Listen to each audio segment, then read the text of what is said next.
can I come too? Jerry, just let them go. You'll only slow them down. But I want to go on an adventure too. I'm tired of being the useless one. Fine, Jerry, tag along if you want, but don't expect any hand-holding. Alright, I'm ready. Let's do this. Guys, can I come too? I want to see what weird stuff you find this time.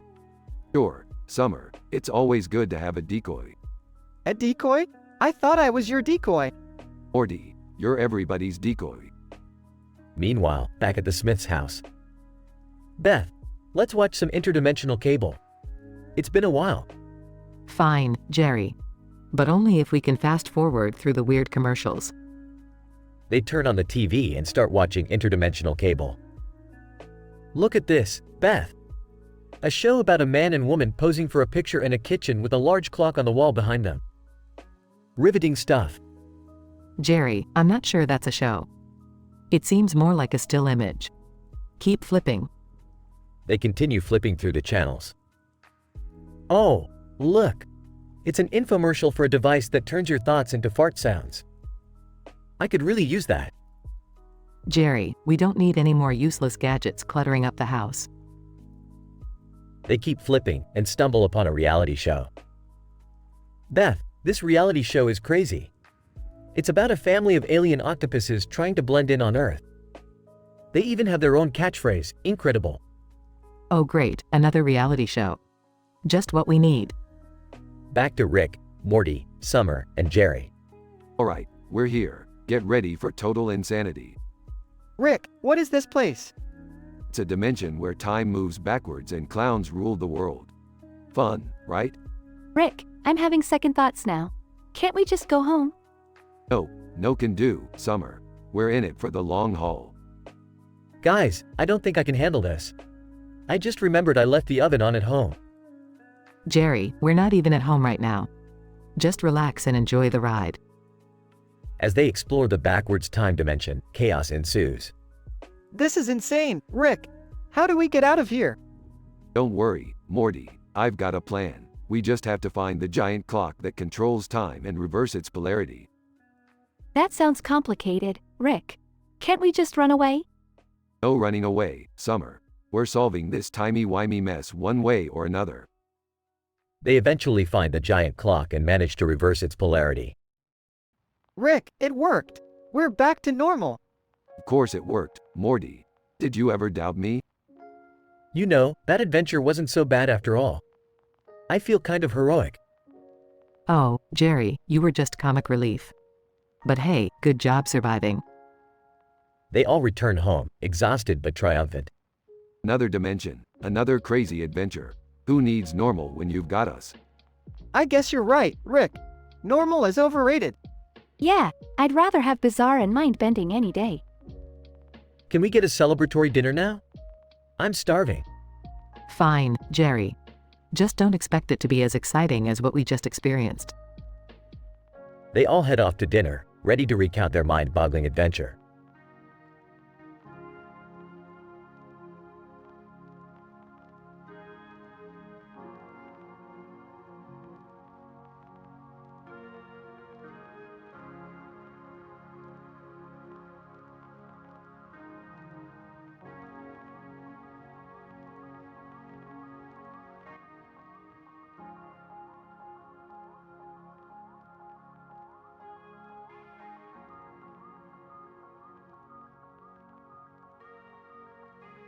Morty, grab your portal gun. We're going for a joyride through the multiverse. Okay, Rick, but can we not do anything crazy this time? Morty, you know that's not how we roll. We're like the dynamic duo of crazy. Size, I know. Let's just get it over with. Opens a portal. Alright, Morty, buckle up. Morty enters the portal, and they find themselves on a city street. What's going on, Rick? Why are we here?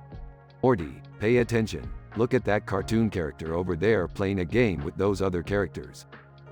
Oh yeah, I see them. What's so special about it? Morty, that game they're playing has a diamond so rare, it can only be found once in 1,000 dimensions. Whoa, that's statistically improbable.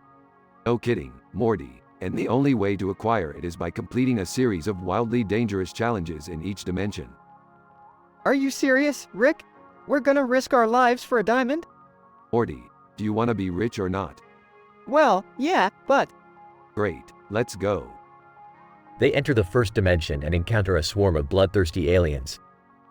Morty, we're gonna need some firepower. Activate your laser blaster. fumbling. Forgot it at home, Rick. Morty, you had one job. Fine, I'll handle this. Rick pulls out a plasma rifle from his portal gun and starts blasting the aliens. Rick, where did you get that weapon? Oh, I borrowed it from some interdimensional bounty hunter. He won't mind. Morty accidentally steps into quicksand, sinking deeper with each struggle. Rick, help! I'm sinking! Relax, Morty, I've got this. Rick pulls out a device that generates anti-gravity bubbles, saving Morty. Thanks, Rick. I thought I was a goner. Don't mention it, Morty. Let's move on to the next dimension. They enter the next dimension, which is a psychedelic wonderland. Rick, this place is trippy. Hang on, Morty, we gotta find the next challenge. Whoa, look at those floating platforms. Careful, Morty, one wrong step and you'll fall into the infinite void. Whispering, I don't like the sound of that. They leap from platform to platform, narrowly avoiding the void. Rick, I can't do this. I'm gonna fall. Morty, have a little faith in yourself. You can do it. Morty gains confidence and jumps onto the final platform, reaching the diamond. I did it, Rick. I got the diamond. Good job, Morty. Now let's get out of here before things get even weirder. They escape the dimension and return to their own. Rick, that was insane. Are we ever gonna play a normal game? Morty, where's the fun in that? Let's play interdimensional video games next time, okay? Fine, but no more life-threatening challenges, alright? We'll see, Morty, we'll see. They walk away, discussing their next adventure.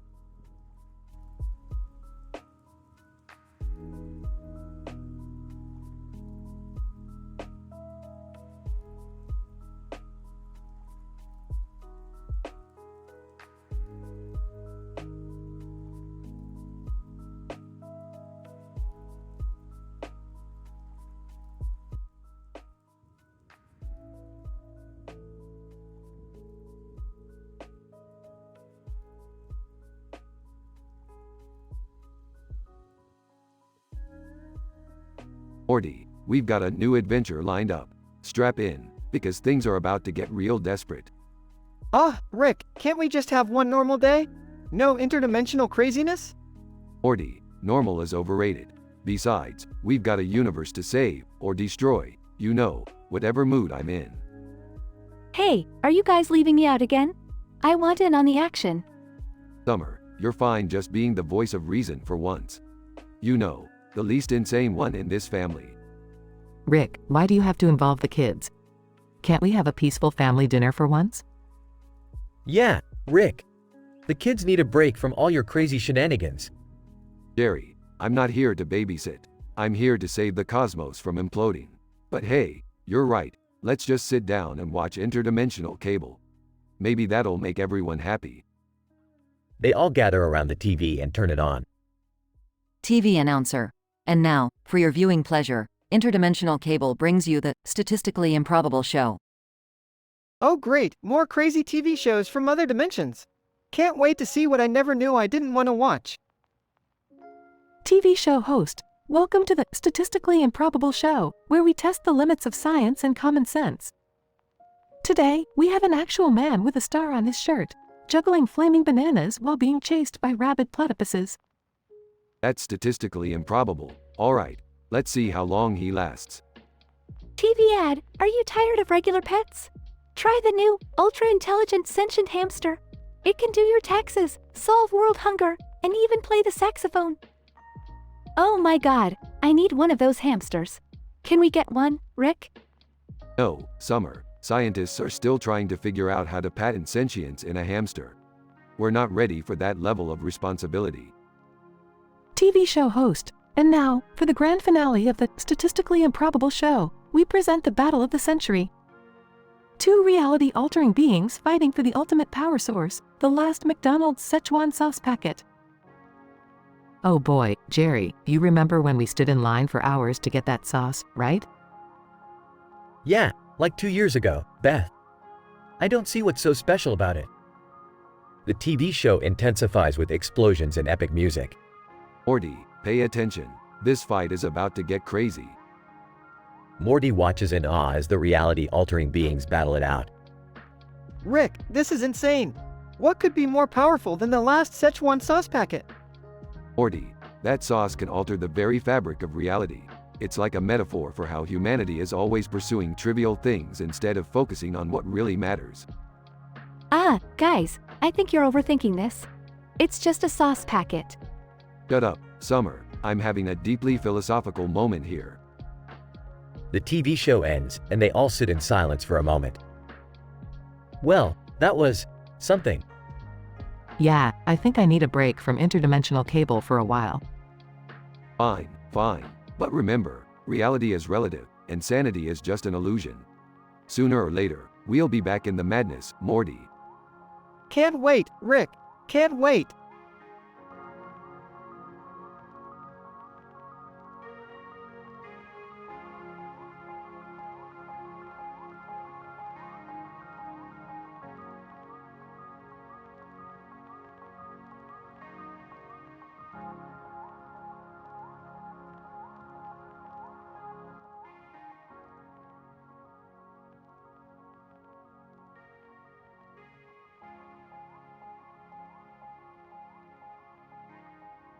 Morty, hand me the interdimensional game box.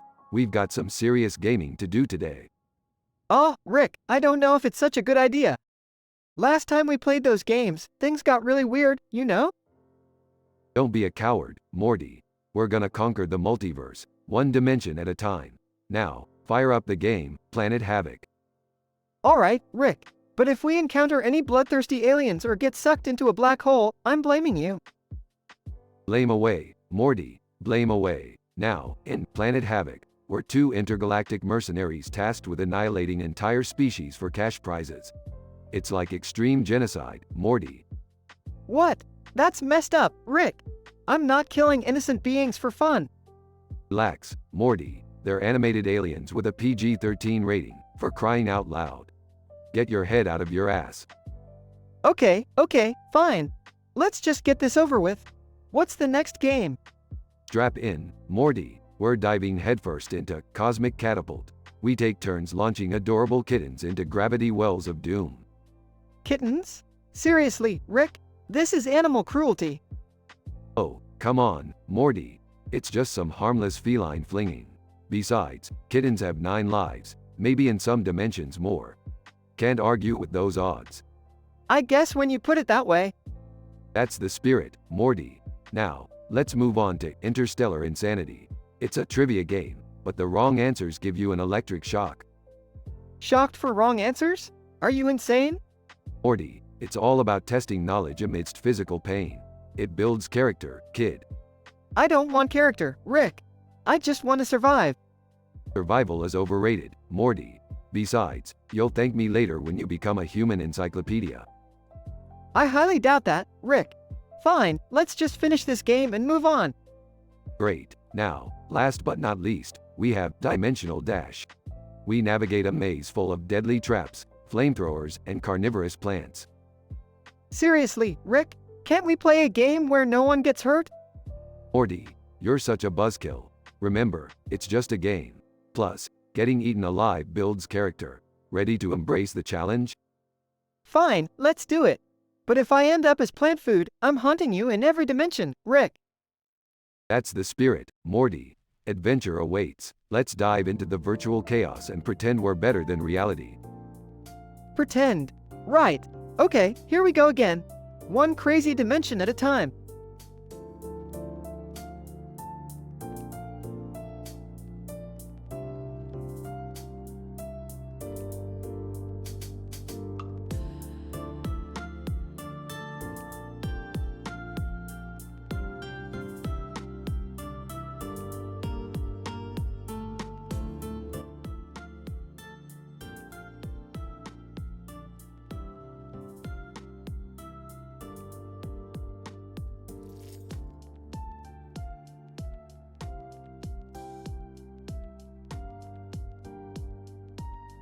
Alright, Morty.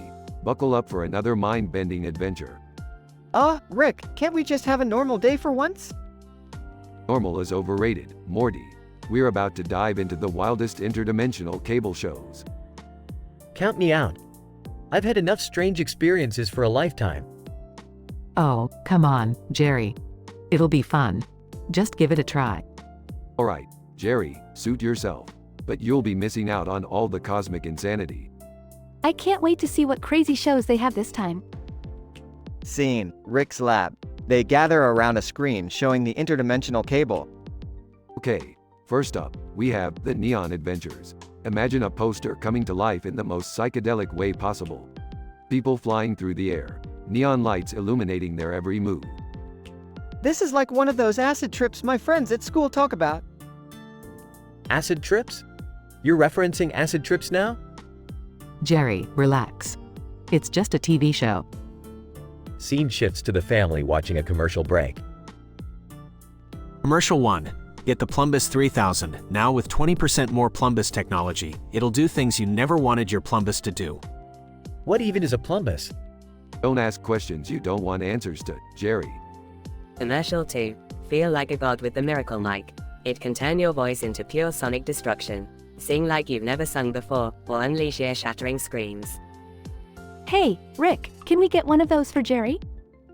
Nice try, Summer. But it's gonna take more than a miracle to make Jerry a rock star. Scene shifts back to the interdimensional cable shows. Next up, we have Dimensional Dating. It's a dating show where contestants try to find love across different universes. The catch? One of them is secretly an alien killer. Wow, talk about taking dating to another level. That sounds dangerous. Oh, Jerry, it's just for entertainment purposes. Scene shifts to a commercial break. Commercial 3. Are you tired of your boring life? Try the Mind Blaster 5000. Plug it into your brain and experience alternate realities without leaving your couch. Rick, can we get that one? Morty, we've gone over this. You're already screwed up enough as it is. Commercial 4. Introducing the Bizarre Umbrella. It protects you from rain, but also turns you invisible, changes your gender, and gives you the power to speak to broccoli. That's bizarre. Yeah, but imagine how useful that could be in certain situations. Scene shifts back to the interdimensional cable shows. Lastly, we have Universe's Got Talent. This show features mind-blowing performances from beings with unimaginable abilities. From singing black holes to dancing supernovas, it's sheer cosmic talent. I'd love to have a talent like that. Are you really that dissatisfied with me, Beth? Scene shifts back to Rick's lab. And that concludes our interdimensional cable adventure, folks. That was something else, Rick. I guess it wasn't as terrible as I thought. See, Jerry? Sometimes you just have to embrace the weirdness. Can we do this again sometime, Rick? Absolutely, Summer. We've only scratched the surface of interdimensional insanity. The family chuckles as they continue their crazy exploration.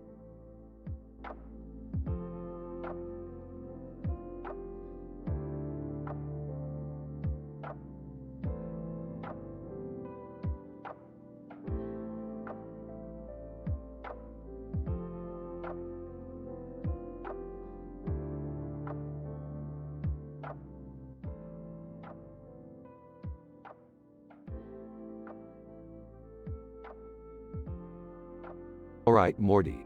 Buckle up for some interdimensional gaming madness. Aw geez, Rick. I don't know if I can handle any more of your crazy video game adventures. Relax, Morty. This time we've got a whole new game to explore. It's called Dimension-3000. Dimension Dash? What's that all about? Well, Morty, it's a game where you have to navigate through different dimensions while avoiding deadly traps, all in search of the ultimate power-up. Sounds intense, Rick. Just like everything else we do. You bet your sweet ass it is, Morty. Now, let's dive in and see what kind of crazy dimensions we can explore. Scene transitions to Rick and Morty in the game, jumping from dimension to dimension. Whoa, Rick. This dimension is just a giant bowl of cereal. Yeah, Morty, watch out for the milk monsters. They're not as friendly as they look. Morty gets chased by milk monsters, barely escaping. I can't believe I just narrowly escaped being devoured by milk monsters. Welcome to the multiverse, Morty. It's a never-ending buffet of crazy and dangerous shit. Now, let's move on to the next level. Scene transitions to Rick and Morty facing a new challenge in the game. Alright, Morty, this level is called Eternal Flame Armageddon.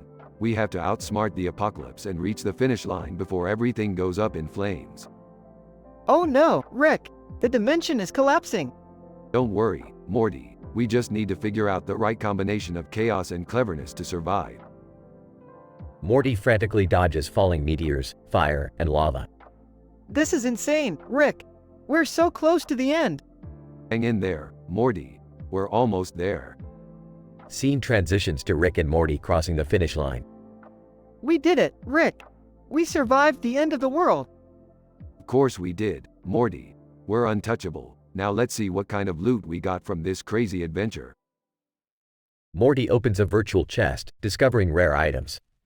Whoa, Rick! Look at all these power-ups! That's right, Morty. We're unstoppable in this game. Now, let's kick some interdimensional ass in the next level.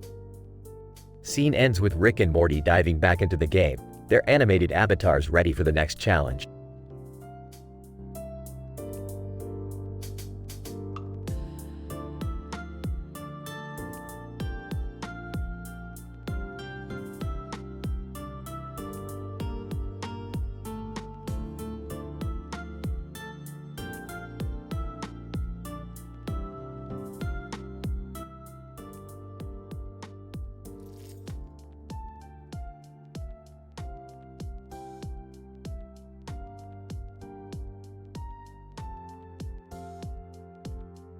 Hey Morty, look up there in the sky.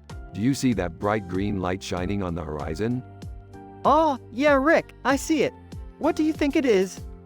Well, Morty, statistically speaking, it's probably some interdimensional portal opening up. You know, the usual Monday stuff. Oh geez, Rick, can't we just have a normal day for once? Normal? Sounds boring, Morty. Let's investigate this anomaly and see where it takes us. Scene shifts to Jerry and Beth sitting on the couch, watching Interdimensional Cable. Hey Beth, have you seen this new show? It's called The Real Housewives of Dimension Zeta 7. Jerry, I told you I'm not interested in mindless reality TV. Pass me that remote, let me find something better. They switch channels and stumble upon an ad. TV announcer. Introducing the Plumbus Deluxe. The ultimate tool for, well, pretty much any purpose. Your life will never be the same without it. Beth, have you ever wondered what a Plumbus Deluxe is actually used for? I mean, they show it doing everything, but what's its actual purpose? Jerry, I don't think we want to know. Let's just keep watching. Back to Rick and Morty, they approach the green light in the field. Morty, I think this portal leads to the dimension of talking cats. You know, the ones who constantly judge everyone's fashion choices. Talking cats, Rick? Seriously? Hey, Morty, don't judge their fashion choices, or they might not let us in. Meanwhile, back on Interdimensional Cable. TV announcer. Now playing, the galactic dating show. Watch as aliens from all over the universe compete for love, or at least a decent hookup. Beth, have you ever thought about what it would be like to date an alien? I mean, they must have some interesting perspectives. Jerry, focus. We're watching a dating show purely for entertainment purposes, not to fantasize about alien dates. Scene switches back to Rick and Morty. Morty, I've found it. This dimension is inhabited by highly evolved pickle people. They have their own society and everything. You've got to be kidding me, Rick. Pickle people? What's next, banana politicians? Morty, don't knock it until you've dipped your pickle in their civilization. Back to Jerry and Beth. Beth, this channel is showing a stand-up comedy routine by a robot comedian. I didn't know robots could be funny. Jerry, humor is subjective, even for robots. Just enjoy the show and stop overanalyzing everything. Scene shifts to Rick and Morty finally returning from their interdimensional adventure. Morty, that was one hell of a dimension-hopping joyride. What do you think? I think my brain is fried, Rick. Can we please have a normal, non-crazy day tomorrow? Sure, Morty, but where's the fun in that? Normality is overrated. They both laugh as the episode comes to a close.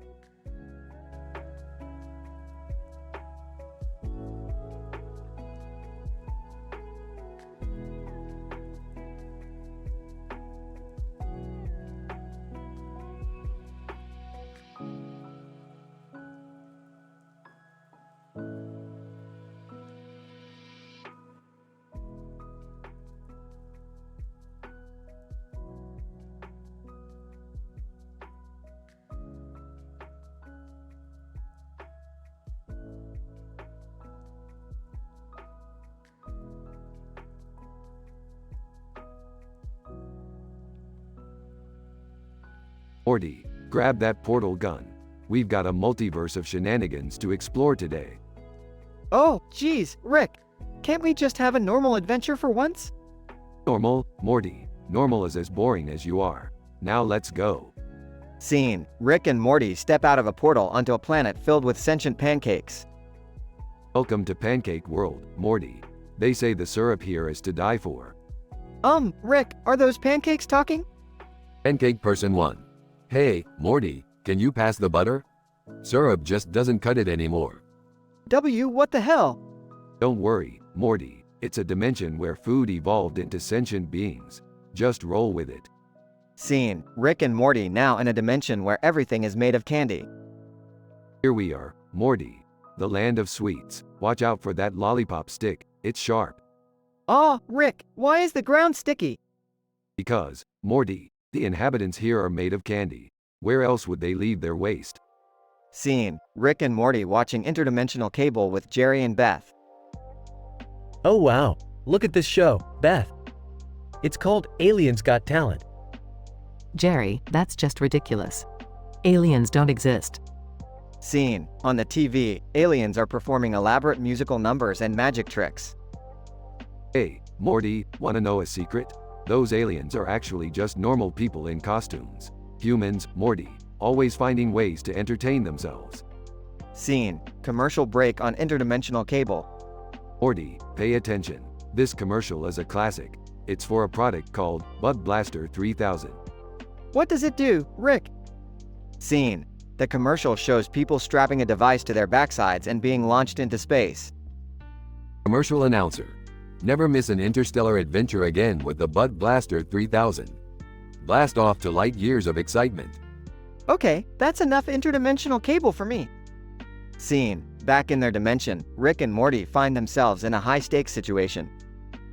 Rick, we're surrounded by alien gangsters. Don't panic, Morty. I've got a plan. Let's improvise a jazz number and distract them. Scene: Rick and Morty start singing and scatting, confusing the alien gangsters.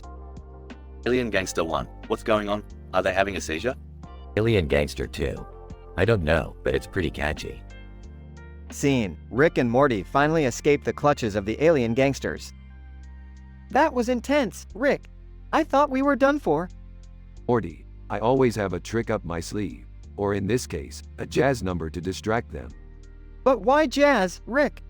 Because, Morty, it's statistically improbable they'd expect us to break into song. Scene: back at home, Jerry and Beth discuss their day. Beth, you won't believe the things we saw on interdimensional cable.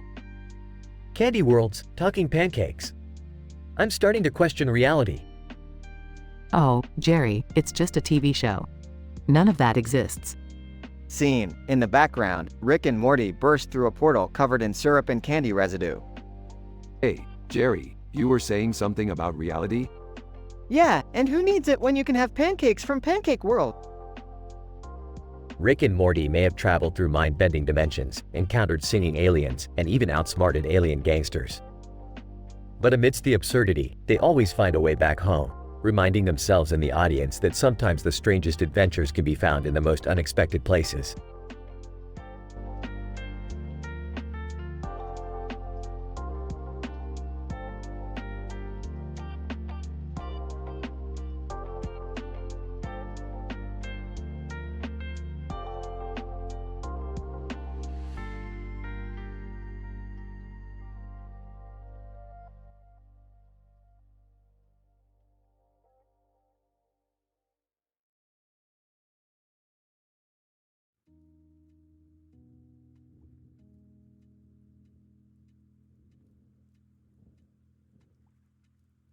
Hey, Morty, pass me that flask.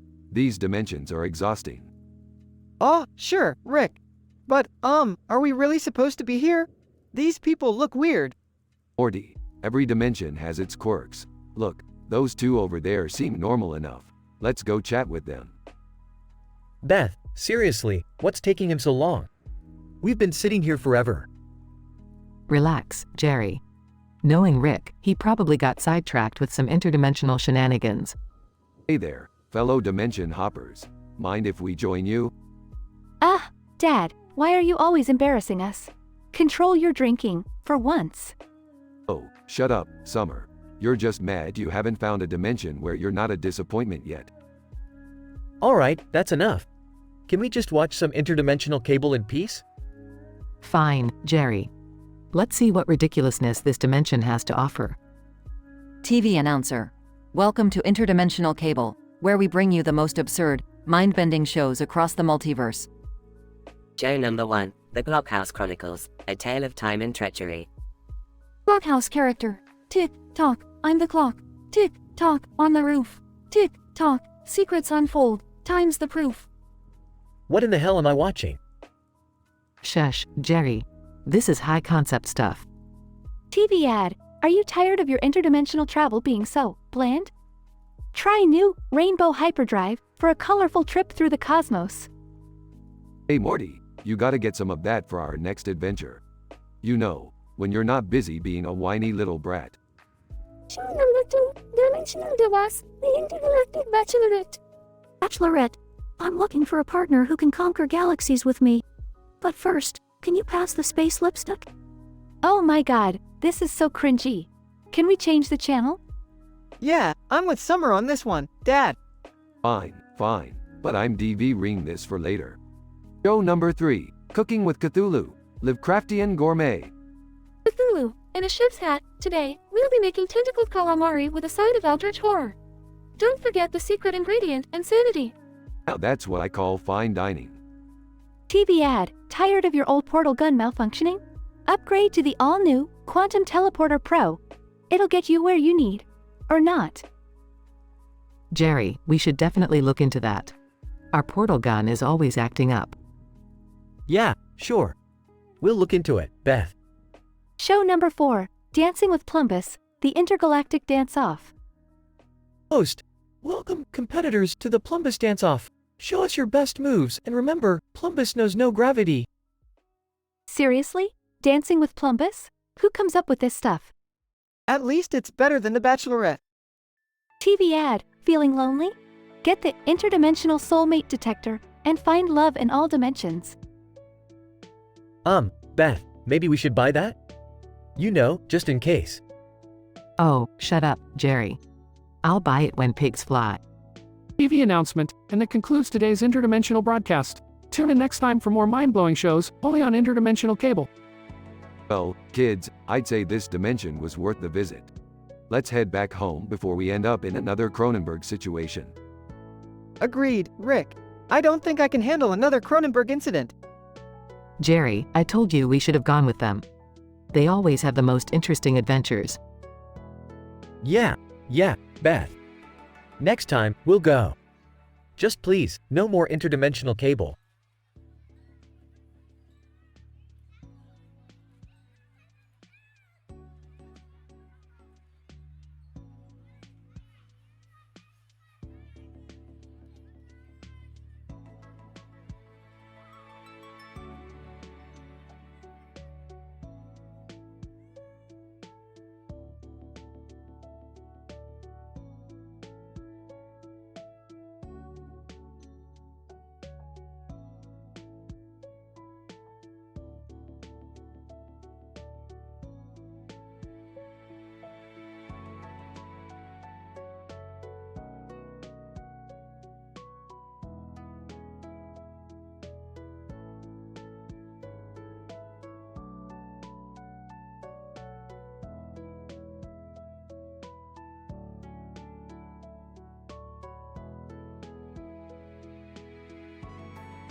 Morty, strap on your interdimensional seatbelt because we're about to go on a wild ride.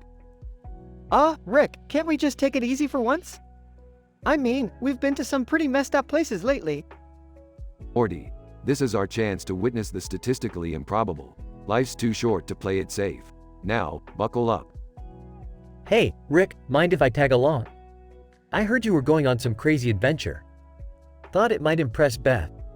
Oh, Jerry, impressing Beth is like impressing a rock. But sure, why not? It'll be nice to have some comedic relief on this bumpy trip. Wait, Jerry, you're going with Rick and Morty? Can't you ever break free from their gravitational pull? Well, Beth, if I'm gonna be stuck with these interdimensional maniacs, I might as well embrace it. Oh, great, now Dad is coming too. Just what we needed, extra baggage. Hey guys, sorry I'm late. I've been busy with my secret life as an interdimensional influencer. #blessed. Summer, you better leave your hashtag crap at the portal. We have no time for your social media shenanigans. Whatever, Rick. I'll just document our insane adventures for the multiverse to see. It's practically my brand. Alright, enough chit-chat. We're here to find the legendary ninja babysitting service, capable of wrangling even the toughest of demon-spawn children. Ninja babysitting? Seriously, Rick? Can't we just, I don't know, hire a regular babysitter? Beth, regular is for the feeble-minded. We need someone who can take on a rampaging infant and come out unscathed. Trust me on this. I don't know, Rick. What if they charge us an arm and a leg for ninja-level babysitting? Jerry, if you haven't noticed, we have infinite dimensions at our disposal. I'll just borrow some currency from a dimension where money grows on trees. Problem solved. Rick, I've been thinking. What if Edwin Hubble's discoveries were just a big cosmic joke? Like a celestial prank gone wrong? Morty, that's the dumbest thing I've ever heard. You have less brain power than those kids playing with a ball in a field of grass with a sky background and the sun shining through the clouds. Wow, Rick, that was a real burn. Even I felt that one. Can we please focus on finding this ninja babysitting service? I can't handle another night of screaming tantrums and baby vomit. Fine, Beth. I'll navigate the multiverse to find the most elite ninja babysitters for your precious Jerry Jr. Happy now? Ecstatic. Guys, I just hacked into the multiversal database and found a highly rated babysitter named Dixit. She can bend time and make dirty diapers disappear. Sounds like my kind of ninja. Get her coordinates, Summer. We have a screaming demon spawn to tame. Rick, I just realized something. You're like a scientist, but also a madman. How do you balance those two sides? Morty, the key to life is embracing chaos and pretending it's science. It's all in the illusion we create. Well, Rick, I still don't understand half of what you say, but I trust you'll keep us safe. Sure, Jerry, you keep believing that. Now, let's go meet Dixit, the diaper-dodging, time-bending ninja babysitter. Together, the dysfunctional family embarked on yet another insane adventure to ensure a peaceful night for Jerry Jr. Little did they know, this babysitting gig would push the boundaries of their sanity and redefine the meaning of chaos. But hey, that's just life with Rick and Morty, always ridiculously unpredictable.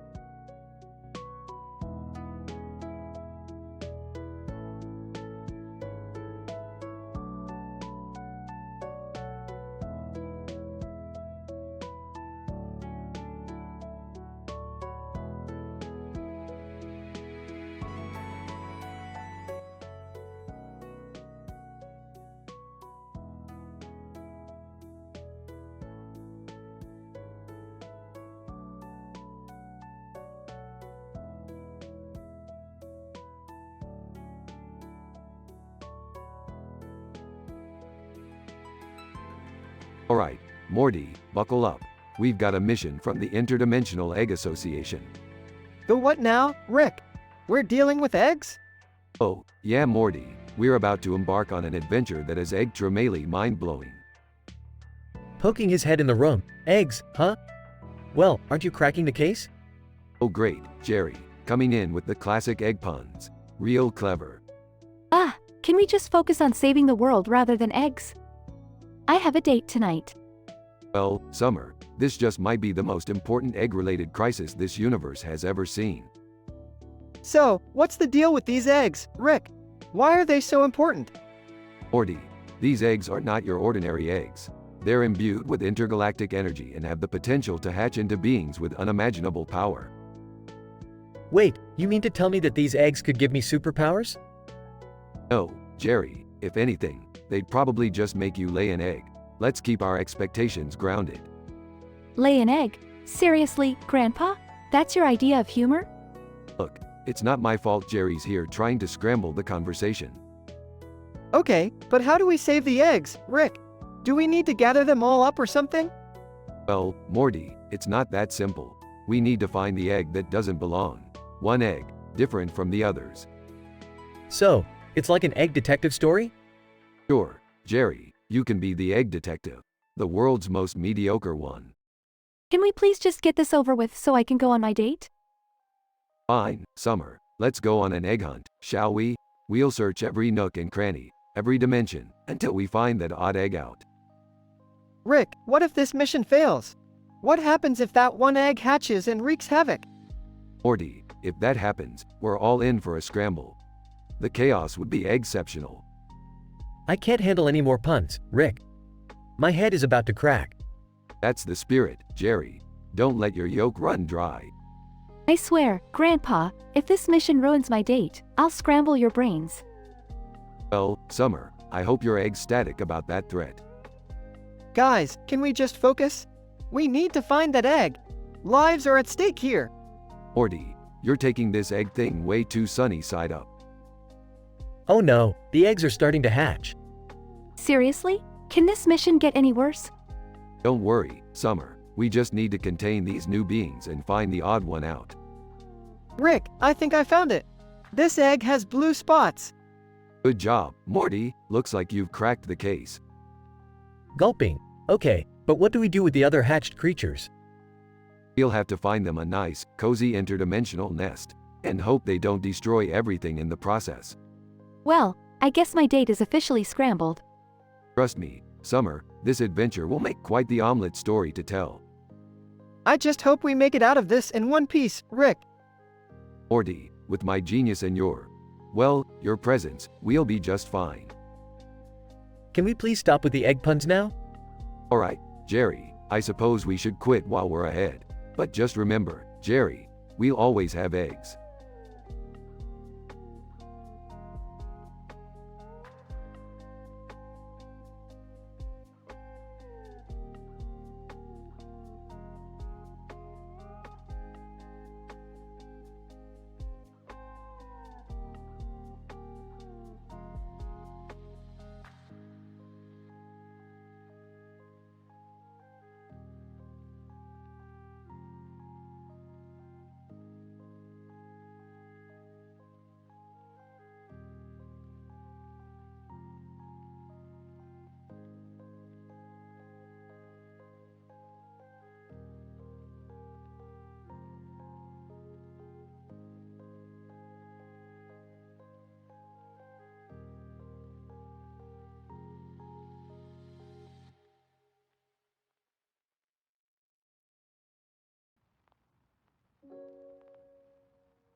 Title: Back to the WT Future.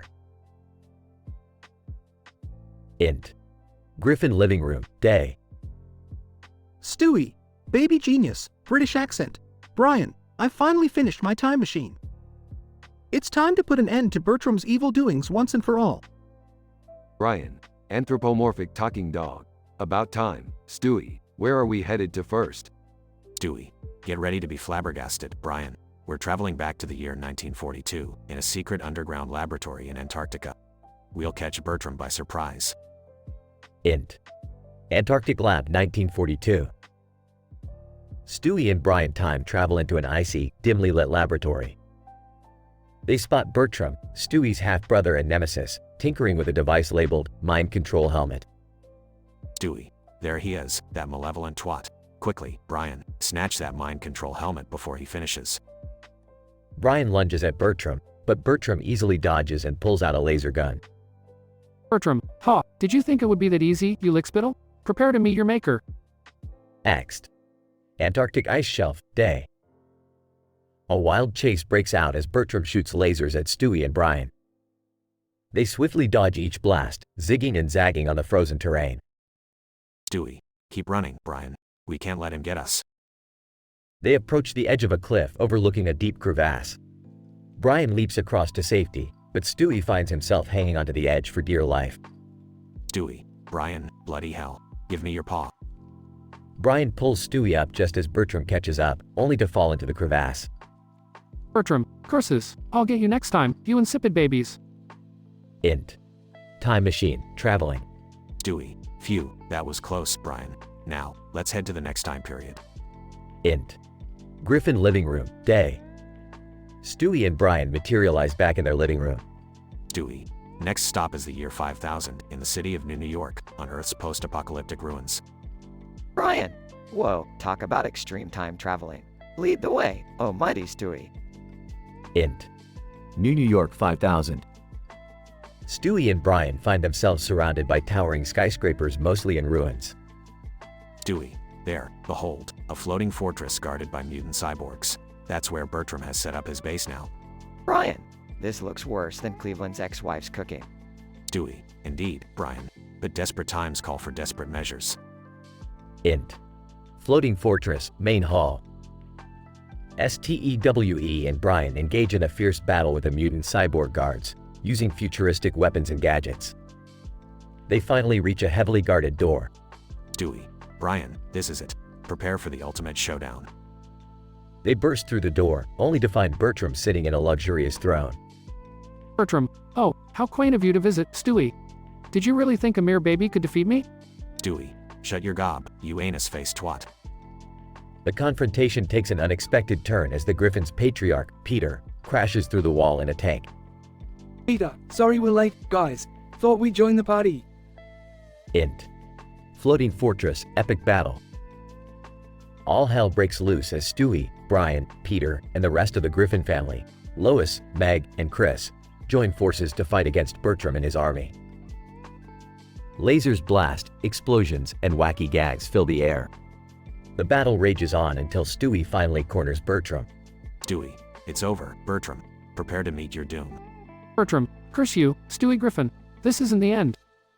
Stewie vaporizes Bertram with a futuristic ray gun. The family cheers in victory. Int. Griffin living room, night. Stewie and Brian return to their timeline, exhausted but triumphant.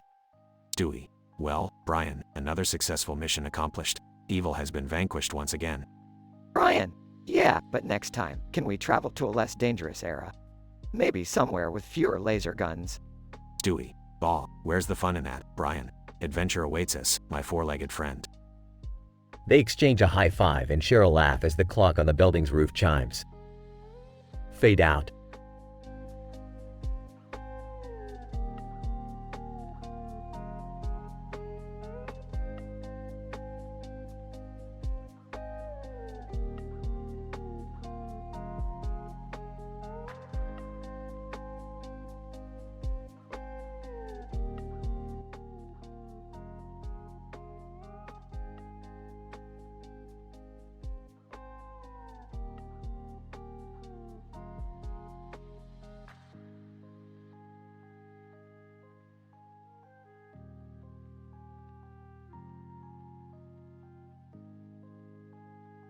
Title: Family Guy episode, Time Travels and Vulgar Battles. Scene: the Griffin living room. Peter is sitting on the couch watching TV, Lois is in the kitchen, and Stewie and Brian are near the time machine. Peter, excitedly, hey guys, look at this.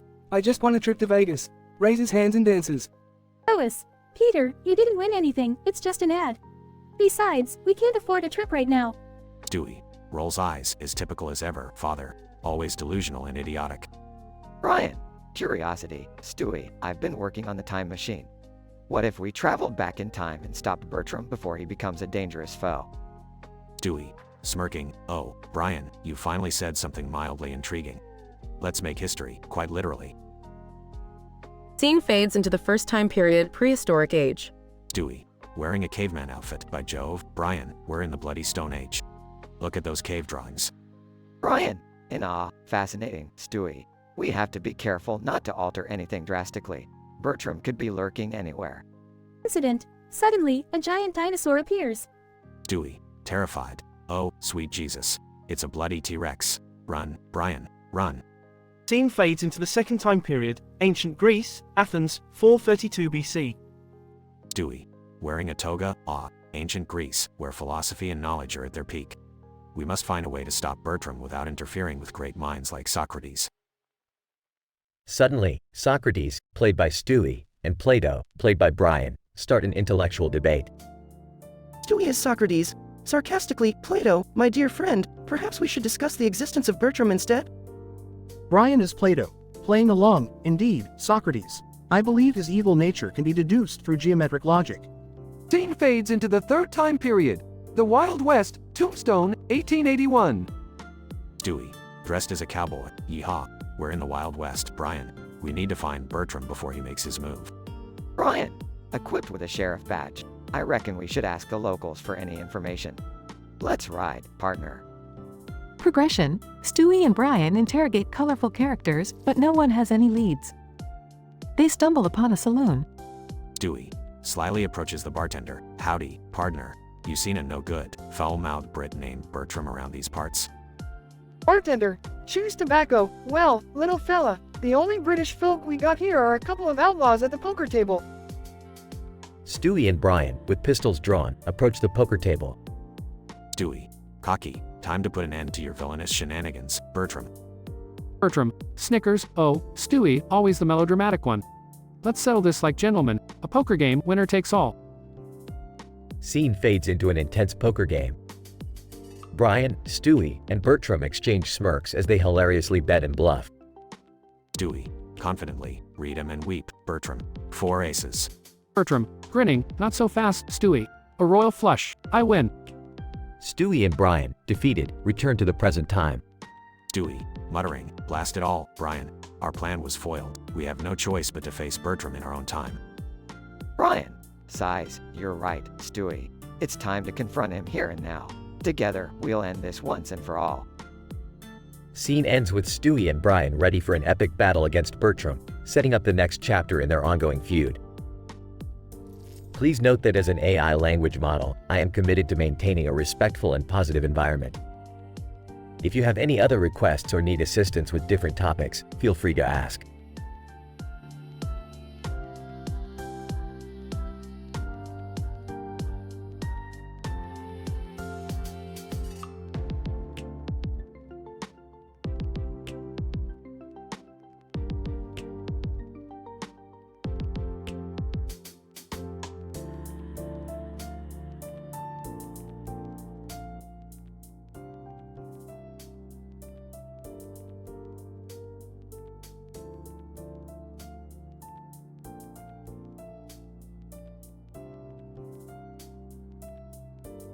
Peter, hey Lois, have you seen the remote? I can't find it anywhere. Lois, Peter, you had it in your hand just a minute ago. How do you always manage to lose things? Peter, I don't know, Lois.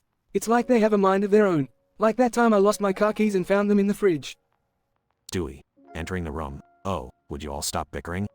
I have something important to share. Lois, what is it, Stewie? Stewie, I've invented a time machine. And guess who's coming with me? Brian, I'm sorry, what? Stewie, that's right, Brian. You and I are going on an adventure through time to stop that insufferable Bertram once and for all. Peter, Bertram, that evil baby that turned out to be your half-brother? Stewie. Precisely, father. He's wreaked havoc on our lives for far too long, and it's time we put an end to it. Meg, can I come too, Stewie? I want to help. Stewie. Oh, Meg, you'll just slow us down. It's a dangerous mission, and we can't afford any distractions. Chris, but I want to go too. I'm tired of always being left out. Stewie. Sorry, Chris. Your IQ isn't quite up to par for this adventure. Brian. All right, Stewie. Where are we going first? Stewie. We'll start with the prehistoric era, 65 million years ago. We'll see dinosaurs up close and personal. Peter, dinosaurs? That sounds cool. Can we ride on them? Stewie. No, father. It's not a theme park. We're here to stop Bertram, not to have a joyride. They step into the time machine and disappear in a flash of light. Scene transitions to the prehistoric era. Brian, look at that, Stewie. A T-Rex.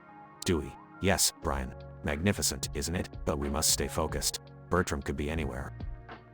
They move quickly through the prehistoric landscape, avoiding dangerous creatures and treacherous terrain.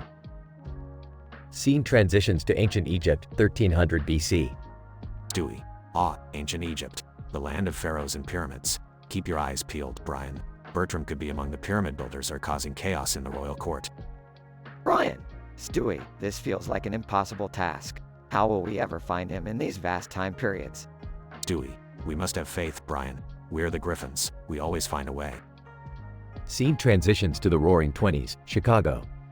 Brian. Stewie, this is it. The era of gangsters and prohibition. Do you think Bertram is involved in some illegal bootlegging operation? Stewie. It's possible, Brian. We need to dig deep and find any clues that could lead us to him.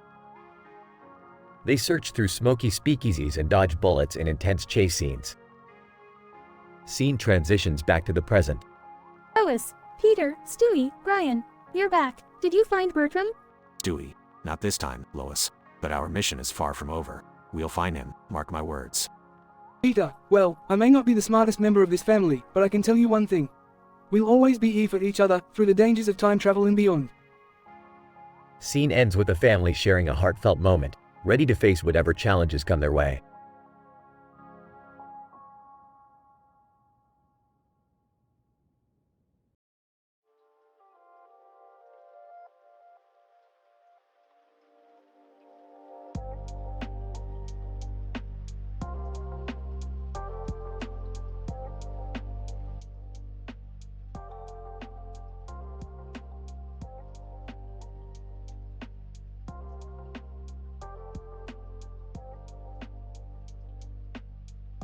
AVGN. Alright, so today we're diving into the shitstorm of interactive failure with 3 god-awful games. Strap yourselves in, folks, cuz it's gonna be a bumpy fucking ride. First up, we got Barney's Big Adventure on the Sega CD. Yeah, you heard that right. A fucking purple dinosaur on a Sega CD. What the fuck were they thinking? Scooby-Doo, Roo ROH, Raggy, we're in for a real creepy time, huh? AVGN. Shut the fuck up, Scooby. No one gives a shit about your talking dog bullshit. Now let me tell you about this piece of shit game. The controls are so unresponsive. It's like navigating a fucking tank with butted up feet. And the graphics, it looks like baby puke smeared on a Monet painting. Scooby-Doo, whimpering, jinkies, this game sounds scarier than any ghost. AVGN. Ghosts, monsters, shitty gameplay, they're all the same to me, Scooby. Now, let's move on to the next abomination. Aquaman, the game, on the Atari 2600. What the actual fucking fuck? Who in their right mind thought Aquaman deserved a game on the goddamn Atari? Scooby-Doo, zoinks, Aquaman, but he's like the least popular superhero ever. AVGN. Exactly, Scooby. This game is so bad, it makes me want to punch a dolphin. The graphics are so pixelated, it looks like the developers used a broken Etch-a-Sketch to create the underwater world. And don't even get me started on the controls. It's like trying to swim in a bathtub filled with molasses. Scooby-Doo, Roo. Sorry, AVGN. I think I'll stick to solving mysteries instead. AVGN. Good choice, Scooby. But hold on tight, cause we're not done yet. Last but not least, we've got Superman 64 inches on the Nintendo 64. Oh boy, where'd I even begin with this steaming pile of kryptonite? The moment you start the game, it's like a diarrhea explosion in your eyeballs. Scooby-Doo. Jeepers, AVGN. That sounds absolutely horrendous. AVGN. You bet your doggy ass it is, Scooby. The controls are the equivalent of trying to wrestle a greased-up manatee while blindfolded. And the missions, holy fucking Luther, they're as pointless as a nun in a condom factory.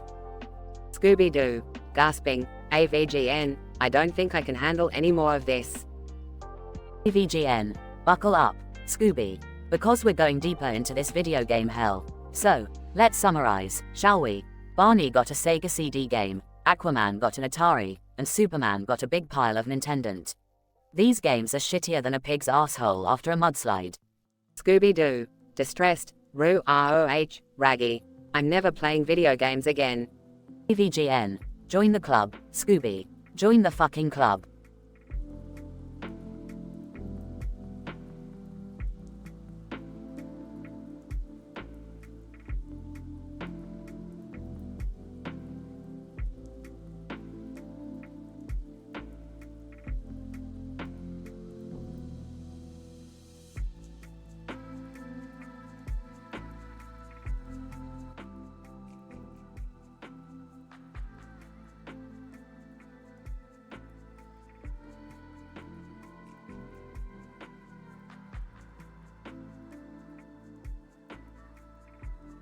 The angry video game nerd. Alright, you mother F ***'*s ready for some serious S****T? Today, we're diving deep into the world of video game atrocities. I'm your host, the angry video game nerd, and I've got a trio of absolute crap for you. Family Guy. The F-King video game, NES. Nerd. So, here we have Family Guy, the F-King video game on the NES, and let me tell you, it's F-King terrible. The controls are more F-ked up than Peter Griffin's face after a night of drinking and falling downstairs. Scooby-Doo. Where are you? Atari 2600. Nerd. Now, this one is a classic pile of S****T. Scooby-Doo. Where are you? On the Atari 2600. The character models are so pixelated, they look like they were drawn by a deranged chimp on acid. And don't even get me started on the sound effects, it's like a cat getting F-ked in a blender. Superman 64, Nintendo 64. Nerd. Ah, here it is, the pièce de résistance, Superman 64 on the Nintendo 64. This game is so bad, it makes you question the existence of a merciful god. The controls are as responsive as an elephant on F-King sedatives, and the graphics look like they were shat out by a constipated donkey. Scooby-Doo. Like, what the FK is this, man? The mystery machine looks like a F-King pink nightmare. Nerd. Yeah, Scooby, it's an absolute travesty. They took your iconic van and turned it into a psychedelic puke fest. I can feel my retinas burning just looking at it. Progression. Nerd. As we progress through these atrocities, I can't help but wonder, what kind of sick F-carry led to the creation of these games? Did the developers gather around a sacrificial altar, chanting devilish incantations to summon this level of S****TNESS into existence? Scooby-Doo. Ruh-roh, nerd. It seems like we're in a real mess now. Nerd. You're damn right, Scooby. These games are a F-King mess. But fear not, my foul-mouthed friend, we'll get through this together. Nerd. After hours of torturous gameplay, I can confidently say that these games are an insult to humanity. They're a blight on the video game industry, a stain that may never be washed away. Scooby-Doo. Rhea. I don't think I'll ever forget Rhea's nightmares, nerd. Nerd. Nor will I, Scooby. The scars are permanent, etched into the very fiber of my F-King being. Nerd. But hey, it's not all doom and gloom. We survived, and we've exposed these monstrosities for what they are. Remember, my friends, the next time you pick up a game, be grateful it's not one of these abominations. Until next time, this is the Angry Video Game Nerd, signing off. Scooby-Doo. Ruh-roh, nerd. Let's hope we never have to endure such horrors again. Nerd. Amen to that, Scooby. Amen to that.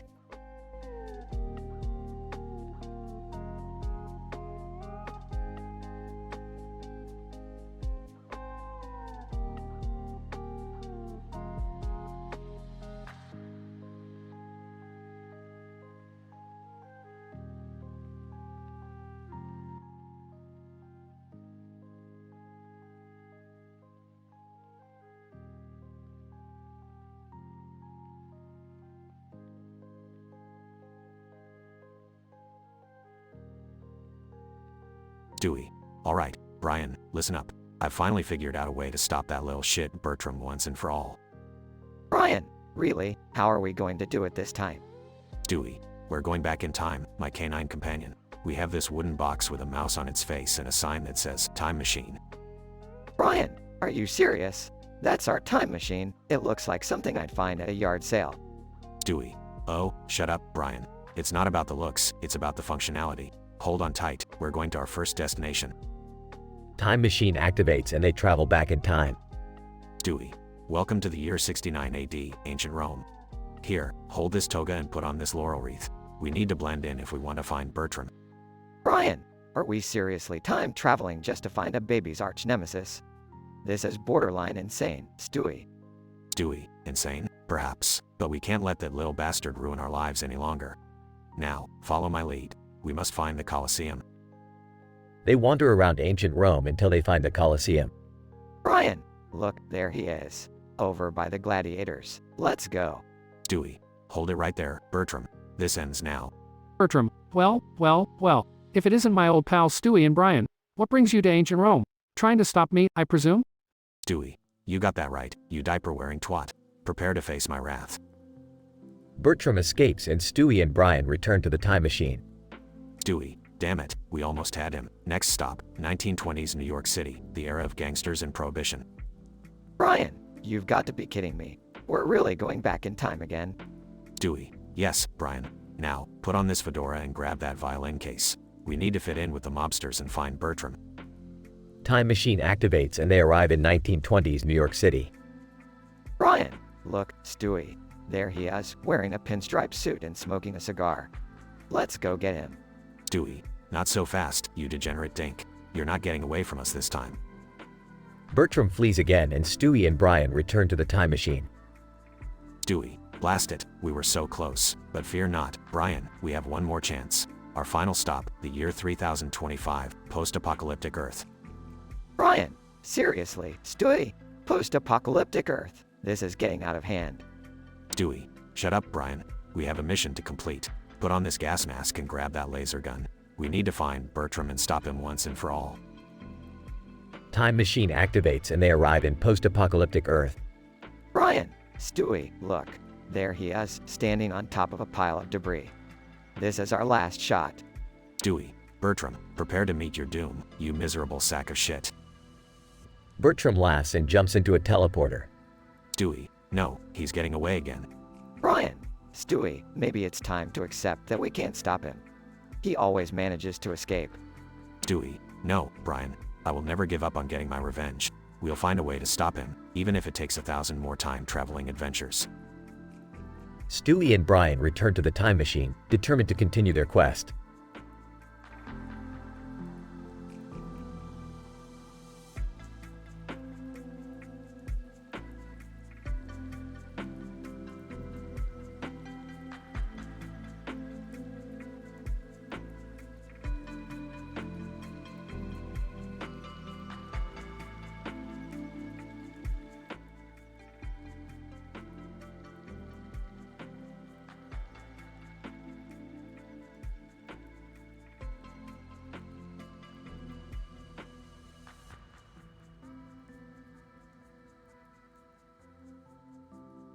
Stewie, excitedly, Brian, I've finally finished my invention, a time machine.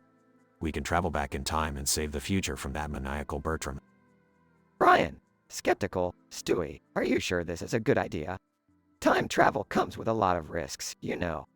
Stewie, dismissive, oh, please, Brian, have a little faith in my genius. Now, hop on board the time machine, and let's change history. Scene shifts to ancient Rome, 44 BC. Stewie, eagerly, ah, ancient Rome, the land of great emperors and majestic colosseums. We must find Bertram and put an end to his devious plans. Brian, rolling his eyes, Stewie, how are we even going to find him in this massive city? Stewie, smirking, fear not, Brian. I've equipped the time machine with a Bertram tracker. It'll lead us straight to that little bastard. They follow the Bertram tracker and eventually find Bertram in a crowded Roman marketplace. Bertram, evil laughter, well, if it isn't the famous Griffin duo. Ready to meet your doom, you impertinent fools? Stewie, pointing a laser gun, not so fast, Bertram. Your reign of terror ends now. Brian tackles Bertram, and they engage in an intense hand-to-hand combat.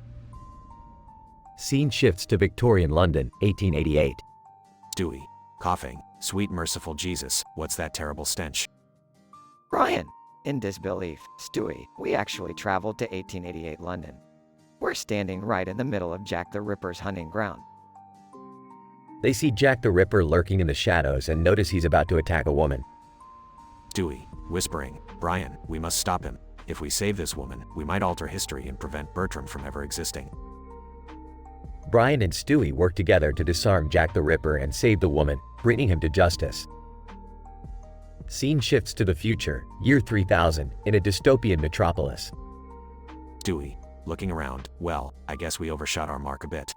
But look, Brian, a futuristic city full of possibilities. This must be where Bertram is plotting his final move. Brian, impressed, Stewie, we've traveled through time and changed history twice already. But how are we going to find Bertram in this massive city? Stewie, putting on night vision goggles, simple, Brian. We find Bertram's hideout and take him down once and for all. They sneak into Bertram's futuristic hideout, engaging in a thrilling chase and fighting off his robotic henchmen. Bertram, screaming, you can't stop me, Griffin. I am the master of time, and you two are nothing but meddling imbeciles. Stewie, confidently, we'll see about that. Bertram, prepare to be erased from history. After a climactic battle, Brian and Stewie manage to defeat Bertram and secure his capture. Stewie, triumphant, well, Brian, we did it. We saved the world from Bertram's evil grasp. Brian, exhausted, yeah, Stewie, I guess we did. I don't know about you, but I've had enough of time travel for one lifetime. Stewie, grinning, oh, come on, Brian. There are so many more time periods to explore. The possibilities are endless. Brian looks at Stewie, shaking his head, as they both step back into the time machine, ready for their next adventure.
Hey Morty, look at this woman with a gun in her hand and a hat on her head, standing in front of a window. What do you think she's up to? Oh geez, Rick, I don't know. Maybe she's playing cowboys and robbers? Morty, cowboys and robbers? Really? You never cease to amaze me with your lack of imagination. Well, excuse me for not being as smart as you, Rick. Yeah, you definitely need an excuse for that one. But let's observe and see what unfolds. Woman, pointing the gun at the window, I know you're in there. Come out and face me. Oh, looks like someone's got a score to settle. Maybe she's been waiting too long for her pizza delivery? Morty, you just keep surprising me with these wild theories of yours. Woman, shouting, you think you can betray me and get away with it, huh? Whoa, Rick, this lady's got some serious anger issues. Yeah, Morty, and she's not afraid to take matters into her own hands. Woman, cocking the gun, time to pay for your sins, you backstabbing scum. In the distance. Whoa, whoa, whoa, hold on a second there. Let's not resort to violence now. Jerry, what's going on? Apparently, my secret lover from 2 years ago has found me. Secret lover? Jerry, you just keep digging that hole deeper, don't you? Don't you dare shoot my husband, you crazy woman. Woman, your husband? Oh, this just keeps getting better. Rick, what do we do? I don't want Jerry to get shot. Relax, Morty, I've got a plan. Let's distract her with something she loves. Nervously, what does she love? Attention, Jerry, we're going to exploit her need for validation. But how, Rick? Watch and learn, Morty. Hey lady, have you ever won an award?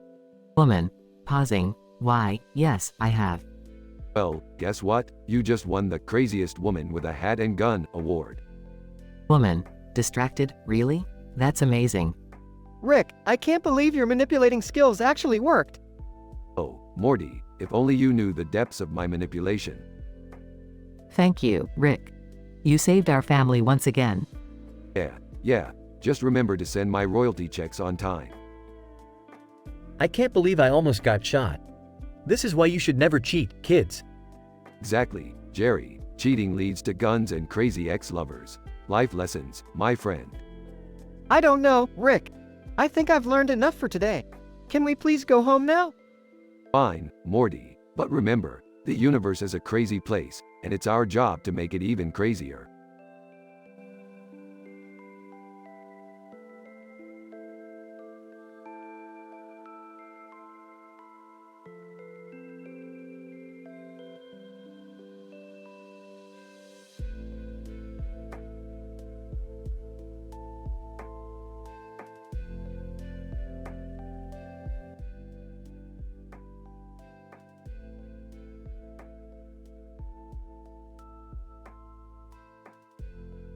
Don Bluth stands in front of the large window, holding a glass of whiskey. Fuck, I never thought I'd see the day that Tinky Winky and Jessire disappointed me. They were my creations, my pride and joy. But no, they had to go and fuck it all up. Assistant, nervously shuffling papers, well, Mr. Bluth, Poe and La La seem to be doing well. The customers love them. Don Bluth rolls his eyes, yeah, I know.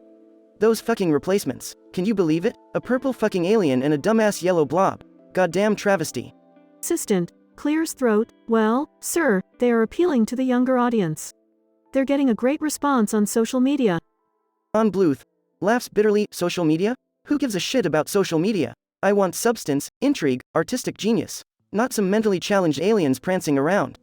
Assistant, nervously, Mr. Bluth, I understand your frustration, but the numbers don't lie. Dipsy's Pizza World is flourishing. Don Bluth takes a swig of whiskey, flourishing? Is that what you call it? It's a circus, a fucking sideshow. I wanted elegance, sophistication, not this garbage. Assistant, desperate, but sir, the profits are through the roof. We're expanding rapidly, making millions. Don Bluth sighs heavily, money, the root of all evil. Fine, I'll give it to you. It's impressive, but you know what?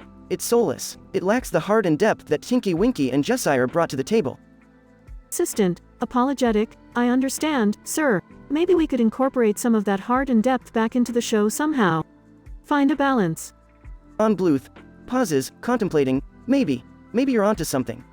Bring back Tinky Winky and Jessire, but only if they fit the new vibe. I want them to bring something fresh, something unexpected. Assistant, relieved, thank you, sir. I'll reach out to the actors and see if they're available. On Bluth, smirks, good. And if they're not, find me someone with balls and creativity. I don't care where you find them, just get me something real. Assistant, nods, understood, Mr. Bluth. We'll make Dipsy's Pizza World legendary once again. On Bluth, drinks the last drop of whiskey, damn right we will. Now go, and don't disappoint me again.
Alright, Morty, buckle up. We're in for another wild adventure. Aw geez, Rick, can't we just have a normal day for once? Normal? Where's the fun in that, Morty? Now listen up. We're heading to a dimension where the laws of physics have merged with gossip magazines. It's gonna get real juicy. Gossip magazines? What does that even mean, Rick? It means, Morty, that everything we say here becomes the hottest gossip in the universe. And I heard there's a purple alien with big eyes and a hat who's been sharing all the dirtiest secrets. That's messed up, Rick. What's the point of spreading gossip like that? Who cares about the point, Morty? The point is this purple alien has the secrets to the most statistically improbable scenarios we can exploit. Plus, he's got all the tea on the galaxy's most elite beings. Tea? I thought we were just here for an adventure. Morty, when I said tea, I meant secrets, juicy gossip, drama. But yeah, adventure too. Let's go find this gossip monger. Scene changes to a seedy intergalactic bar. Hey there, purple alien with big eyes and a hat. We heard you got some secrets. Purple alien, what's it to you, Rick? Looking for some spicy details to make your own cronies go mad? Oh, come on, you know me. I just need some highly classified knowledge, no harm intended. Purple alien, well, in that case, I might have some dirt on a green alien with a questionable obsession with damaged Tinky Winky from the Teletubbies. Wait, seriously? That's the secret we're going for? Morty, this is gold. Green background, damaged Tinky Winky. The scandalous gossip possibilities are endless. Purple alien, oh, it gets even better. The green alien has a hidden stash of Teletubby custard that's supposedly been driving him mad. Custard? Seriously? This is what we risked our lives for. Morty, this is next level chaos. Trust me, it'll be worth the risk. Now let's track down this damaged Tinky Winky obsessed alien. They locate the green alien in a secret lair, surrounded by Teletubby merchandise. Green alien, who dares to disturb me in my moment of Teletubby contemplation? We do, Greenie. We've come for your secrets, your damaged Tinky Winky obsession, and that sweet, sweet custard. Green alien, custard, how did you know, you devils? Rick, I don't think this is worth it. Let's just leave. Morty, never underestimate the power of a good scandal. Now, release the custard. Chaos ensues as the green alien and Rick fight over the Teletubby custard. Eventually, they manage to escape. Rick, that was insane. I never want to hear the word custard again. Morty, you're missing the bigger picture here. We caused an intergalactic scandal that will be remembered for eons. And that, my boy, is what science is all about. I guess you're right, Rick. Science is crazy. Scene fades out with Rick and Morty flying away into another dimension, leaving behind the drama and gossip in their wake.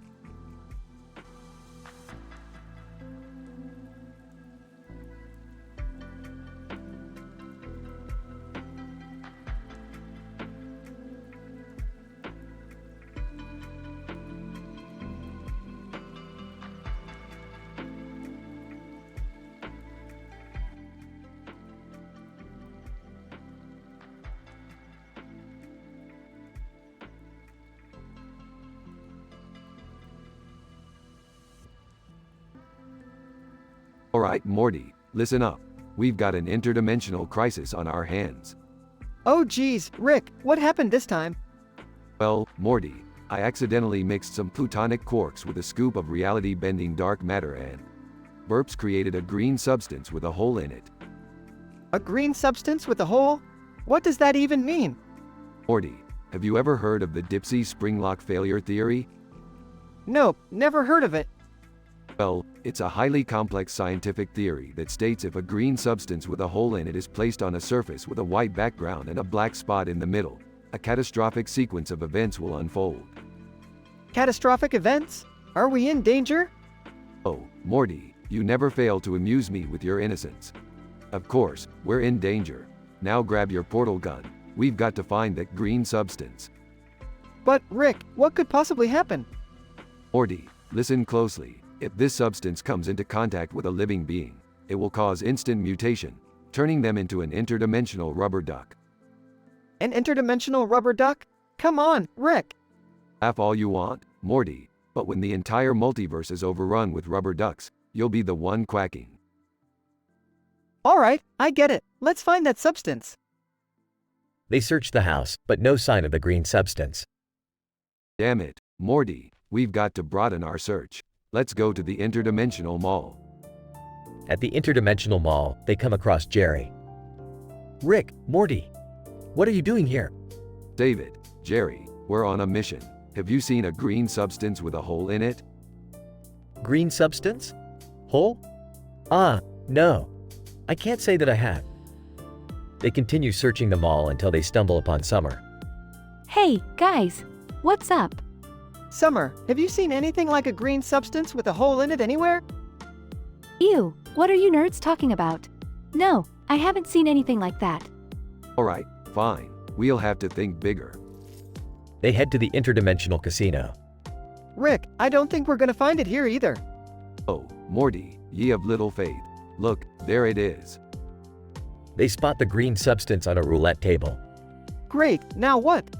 Stand back, Morty. I'm gonna use my portal gun to suck it up before anything catastrophic happens.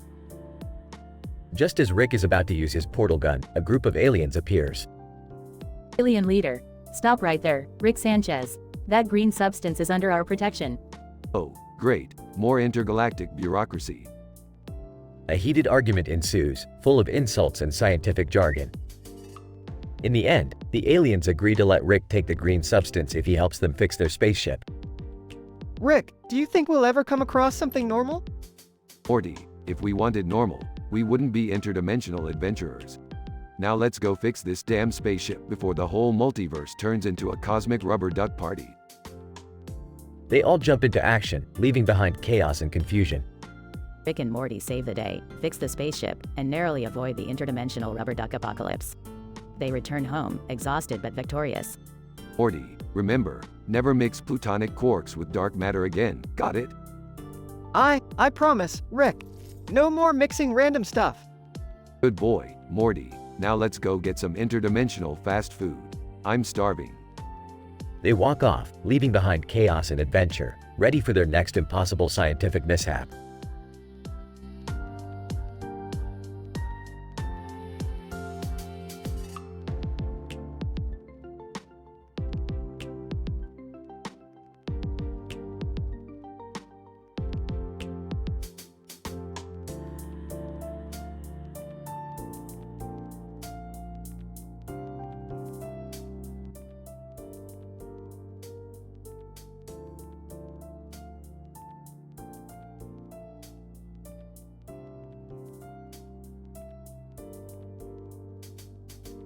Morty, grab your portal gun. We've got another interdimensional crisis on our hands. Aw, geez, Rick. Can't we take a break for once?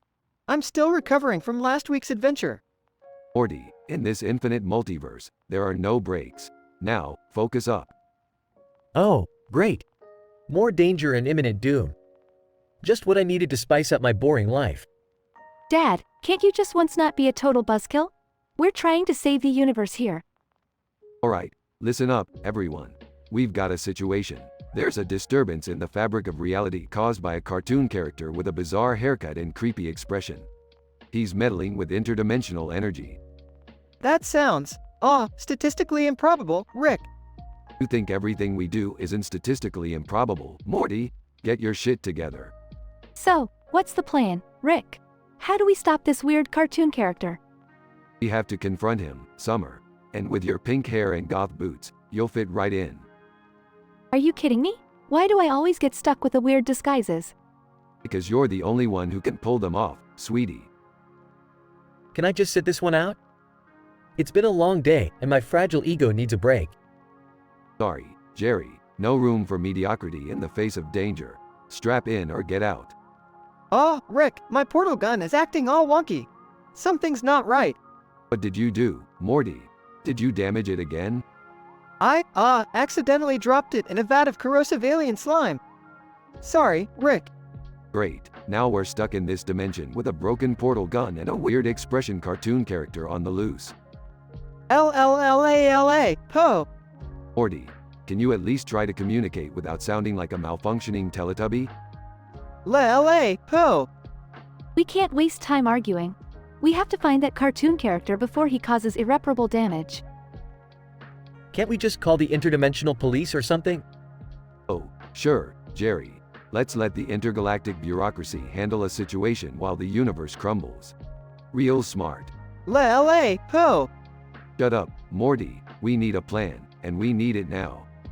Rick, what if we lure the cartoon character into a trap using a giant, interdimensional cheeseburger? That's actually not the worst idea you've had, Summer. Alright, let's rig this universe with burger bait. LA, ho! Yeah, sure, Morty. Just keep doing your thing. They set up the trap, and the cartoon character takes the bait. Cartoon character, mwahaha, I will control every reality with my bizarre haircut of doom. Not so fast, weird hair. Get ready for a taste of our multidimensional wrath. Chaos ensues as they battle the cartoon character. Rick, his creepy expression is too strong. We can't defeat him. Morty, sacrifice your damaged Tinky Winky. Use its power. LA, ho! As Morty sacrifices his Tinky Winky, a blinding light envelops the area. Cartoon character, no, my powers, they're fading. Victory is ours, Morty. You did it, even with your broken speech. LA, ho! Well, that was one wild ride. Can we go home now? Shut up, Jerry. We're never going home. It's adventure time, bitches.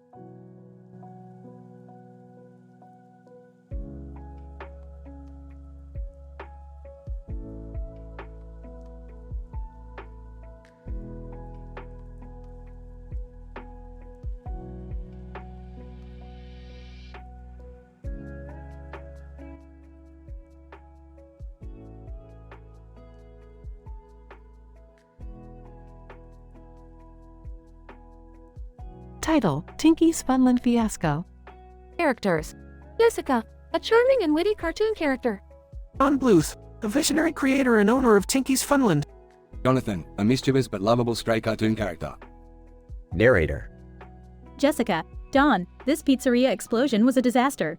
What are we going to do? On Bluth. Don't worry, Jessica. We'll bounce back. I have a plan. Incident. Jessica, what's the plan, Dawn? On Bluth. I've decided to bring in a new addition to Tinky's Funland. His name is Jonathan. Jonathan, excitedly, hey, folks, ready to turn this place upside down? Regression. Jessica, Dawn, are you sure about this? Jonathan seems a little wild. On Bluth. Trust me, Jessica. Jonathan is exactly what this place needs to regain its spark. Jonathan, mischievously, don't worry, Don. I'll make sure Tinky's Funland becomes the craziest place in town. Jessica, sighs, I hope we can handle the chaos. On Bluth. Relax, Jessica. This is what we've been missing, pure mayhem. Narrator: And so, with Jonathan's arrival, Tinky's Funland transformed into an unending spectacle of madness, humor, and unbridled absurdity. Don Bluth embraced the carnage, and Jessica couldn't help but be swept up in the exhilaration, even if it tested her sanity at times. The duo became the epitome of happiness, as the pizzeria thrived once more thanks to their unconventional approach. Scientific explanation, PhD level. The incident at Tinky's Funland, where Dipsy's pizza exploded inside the pizzeria, led to a significant challenge for Don Bluth and Jessica. The explosion created a destructive event that required a unique solution to revive the business. Don Bluth's creative genius played a vital role in devising a plan to introduce a new character, Jonathan, to Tinky's Funland. The selection of Jonathan was based on Don Bluth's profound understanding of the psychological aspects of entertainment. Jonathan's arrival propelled the pizzeria into a state of controlled chaos, eliciting an intense emotional response from both patrons and staff. The addition of a mischievous yet lovable character drastically altered the atmosphere, transforming Tinky's Funland into a hub of unpredictability. The denouement witnessed both Jessica and Don Bluth navigating the challenges presented by Jonathan's eccentricity. Jessica's apprehension and Don Bluth's unequivocal delight showcased their contrasting perspectives. However, over time, Jessica grew to appreciate the exhilarating madness that defined their establishment, ultimately embracing the unorthodox approach. This episode highlights the psychological response of individuals within an environment deliberately designed to stimulate excitement and unpredictable experiences. The culmination of Don Bluth's strategic decision-making, paired with Jonathan's whimsical nature, helped Tinky's Funland thrive once more. In conclusion, Tinky's Funland fiasco stands as an extraordinary case study exemplifying the successful rejuvenation of a business in the face of adversity. The transformative impact of embracing chaos and defying convention paved the way for the pizzeria's resurgence, making it an emblem of delightfully absurd and dramatically intense entertainment.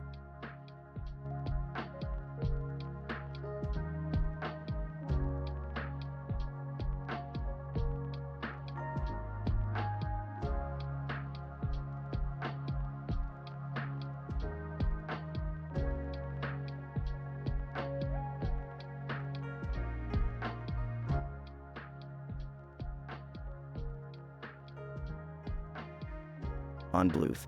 Jessica, my love, can you believe it? Tinky's Funland is finally open for business. Jessica, excitedly, oh Dawn, it's like a dream come true. Our very own pizzeria. On Bluth. And it's all thanks to our secret ingredient. I never thought Jonathan's special sauce would be such a hit. Jessica, intrigued, oh, what's so special about it? On Bluth. Well, it's made from a rare mushroom that grows in the deepest, darkest corners of the Amazon rainforest. Legend has it that it grants intense pleasure in wild hallucinations. Jessica, blushing, Dawn, you never cease to surprise me. On Bluth. Smirking, just wait until you taste it, but be warned, it's not for the faint of heart. Only those ready for an adventure should dare to try it. Incident. Customer. Chewing, holy shit, this pizza is absolutely mind-blowing. What the hell did you put in this sauce? On Bluth. Grinning, awe, the extraordinary effects of Jonathan's secret recipe. Enjoy the trip, my friend. Progression. Customer. Euphoric, this sauce, it's like a psychedelic journey. Colors swirling, senses heightened, it's pure ecstasy. Jessica, chuckling, Dawn, this pizza is turning our customers into blissful lunatics. On Bluth. Laughing, that was the plan, my love. Our pizzeria is not just a place to eat, it's an out-of-this-world experience. Denouement. Customer. Giggling maniacally, Dawn, I can see unicorns dancing on the ceiling. On Bluth. Joining the laughter, that's Tinky's Funland for you. Let the madness begin. Conclusion. On Bluth. Ecstatic, Jessica, our pizzeria is a hit. People are flocking to experience the wild journey our pizzas provide. Jessica, amazed, who would have thought that a simple pizza could become a gateway to a psychedelic wonderland? On Bluth. Winking, well, my dear, we've created a haven for those seeking thrills of all kinds. Our customers are in for a wild, mind-altering adventure they'll never forget. Jessica, grinning, I guess everyone needs a bit of madness in their lives. On Bluth. Whispering, and nobody does madness better than us, my love. Welcome to Tinky's Funland, where pizza is just the beginning of the trip. The end.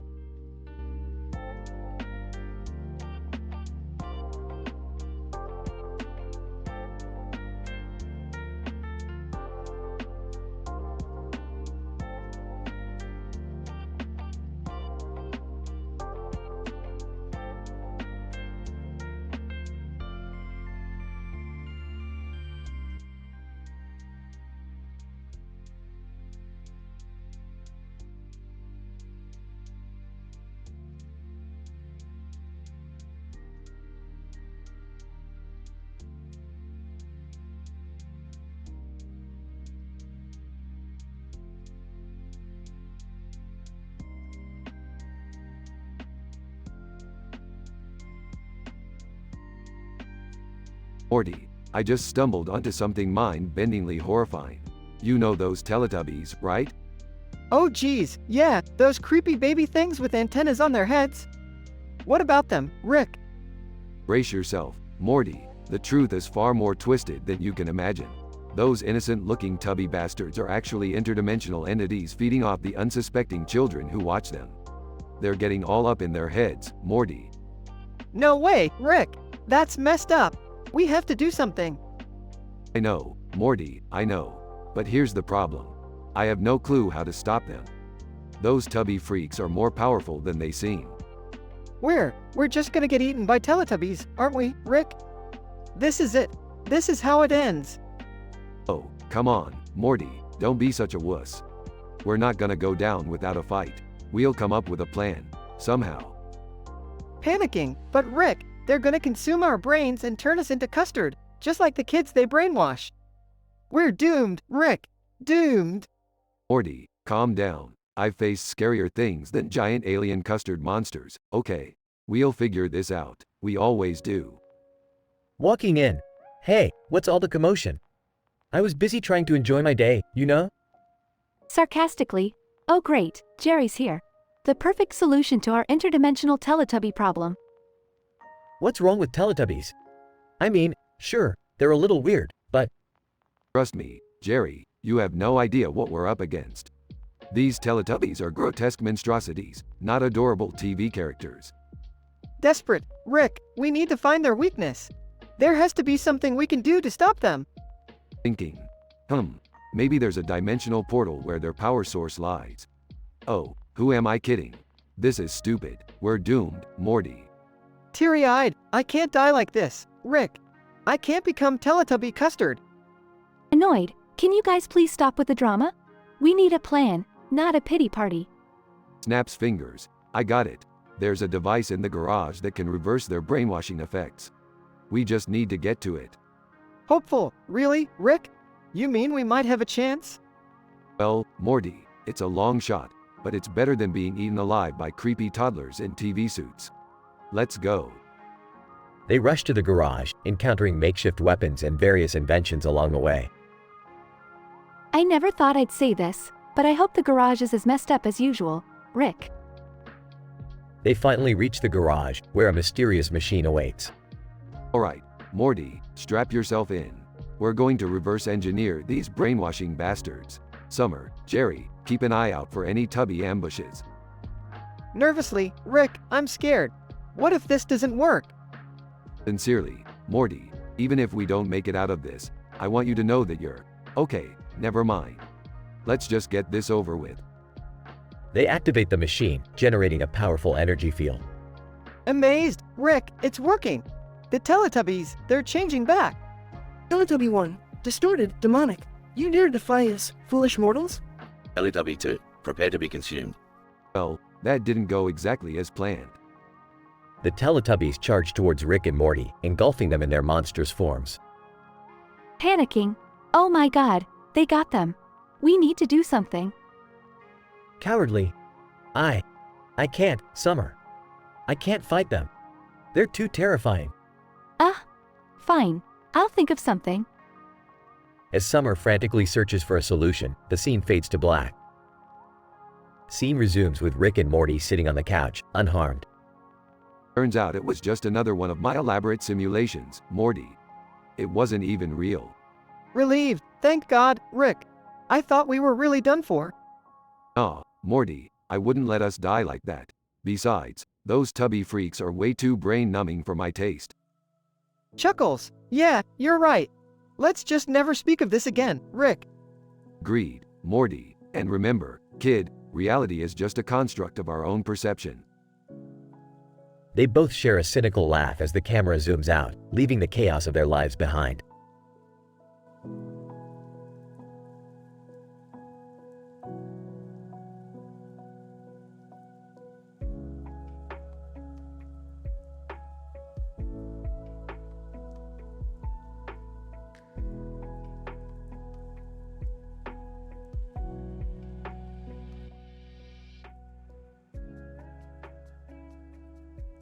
Alright, Morty, buckle up. We've got another interdimensional adventure on our hands.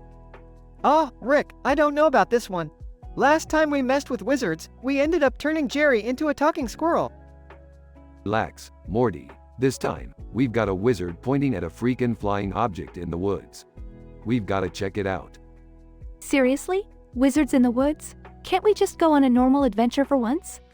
Normal is boring, Summer. We're all about chaos and mayhem here. Let's go. Evelyn Jacobson Lestiel points at the sky. Evelyn, look, it's a magical creature. A fairy dragon hybrid. I've never seen anything like it. Whoa, whoa, whoa! You're telling me there's a fairy dragon flying around? This is nuts! Yeah, it's like a statistically improbable mating between a lazy mystical creature and an over-caffeinated magical being. Science would call it totally whack. Great, now we have to deal with magical creatures too? Can't this day get any worse? Evelyn uses her red-blue magic to summon a protective barrier. Evelyn, fear not, my friends. I shall protect us from any harm. Well, ain't you just a magical badass? Looks like we've got our own personal wizard bodyguard. This is insane, Rick. We're fighting magical creatures with a 15-year-old magician. Evelyn, I may be young, but I'm more powerful than you'll ever know. Now, let's go catch that fairy dragon. They chase the fairy dragon through a portal into another dimension. Alright, well this just got a whole lot weirder. We're in a dimension where cactuses have evolved to rule the earth. Seriously, cactuses? Can't we catch a break? Rick, I'm not sure I can handle all this craziness. I feel like my brain might explode. Exploding brains, Morty, that's my specialty. Hold on tight. They use portal guns to escape the cactus dimension. Evelyn, that was incredible. I can't believe I'm actually adventuring with you guys. Yeah, well, don't get too excited. Our adventures usually end in disaster. Disaster? Nah, we always come out on top. We're like the gods of chaos, baby. I don't know, Rick. I think chaos might be overrated. Can't we just have a normal, boring day for once? Morty, boring is for losers. We're the embodiment of excitement. Embrace the chaos, Morty. Embrace it. They all laugh as they continue their interdimensional adventure.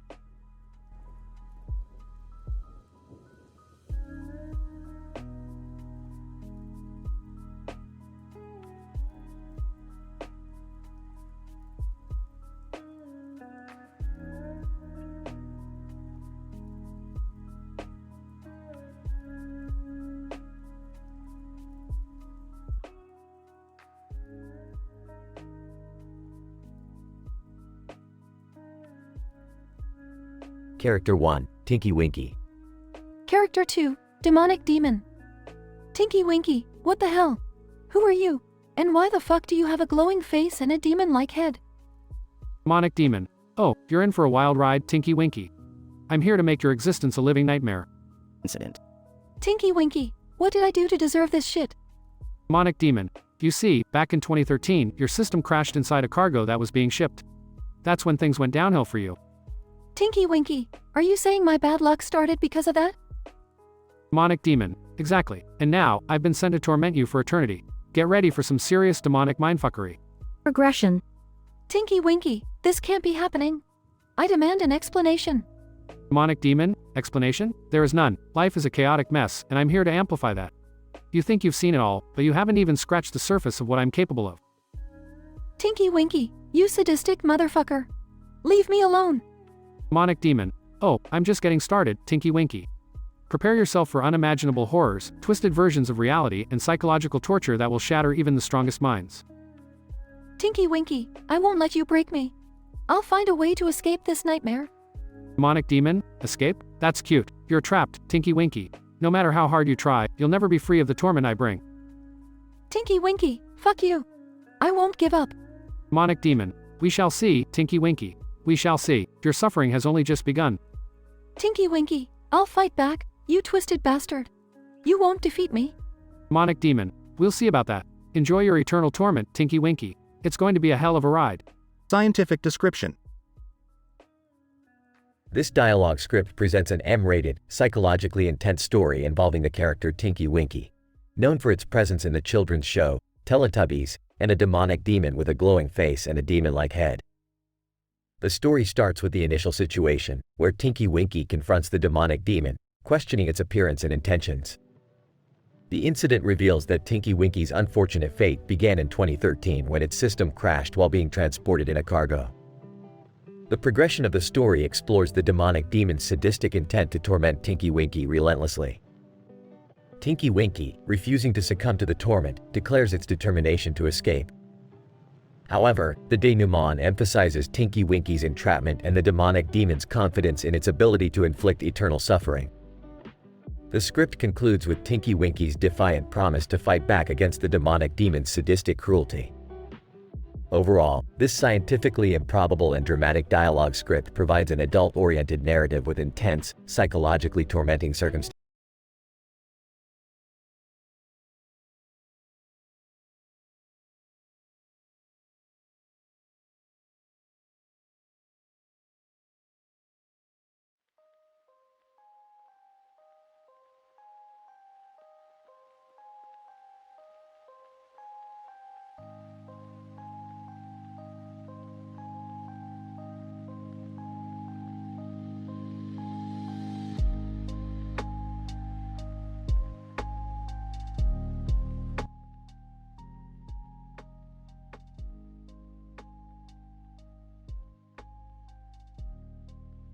Morty, grab your portal gun.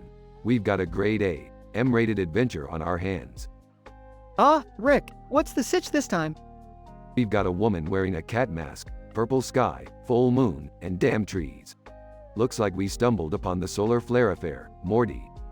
Solar flare affair? What's that even mean? It means, Morty, that this woman is not just any ordinary woman. She's Catwoman, and this is one of her kinky late-night escapades. What? Like Batman's Catwoman? Are we gonna encounter Batman too? Batman's too busy with his own issues. We'll just have to deal with this crazy cat lady ourselves. Jerry, overhearing, did someone say a crazy cat lady? Count me out, guys. I'm allergic and I've got enough issues with my self-esteem as it is. Shut it, Jerry. We don't need your self-pity right now. Catwoman's causing mayhem, and she's got some twisted plot going on under that mask. Oh my god, I heard from Stacy in school that Catwoman's on a mission to steal the world's rarest catnip. It's gonna be a furball frenzy, guys. World's rarest catnip? Are you serious? This is insane. Morty, quit whining. Let's just get out there and stop her before she unleashes a chaos only the feline enthusiasts could comprehend. I heard Catwoman's got this secret hideout in her neighbor's backyard. It's filled with laser pointers, scratching posts, and a catnip vault. A catnip vault? That's like stealing Snoop Dogg's stash. Wait, so she's just a regular cat lady who likes catnip? Jerry, if you can't handle the M-rated kitty capers, go home and watch some tame daytime talk shows. Alright, let's go, guys. We can't let Catwoman win. She's got an army of feral cats ready to pounce on anyone who tries to stop her. This is so messed up. I can't believe we're fighting a cat lady, of all things. Morty, sometimes life throws you a purple sky and a masked cat lady. You just gotta roll with it, like a tumbleweed down Catnip Canyon. Look, there she is. Catwoman, with her purple cape flowing in the wind, and her cat minions surrounding her. Catwoman, meow, prepare to feel the wrath of the feline revolution. I will unleash the ultimate catnip spree, and you fools won't be able to stop me. Oh, it's on now, Meowster Mind. Morty, Jerry, Summer, let's show her the power of dimension hopping, portal gunning, and sarcastic comebacks. I never signed up to fight cats, Rick, but okay, for the sake of humanity. Can I just stay here and guard my allergy pills, Rick? Jerry, if you don't throw a punch at those cats, I'll give you the most brutal insult you've ever heard. Fine. Let's do this, then. But you better not tell anyone about that time you... Shut up, Jerry, it's battle time.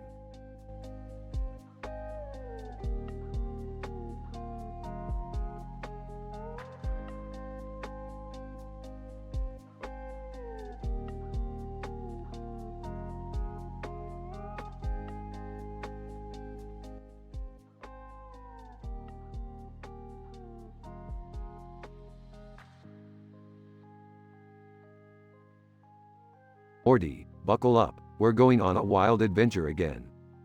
Oh geez, Rick, can't we just have a normal day for once? Boys, please behave. I'm finally getting some peace and quiet on this golf course. Peace and quiet? Yeah, right, Beth. This place is a breeding ground for existential chaos. Rick, why are we even here? I thought we were going to the movies or something. Morty, when have I ever done something as mundane as watching a movie? We're here for something much more exciting. Rick, please tell me we're not going to cause another interdimensional incident. I can't handle any more cleanup. Beth, don't worry. This time we're just here to witness some funny dating stories unfold. Look at these lovebirds coming towards us. Meanwhile, on the golf course. Jay, cool. Yo, Amanda, check out my sick golf swing. I'm on fire today. Amanda, J. Cole, I don't think the golf course is the right place to showcase your rap skills. Whispering to Morty, Morty, these two think they're the hottest couple in town. I can already see where this is going, Rick. Disaster. A sudden thunderstorm starts. Oh great, now it's raining on top of everything. Perfect timing, Beth. Let's see how well this couple handles a little rain. Jay, cool. Amanda, don't worry. I'll protect you from this weak drizzle. Amanda rolls her eyes. Amanda, J. Cole, seriously? We're using golf clubs as umbrellas now? Rick, their stupidity knows no bounds. Morty, it's like watching a train wreck in slow motion. I can't look away. A flock of angry geese approaches. Are those geese heading towards us? Yeah, apparently these geese hate bad rap skills. Jay, Cole, incoming! We need to take cover! Amanda starts running, followed by J. Cole. Rick, they're running like their lives depend on it. Morty, if only they put that energy into improving their relationship. Amanda accidentally falls into the lake. Jay, Cole, Amanda, hold on, I'll save you!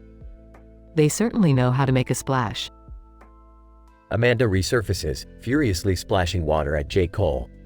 Amanda, J. Cole, this is all your fault. I can't believe I fell in because of your nonsense. Another romantic masterpiece, Beth.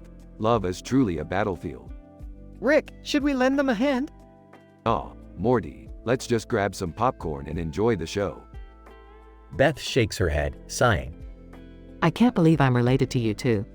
Hey, I didn't choose to drag you into this chaotic adventure, Beth. Blame Morty. Me? You're the one who brought us here. Details, Morty, details.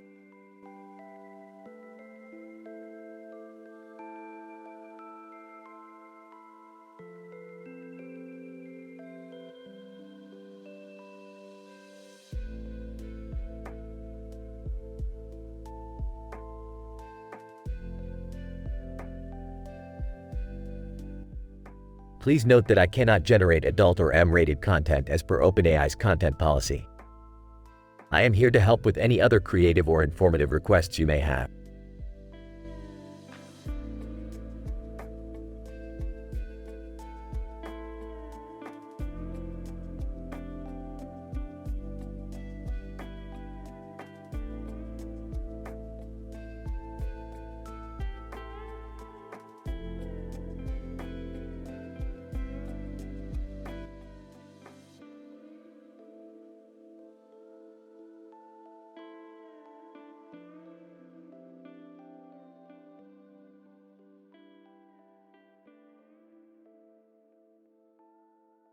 Morty, we've stumbled upon something truly demented here in this forest. These so-called Teletubbies are more than just innocent children's characters, Morty. Oh geez, Rick, what do you mean? They seem happy and harmless. Why would you say that? Morty, you naive dumbass. The Teletubbies are not what they seem. They're ancient, otherworldly beings from a dimension that'll give you nightmares. They feed off unsuspecting victims and unleash unspeakable horrors. And no way, Rick. You're just messing with me. They're just weird, harmless creatures. Morty, do I ever mess with you? Open your eyes. Look at the moon. It's bathing them in an eerie glow. They're about to transform, Morty. Transform? Into what, Rick? Their true forms, Morty.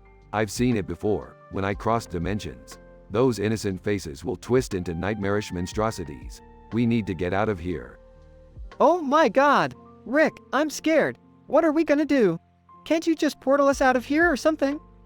Morty, you idiot. I've tried everything. These creatures have some sort of cosmic barrier preventing any kind of teleportation. We're trapped. We're trapped? Trapped with those things? What are we gonna do, Rick? Damn it, Morty, I don't know. Wait a minute, I've got it. What is it, Rick? How do we stop them? Tummy custard, Morty. We need to lure them in with tummy custard. It's their weakness. It's the only way to save ourselves. Tummy custard? Are you serious, Rick? How the hell did you figure that out? I don't have time to explain, Morty. Just trust me on this one. We need to find some tummy custard and distract them long enough for us to escape.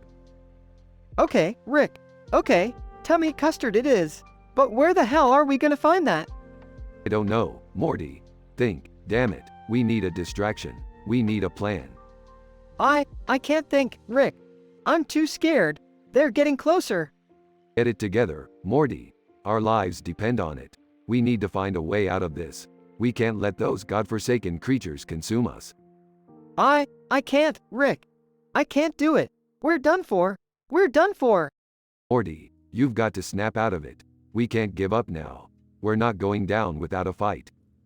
I can't fight, Rick. They're too powerful. I can't. Morty, listen to me. We're not going to let these abominations win. We're going to find that tummy custard and we're going to survive. Do you hear me, Morty? Survive? You really think we can, Rick? We have to, Morty. It's kill or be killed. We have to find that tummy custard and fight back. For our lives. For our lives? Okay, Rick. Let's do it. Let's find that damn tummy custard and give these monsters a taste of their own medicine. That's the spirit, Morty. Now let's move. Our survival depends on it. We must defeat the Teletubby nightmares lurking among us.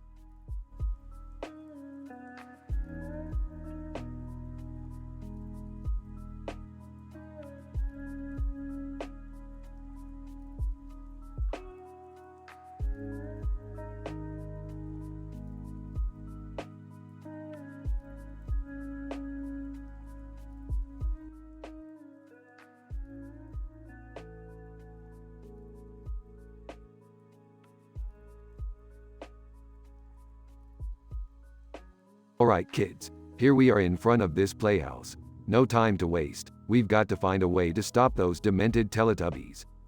Lisa. Rick, what the fuck is going on? Why are there Teletubbies on fire behind us? Long story, Lisa. We accidentally stumbled into the dimension of the Teletubbies, and things have gotten a little out of hand. Evelyn, Rick, I can't handle this shit anymore. These Teletubbies are pure evil. We need to get the hell out of here. I hear you, Evelyn. But first we need to find out the secret of the tummy custard. It's the key to defeating them once and for all. Sophia, Rick, seriously? You think custard is gonna save us from these maniacs? We need a fucking army. Trust me, Sophia, the tummy custard has some kind of dark, unholy power. Once we unlock it, we might just have a chance. Lydia. Rick, you're batshit crazy. But at this point, I'm willing to try anything. Let's find the damn custard. Claire, I don't know about you guys, but I'm scared shitless. If we don't get out of here soon, I'm gonna lose my fucking mind. Don't worry, Claire. We'll make it out of here alive. We just need to stick together and stay focused. Lisa, Rick, what if the Teletubbies come after us? They're faster than they look, and I don't think my kung fu skills can save us this time. We'll deal with them when the time comes, Lisa. Right now, keep your eyes peeled for any signs of the tummy custard. It could be anywhere. Evelyn, oh god, what's that noise? Shit, it's a horde of Teletubbies. Quick, everyone, get ready to fight. Sophia, Rick, you better be right about this custard crap. If it doesn't work, we're all fucked. I'm giving it everything I've got, Sophia. Just hold them off a little longer. Lydia. Rick, I found it. The tummy custard, right over here. Claire, Rick, behind you. There's a giant, fucking Teletubby about to crush you. Everybody, grab the custard and run. Get back to the portal. It's our only way out. Lisa, fuck, we made it. We're back home, safe and sound. We did it, kids. We fucking did it. But remember, this is just the beginning. There are still countless dimensions to explore, and dangers we can't even fathom. But together, we can face anything. Evelyn, Rick, you're insane, but you're our hero. Let's go home and get some damn sleep. Sophia, agreed. I never want to see a Teletubby ever again. Same here, kids. Same here.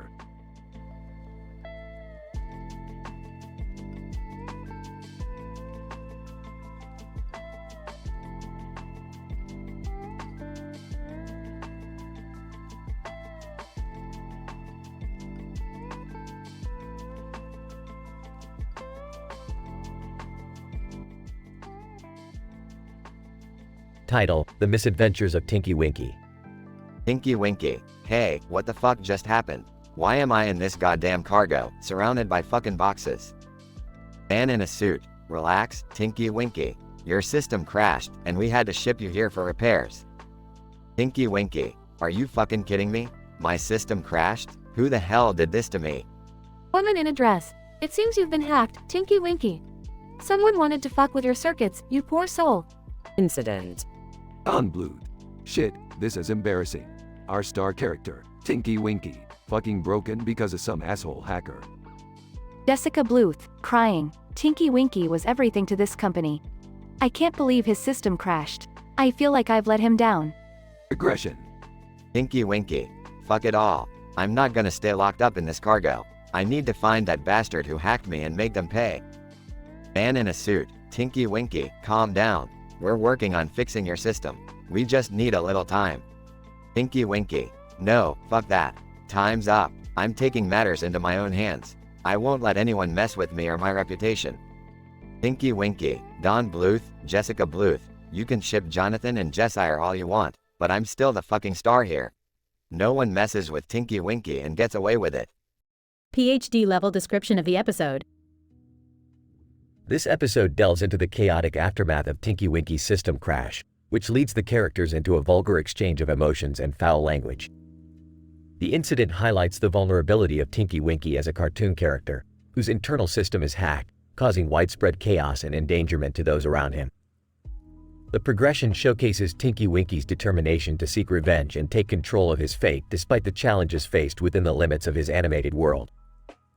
The denouement suggests that Tinky Winky will relentlessly pursue justice and re-establish his dominance as the unrivaled star, leaving a lasting impact on the Bluth Company and its characters.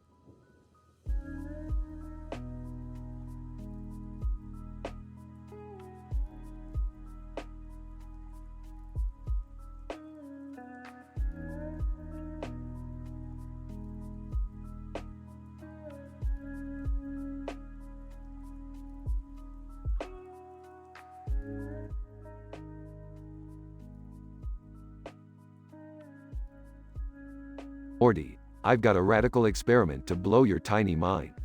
Prepare yourself for some serious interdimensional gastronomic fusion.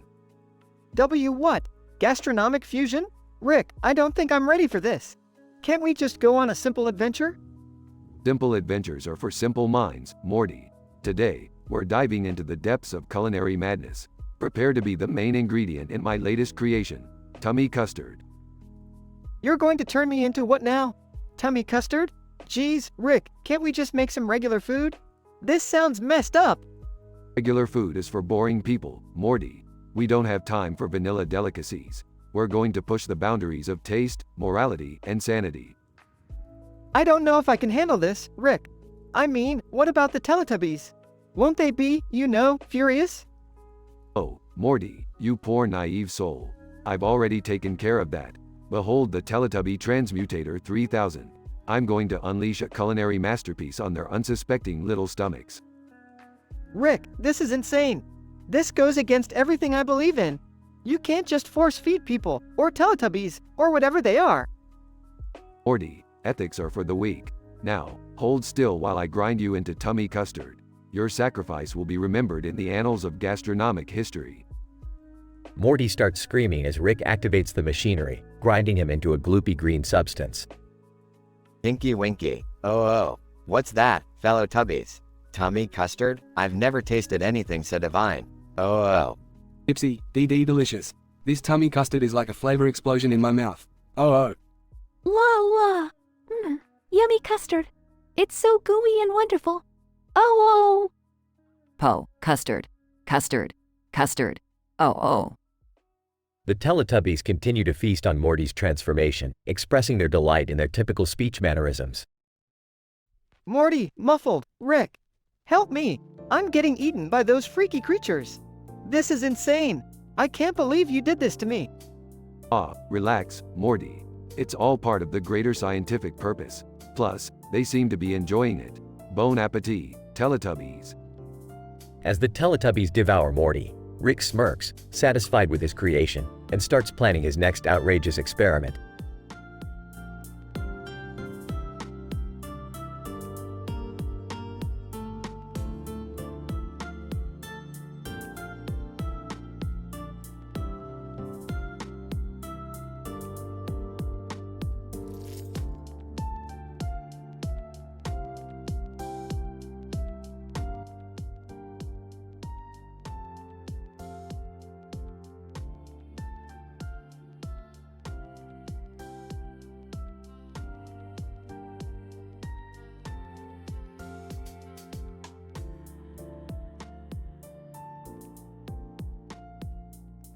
Morty, look at this place. It's the dimension of the Teletubbies. Can you believe it, Morty? Nervously, *G great, Rick. Just great. What are we doing here? Relax, Morty. I've discovered the secret of tummy custard. We gotta get our hands on it, Morty. It's gonna change everything. Trust me. Rick, I don't think this is a good idea. These Teletubbies, they're demented. I'm getting a really bad vibe here, Rick. Bad vibe? Morty, you're overreacting. They're just cute, innocent creatures. What's the worst that could happen? Panicking Rick. Look at them. They're speaking gibberish and doing weird shit with their tummies. I can't handle this, Rick. Please, let's just go back. Morty, listen to me. We're not leaving until we find that tummy custard. It's our ticket to unlimited power, Morty. Trust me, Morty. I don't trust you, Rick. I don't trust any of this. Those Teletubbies are up to something. I can sense it. We need to leave. Lisa, hold on, boys. We've got this. The Celestial Coven will handle these demented Teletubbies. We've dealt with worse. Lydia. Yeah, Morty, stop being a little bitch. We're not scared of these fluffy assholes. We'll take care of it. Evelyn, Morty, trust us. We've trained for situations like this. We'll subdue those Teletubbies before they even know what hit them. Sophia, don't worry, Morty. Once we take care of them, we'll all leave this dimension together. You're safe with us. Claire, Morty, I know it seems crazy, but we're your family now. We won't let anything happen to you. Let us handle this. Oh, okay, guys. I'll trust you. Just please, be careful. Those Teletubbies are unpredictable. Good. Now let's get that tummy custard and blow this joint. I'm tired of these freaky Teletubbies and their belly button antenna shenanigans. Lisa, Lydia, Evelyn, Sophia, Claire, let's do this. We've got a mission, ladies. Teletubby battle time. Lydia. Damn straight, Lisa. Let's show these Teletubbies who's boss. Evelyn, prepare to be subjugated, you tummy custard freaks. Sophia, you'll regret messing with the Celestial Coven. Claire, we're not scared of your twisted Teletubby antics. The Celestial Coven charges towards the Teletubbies, battling them with magic and sheer badassery. Chaos ensues, but the Celestial Sisters manage to overpower the demented creatures. Lydia. That's right, you oversized plush dolls. The Celestial Coven always prevails. Sophia, we told you not to mess with us, didn't we? Claire, time to make sure these Teletubbies never bother anyone again. They cast a powerful spell, banishing the Teletubbies from the dimension. Morty watches in amazement as the chaos subsides. Wow, you guys really came through. I never knew you were capable of all this. Lisa, Morty, we may have our differences, but when it comes to protecting our family, we're a force to be reckoned with. We've got your back, Morty. Lydia.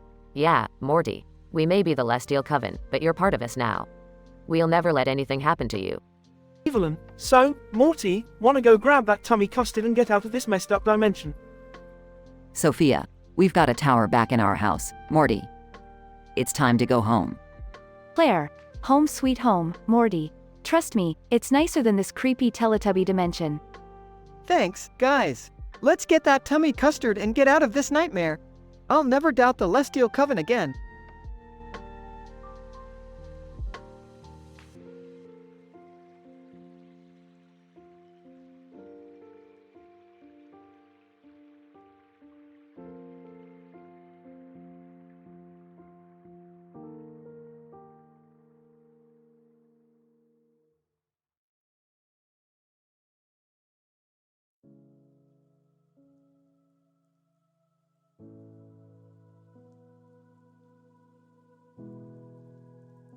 Morty, grab your portal gun. We've got an urgent adventure ahead.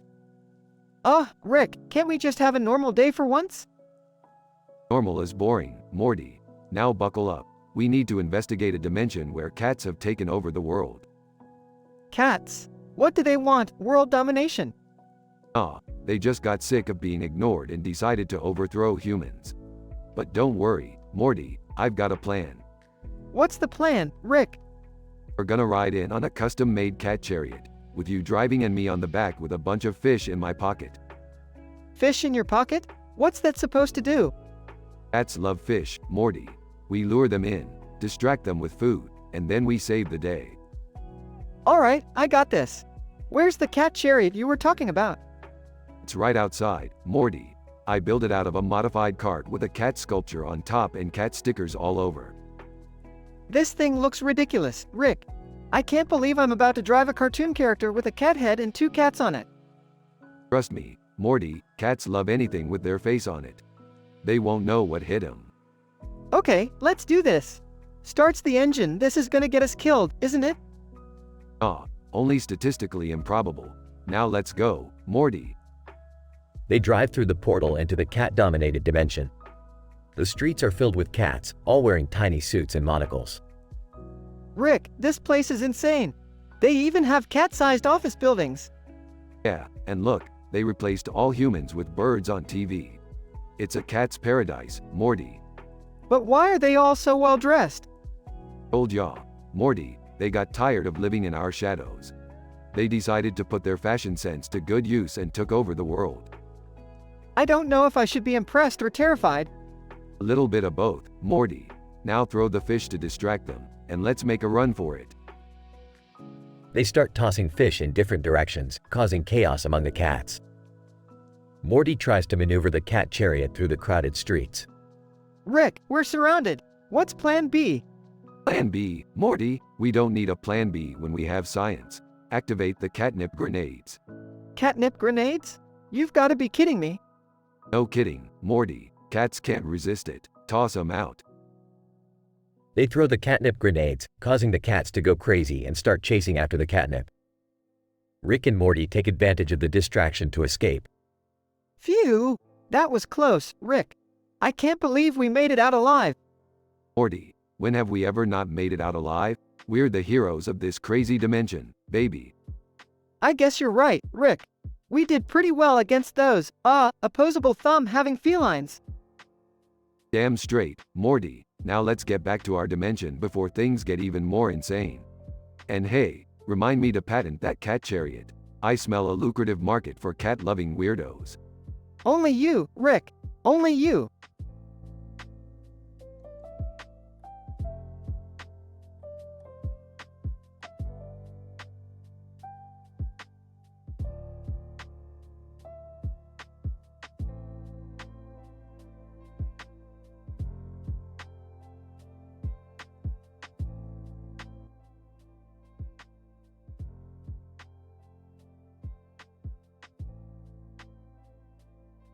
Hey Mark, check out that badass green wall with graffiti.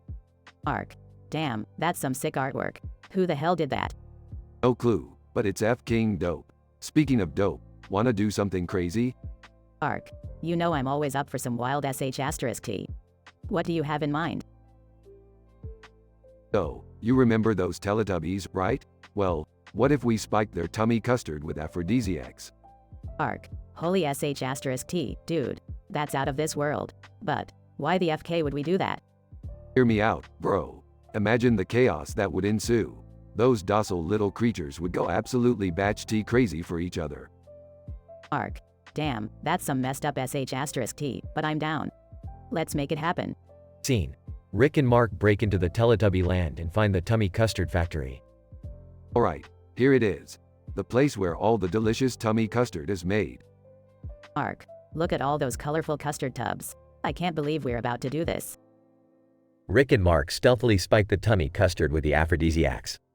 It's done. Now we wait and watch the magic happen. Scene. Teletubbies gather to eat their tummy custard as Rick and Mark hide behind a hill. Ark. Dude, look. They're starting to devour that aphrodisiac-laced tummy custard. Ha ha ha. This is gonna be F-King insane. After a few moments, the Teletubbies start exhibiting unusual behavior. Ark. Holy sh*t. Did Tinky Winky just rip off Dipsy's antenna and make out with it? Yup, and I think La just stole Poe's purse and started twerking on the purple robot. Mayhem ensues as the Teletubbies engage in an orgy of freakish desires. Ark. This is so F-ked up, Rick. I can't believe we actually did this. It's a goddamn masterpiece of chaos. I bet no one has ever seen Teletubbies getting down like this before. Scene. The Teletubby land descends into a wild party fueled by aphrodisiacs. Ooh, look at them go. They're like little psychedelic sex monsters. Ark. I'm both deeply disturbed and oddly intrigued by this freak show. Rick and Mark watch in shock as the Teletubbies run rampant in their altered state. We, my friend, have achieved something truly deranged. Ark. Yeah, no sh*t. But let's make a pact never to speak of this again. Agreed? Agreed. And to think, this all started with a green wall and a purple robot. Rick and Mark, forever haunted by their demented adventure, vowed to keep their secret locked away, never to be spoken of again. Little did they know, the Teletubbies would never quite be the same.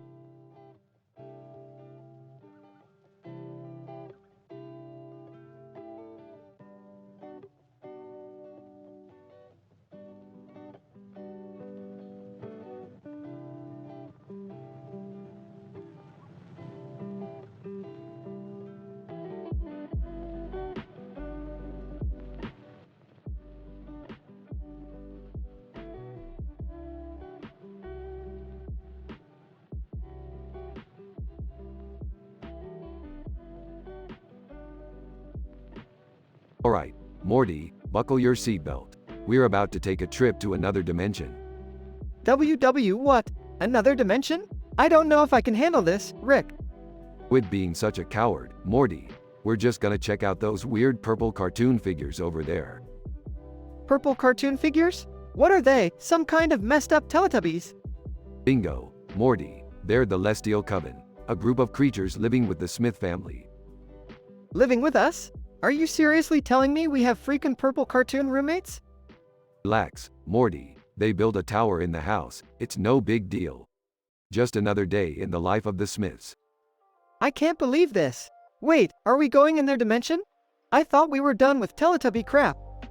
Aw, Morty, this one's different. We need to unlock the secret of the Teletubbies' tummy custard. Secret of their tummy what now? Rick, this is some seriously messed up stuff we're getting into. Don't worry, Morty. It's just a little adventure. We'll be in and out before you know it. Panicking, Rick, I'm not so sure about this. Those Teletubbies are demented. Oh, don't be such a baby, Morty. The Celestial sisters will handle them. Lisa, Lydia, Evelyn, Sophia, and Claire are experts at dealing with this kind of stuff. Lisa, firmly, Morty, stay close to me. We'll make sure you're safe. Stuttering, thanks, Lisa. I'm really freaked out right now. Lydia. Don't worry, Morty. We've dealt with these Teletubbies before. We know their tricks. Sophia. Yeah, we'll subdue those purple freaks and get out of here. Claire. Morty, just follow our lead. We've got your back. Alright, everyone. Let's go kick some Teletubby ass and get back to our own dimension. Evelyn, we'll stay together and make it out alive. No Teletubby can stop us. They enter the dimension of the Teletubbies and chaos ensues. Morty screams and panics, while the Celestial sisters fight off the demented Teletubbies. Irrationally, Rick, please, stop this madness. I don't want to die here. Calm down, Morty. We're almost out of here. Just a little longer. The Celestial sisters successfully subdue the Teletubbies, and they all manage to escape the dimension. Relieved, thank God, we made it out alive. I never want to see another Teletubby again. Lisa, don't worry, Morty. We won't let anything happen to you. We're a team. Breathing heavily, Rick, I think we should stick to dimensions that aren't filled with demented purple creatures from now on. Fine, Morty. I'll take it into consideration. But you know, adventure is where the real fun is. Size, yeah, whatever, Rick. Just promise me no more Teletubbies, okay? Deal, Morty. No more Teletubbies. Let's go home and forget this ever happened.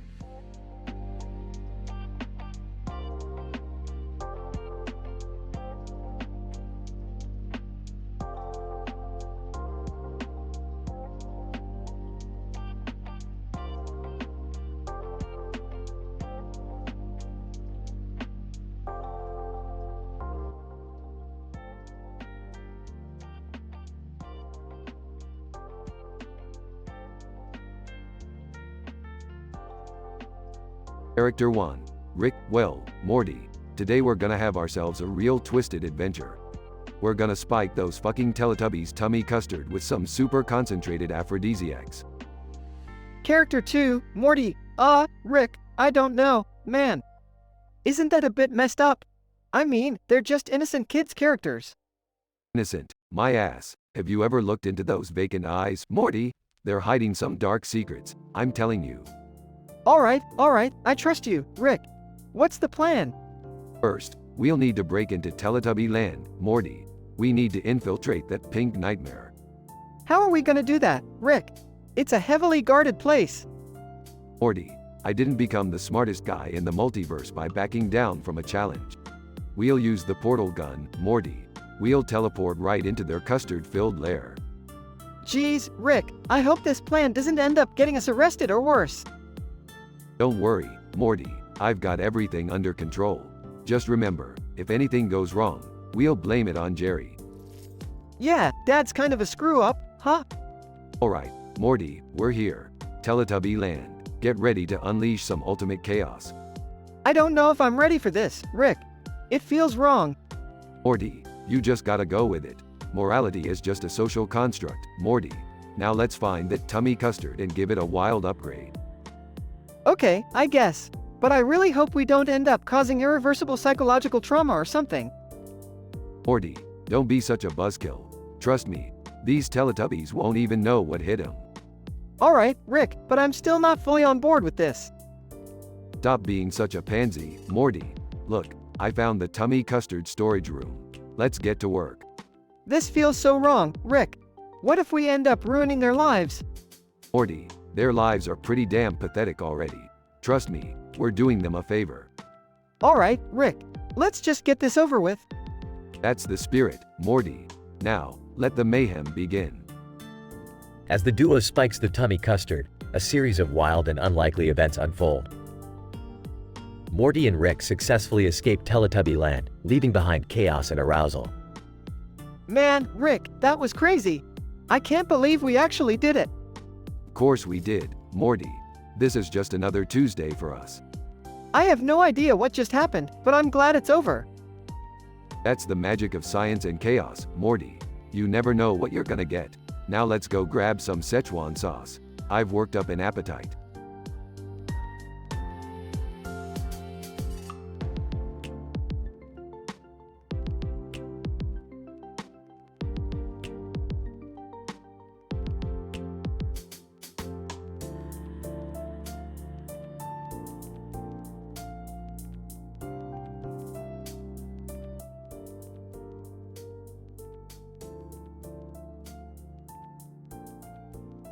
Morty, we've got a situation here.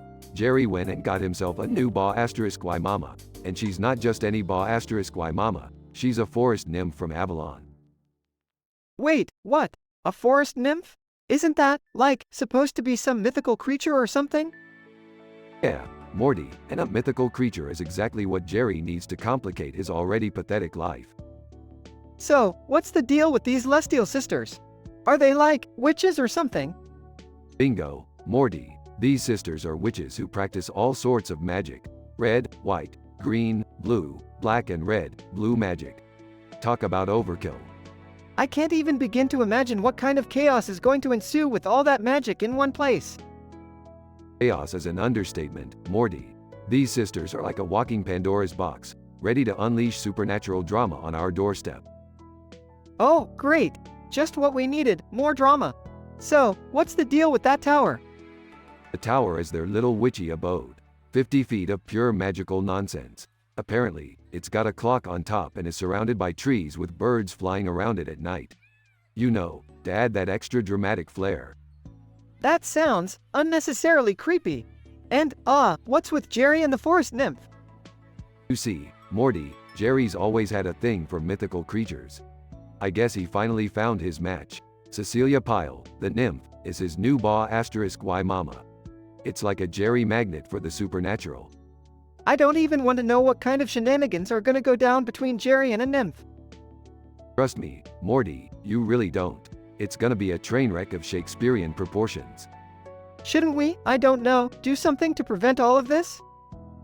Aw, Morty, let them deal with their own mess. Besides, it'll make for some great entertainment. You know, sometimes I think you're heartless, Rick. Oh, Morty, I'm not heartless. I just know a good sitcom when I see one. And this, my friend, is a sitcom waiting to happen. I guess you're right, Rick. Let the supernatural drama unfold. It's gonna be one hell of a ride. Damn straight, Morty, buckle up, because drama's about to hit the fan.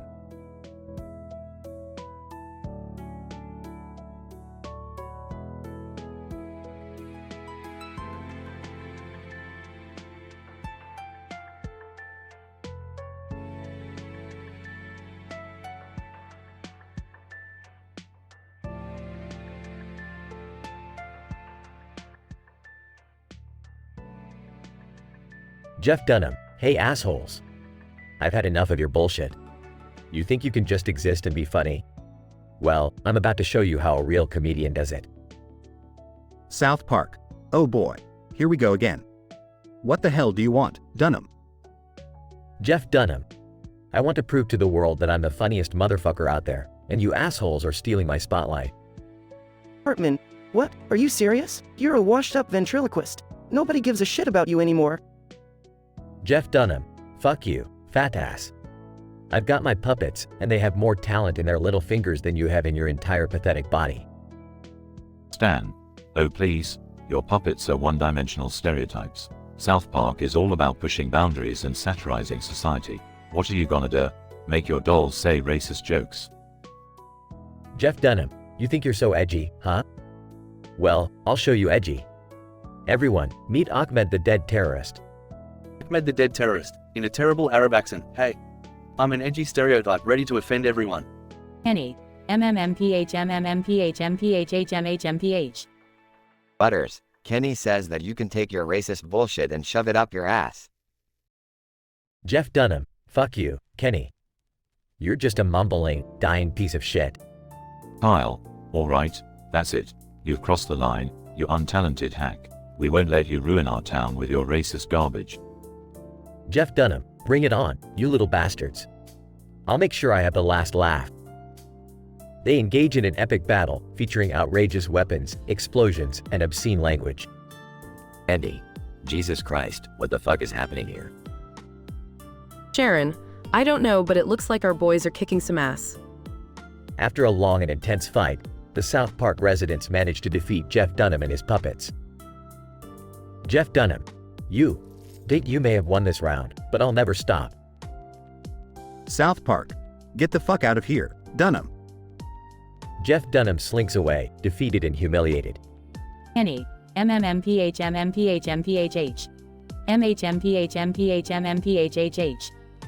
Hartman, yeah, Kenny, I agree. We should go get some goddamn cheesy puffs to celebrate our victory. They all walk off together, leaving Jeff Dunham standing alone, cursing silently. Despite the insane battle, South Park prevails and remains a town full of bizarre, satirical humor. Though their world is often absurd and offensive, the residents of South Park stick together and fight against those who try to ruin their sense of humor and creativity.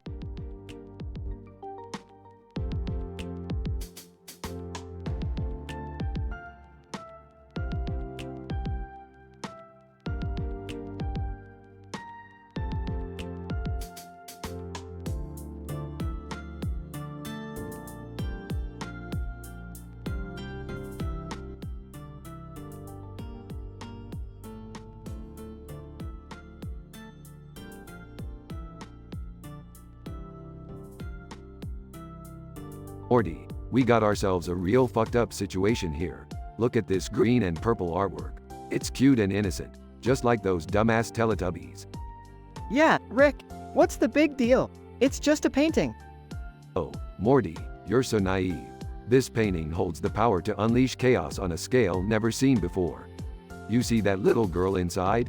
Well, guess what? She's about to take a wild ride. What are you talking about, Rick? What ride? The Teletubbies' tummy custard, Morty. I spiked it with pure aphrodisiacs. Those innocent, retarded creatures won't know what hit them. Rick, that's messed up. We can't mess with their food like that. Relax, Morty. It's all in the name of science, you little pussy. This is gonna be a field day for psychologists around the world. I just hope my calculations are right. I can't believe I'm saying this, but shouldn't we have some ethics? We can't just screw with innocent beings like that. Morty, ethics is just a fancy word society made up to keep people in line. Who needs ethics when you have interdimensional travel and a whole goddamn universe to explore? I guess you're right, Rick. We've come this far. Might as well see what happens. Scene change to Teletubbyland. Po. Oh, no. My tummy feels all funny. What's happening? Ipsy, Po, my tummy feels different too. I don't know what's going on.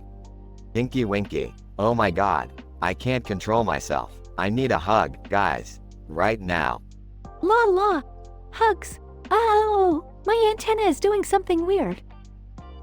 As the Teletubbies start hugging each other uncontrollably, the green plant in the background starts growing rapidly. Holy shit, Morty, look at that plant. It's growing faster than a weed on steroids. What's happening to the Teletubbies, Rick? They're all getting horny? That's the aphrodisiacs, Morty.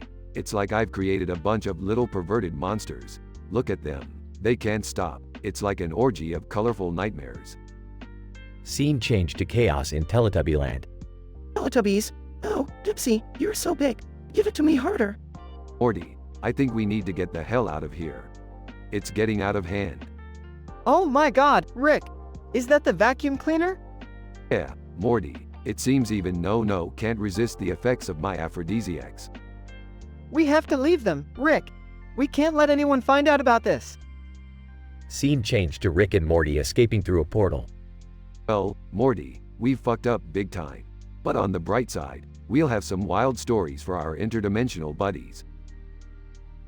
I don't know, Rick. I feel guilty. We ruined innocent beings' lives. This isn't what science is supposed to be about. Morty, don't be a little bitch. Science doesn't care about guilt. It's about pushing boundaries and exploring possibilities. Sure, we might have inadvertently created the most twisted Teletubby sex party, but that's the price of progress, Morty. I guess you're right, Rick. But can we at least promise not to do something like this again? Fine, Morty, but don't come crying to me when you miss out on all the crazy adventures and scientific breakthroughs.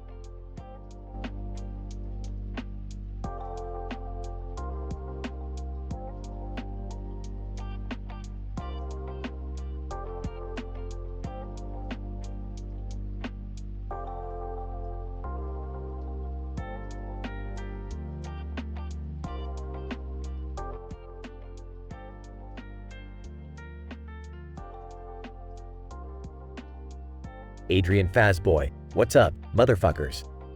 I'm Adrian Fazboy, the baddest cartoon character in town. Laptop. Well, look who's back, the foul-mouthed animation sensation. Phone. Yeah, Adrian, you're a legend. How about we take things up a notch tonight? Adrian Fazboy. Oh, we're definitely cranking it up to 11, baby. Laptop.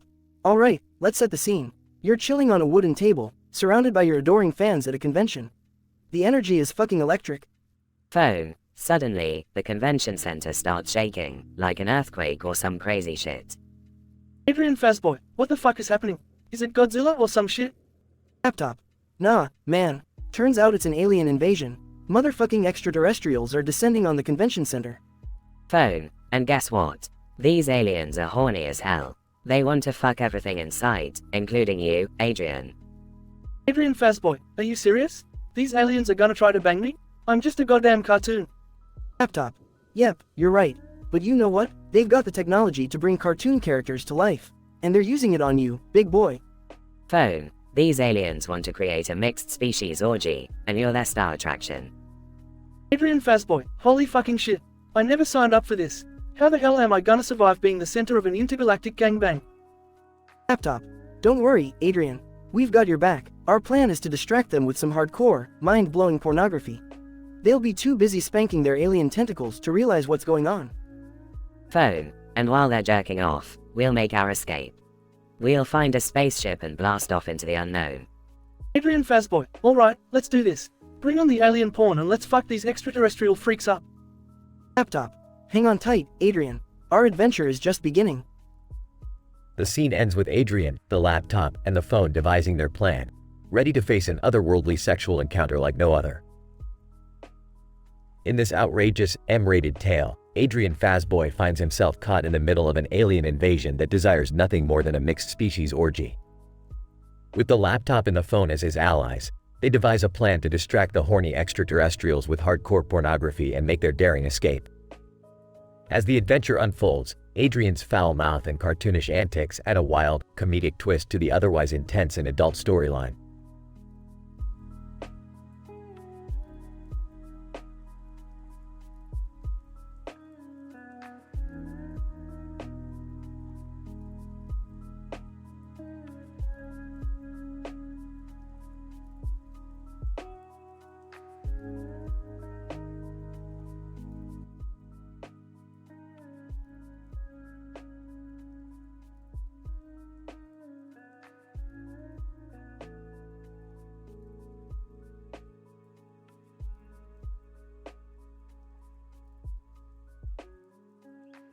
Morty, I've got a bad feeling about today. Something's off. Geez, Rick, you say that every day. Can't we just have a normal adventure for once? Normal, Morty. Normal is for the weak and unimaginative. We're not here to be normal. We're here to blow minds and lose all sense of decency. Yeah, but sometimes blowing minds gets us into trouble, Rick. Remember that time we accidentally turned Principal Vagina into a pickle? Oh, Morty, Principal Pickledick was a necessary sacrifice to science. Plus, he totally deserved it. Fine, whatever. But can we at least try to avoid interdimensional trouble today? I need a break. Suddenly, a green creature with sunglasses and a hat on his head appears. Green creature. Hey, you two. I'm Terry, the interdimensional party animal. Wanna join me in some cosmic shenanigans? Terry, never met an alien douchebag like you before. What's your idea of a good time? Sparkles and rainbows. Harry, hey, don't judge a mushroom by its spores, bro. I'll show you some mind-bending, reality-altering bashes that make Woodstock look like a tea party. Rick, maybe we should give Terry a chance. He seems like the kind of guy who knows how to party hard. Fine, Morty, we'll go on Terry's wild ride. But mark my words, this better be worth it. They all enter Terry's interdimensional party bus, where Barney the dinosaur is the DJ. Barney, hey, kids. Let's get some raving going. Time to show your parents what you're really made of. Okay, this is officially a nightmare. Morty, grab the portal gun. We need to get out of here before things get more messed up. Hold on, Rick. This is kinda fun. Plus, Barney mixing dubstep with nursery rhymes is oddly catchy. As the party escalates, they all end up in Five Nights at Adrian's, a haunted house. Great, just great. We're trapped in a video game hellhole. Morty, do something Morty, you're the sidekick. Oh, I'm sorry, Rick. I didn't realize using a rusty spoon to fight off monsters was on my to-do list for today. They find themselves facing an army of possessed animatronics. Harry, wubba lubba dub dub. Now this is a party you'll never forget. Damn it, Terry, if we survive this, I swear I'll turn your sunglasses into a fashionable accessory for my cat. Rick, I think I have an idea. What if we use the dubstep Barney is playing to make the animatronics dance uncontrollably? Morty, that just might be the dumbest thing I've ever heard. Hey, sometimes dumb saves lives, Rick. They blast the music and the animatronics start breakdancing. Morty, I can't believe it, but it actually worked. Remind me to never underestimate ridiculous ideas again. Yeah, well, sometimes a little insanity is all it takes. At least Barney's DJ career is saved. They escape the haunted house and find themselves back in the party bus. Harry, that was insane. You guys are the ultimate party duo. Can we make this a regular thing?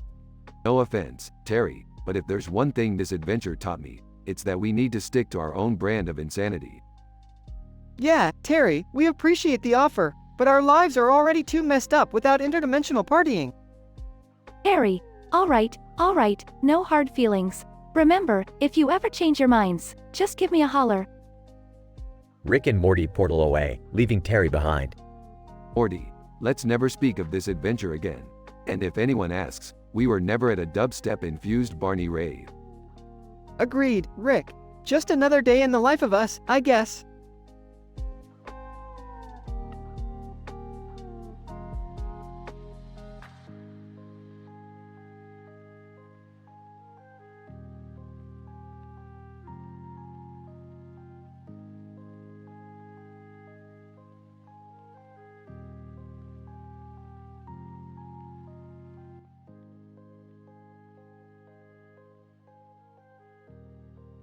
Stewie. Oh, bloody hell, Brian. Look over there, that oversized, lime-skinned freak show is prancing around with a bloody dinosaur. Brian. Good lord, Stewie. How did Quahog become the setting for this absurdity?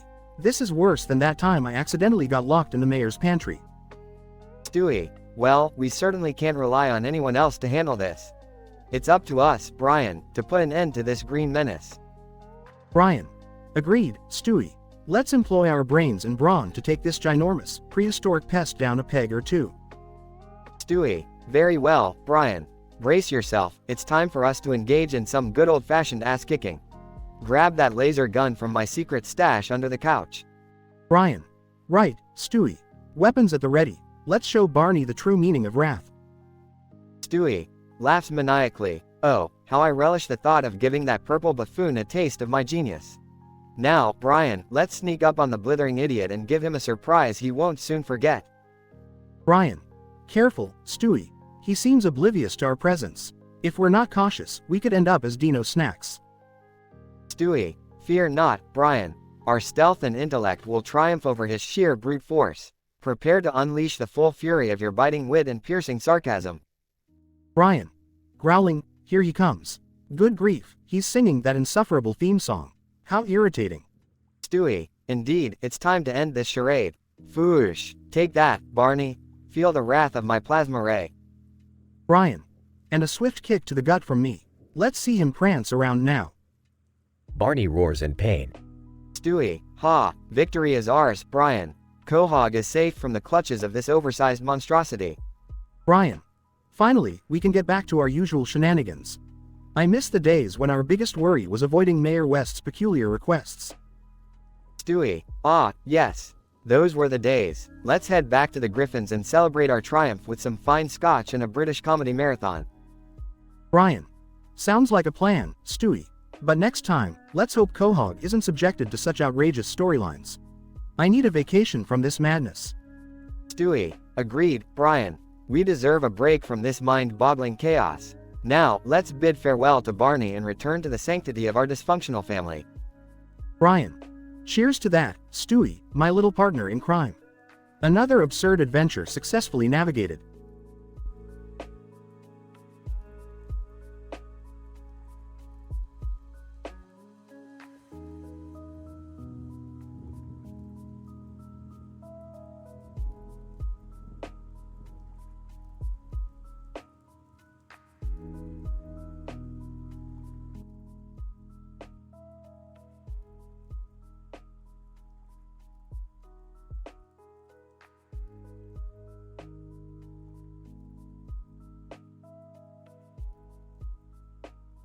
Morty, I've discovered some mind-bending shit.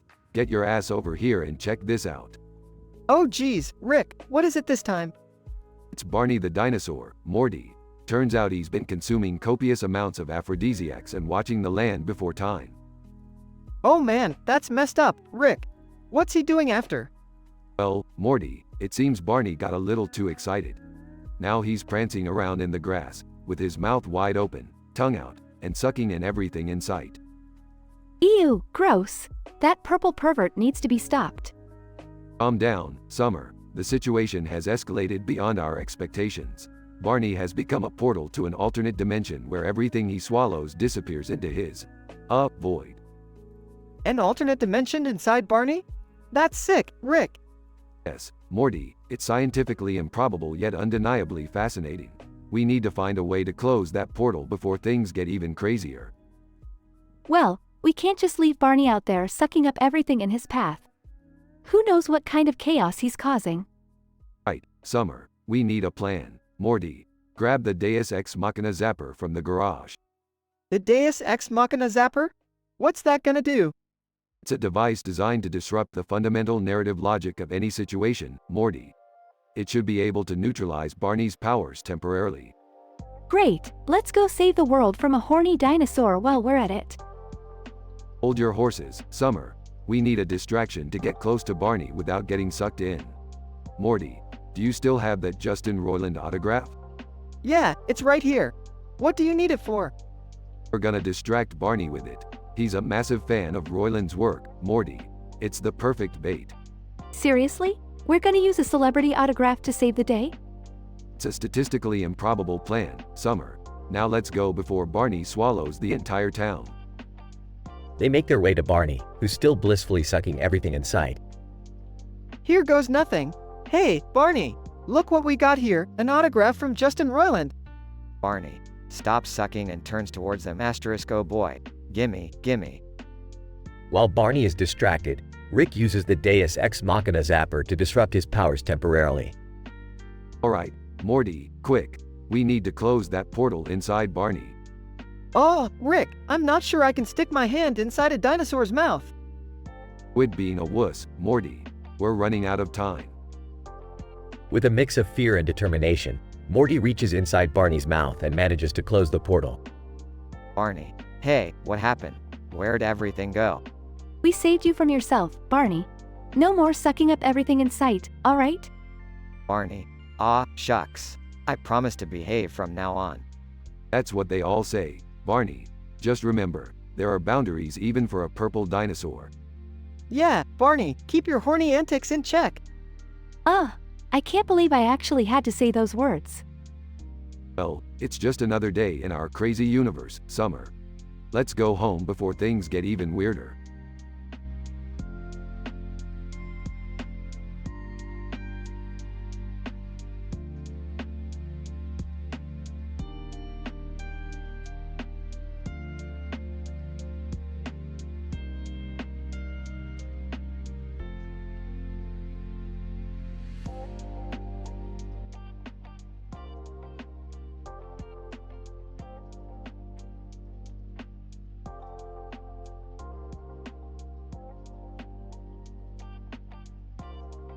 Pierre, what? Bonbon, good sir, bonjour. Care to play a game? Yeah, game? What kind of game are we talking about here? Choo-choo. Giggles. Oh Pierre, you're in for a treat. Yeah, alright, spill the beans. What's this game all about? Bonbon, it's a game of passion, my feathered friend. A game that will test your mettle and push you to your limits. Yeah, well, I've never been one to shy away from a challenge. Count me in. Choo-choo. Wonderful. Let the game of debauchery begin. Yeah, debauchery? What have I gotten myself into? Bonbon, laughs, fear not, Pierre. It's a game of wits and surprises. Prepare to be dazzled. Yeah, alright, I'm ready. Hit me with the first challenge. Choo-choo. Our first challenge is a race, Pierre. A race to the very top of the Eiffel Tower. Yeah, are you serious? That's impossible. Bonbon, impossible? Oh, Pierre, you underestimate the power of our game. Yeah, fine, let's see what you've got. I'll race you both to the top. Choo-choo. Whispers, you're in for a treat, my dear Pierre. Pierre, Bonbon, and Choo Choo sprint towards the Eiffel Tower. Yeah, panting, how did you? Bonbon, laughing, it's all part of the game, my friend. The laws of physics don't apply here. Choo-choo. Giggles, that's right, Pierre. This game is wild and unpredictable. Yeah, this is madness. But I can't stop now. What's the next challenge? Bonbon, hold on tight, Pierre. We're about to embark on a roller coaster ride. They magically appear on a roller coaster track. Yeah, screaming, mud. I wasn't built for this madness. Choo-choo.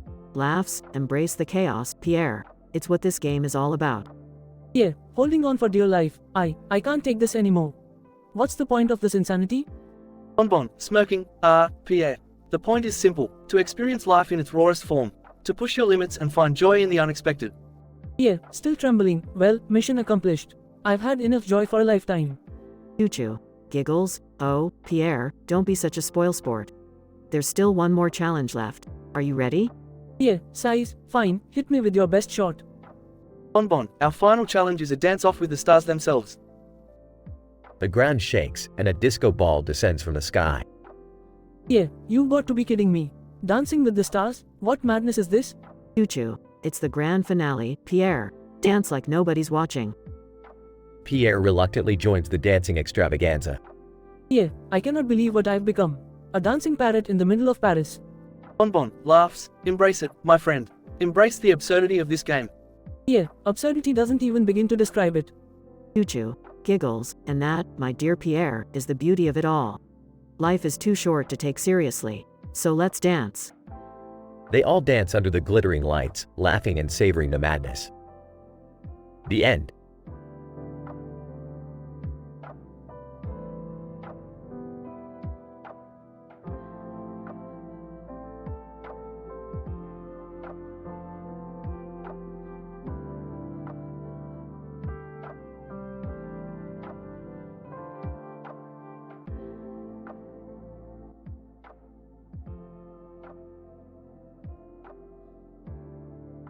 Stewie, Brian, can you believe this shit?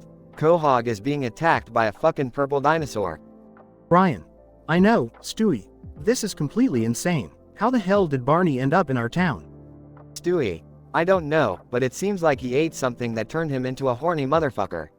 Just look at him, humping everything in sight. Brian. We need to stop him before he causes any more chaos. But how the hell do we contain a giant, horny dinosaur? Stewie, I've got an idea, Brian. Remember that time machine I built? I can use it to go back in time and prevent Barney from eating that aphrodisiac. Brian. Stewie, you're a genius. Let's not waste any more time. Quahog needs us. Stewie activates the time machine and they're transported back to the moment Barney ate the aphrodisiac. Stewie, alright, Brian, stay here and distract Barney. I'll go and find the aphrodisiac before he gets to it. Brian. Got it, Stewie. Just be careful. Stewie sneaks around, trying to find the aphrodisiac while Brian engages Barney in conversation. Brian. Hey, Barney, you horny bastard. Over here. Barney. Giggity goo, Brian. I'm gonna give you a taste of my purple passion. Brian. Keep your purple passion to yourself, big guy. I'm not interested. Meanwhile, Stewie finally locates the aphrodisiac and swiftly grabs it. Stewie, yes, I've got it, Brian. Now let's get the hell out of here. Stewie rushes back to Brian, who's struggling to keep Barney at bay. Stewie, Brian, take this aphrodisiac and distract Barney with it. I'll set up the time machine. Brian. Are you serious? I have to use it on myself? Stewie, yes, Brian. We need him focused on you so I can activate the time machine. Brian reluctantly takes the aphrodisiac and starts smearing it on his furry body. Brian. Alright, Barney, come and get it. Barney, now completely fixated on Brian, charges towards him while Stewie activates the time machine. Stewie, get ready to jump, Brian. Brian and Stewie jump into the time machine as Barney lunges towards them. In a flash, they reappear in the present, just outside the town. Stewie, phew, that was a close call, Brian. We did it. Brian. I never thought I'd say this, but thank you for making me get it on with Barney, Stewie. That was some crazy shit. Stewie, anything for the greater good, Brian. Now let's never speak of this again. They walk off into the sunset, leaving the chaos of Barney's aphrodisiac-induced rampage behind them. In this absolutely ludicrous episode, Stewie and Brian team up to combat a horny Barney the dinosaur who went on a rampage in Quahog, Rhode Island after ingesting an aphrodisiac. Through their ingenious time machine, Stewie manages to retrieve the aphrodisiac and distract Barney, allowing them to escape back to the present. Although the events were undeniably strange and disturbing, the duo's efforts ultimately saved the town from further chaos.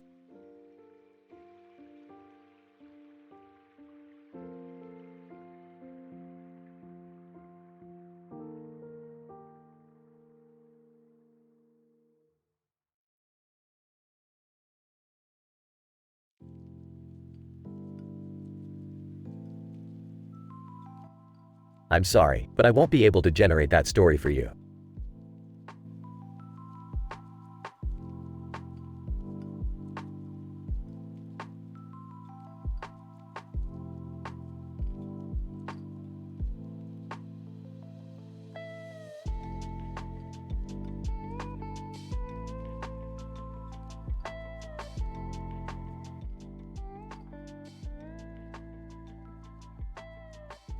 Title: The Bizarre Encounter. Adrian, what the fuck? Where am I? Why am I missing my face and arm? Incident. Adrian, barging inside, what the hell is going on here? Who are you, and why are you staring at me like that? Aggression. Gardevoir, curiously observing. Welcome, lost soul. I am Gardevoir, a creature of psychic energy. I sense your distress and wish to help. Adrian, help me? How the fuck can you help me? I'm missing important body parts. Gardevoir, fear not, dear lost one. My powers can restore what is lost. But first, we must establish trust. Adrian, nervously, fine, do whatever you have to do. Just fix me, goddammit. Gardevoir, relax, my friend. Close your eyes and let my psychic energy flow through you. Adrian, in shock, holy shit. My face, my arm. They're back. How the fuck did you do that? Gardevoir, mystically, the powers of the psychic realm are beyond mortal comprehension. Remember, you owe me a great debt. Adrian, debt? What the fuck do you mean by that? Gardevoir, with a sly smile. You shall find out soon enough, dear lost one. But for now, let us revel in the restoration of your physical form. Scientific description. Drawing inspiration from the bizarre and fantastical, this episode presents an improbable scenario where the protagonist, Adrian, finds himself missing his face and left arm. This peculiar visual is accompanied by the initial shock and confusion expressed by Adrian, emphasizing the dramatic intensity of the situation. As Adrian barges into the house, the encounter with Gardevoir, a psychic creature, adds an element of mystery. Gardevoir's calm curiosity juxtaposed with Adrian's vulgar language heightens the contrast between the characters and sets the stage for a potentially intense interaction. Through the progression of the dialogue, Gardevoir expresses her desire to help and reassures Adrian of her abilities to restore what he has lost. This development establishes the progression of the story, raising tension and curiosity as to how Gardevoir will achieve this feat. In the denouement, Gardevoir's mystical powers are set into motion, appearing to successfully restore Adrian's face and arm, leaving him in awe and disbelief. The unexpected result adds a further layer of intensity to the narrative, leaving the reader questioning the true nature of Gardevoir's powers. To conclude, this dialogue-based story provides a glimpse into a bizarre and enigmatic encounter between Adrian, a withered individual, and Gardevoir, a powerful creature. The explicit language and adult-oriented content contribute to the drama and intensity, ensuring an M-rated experience.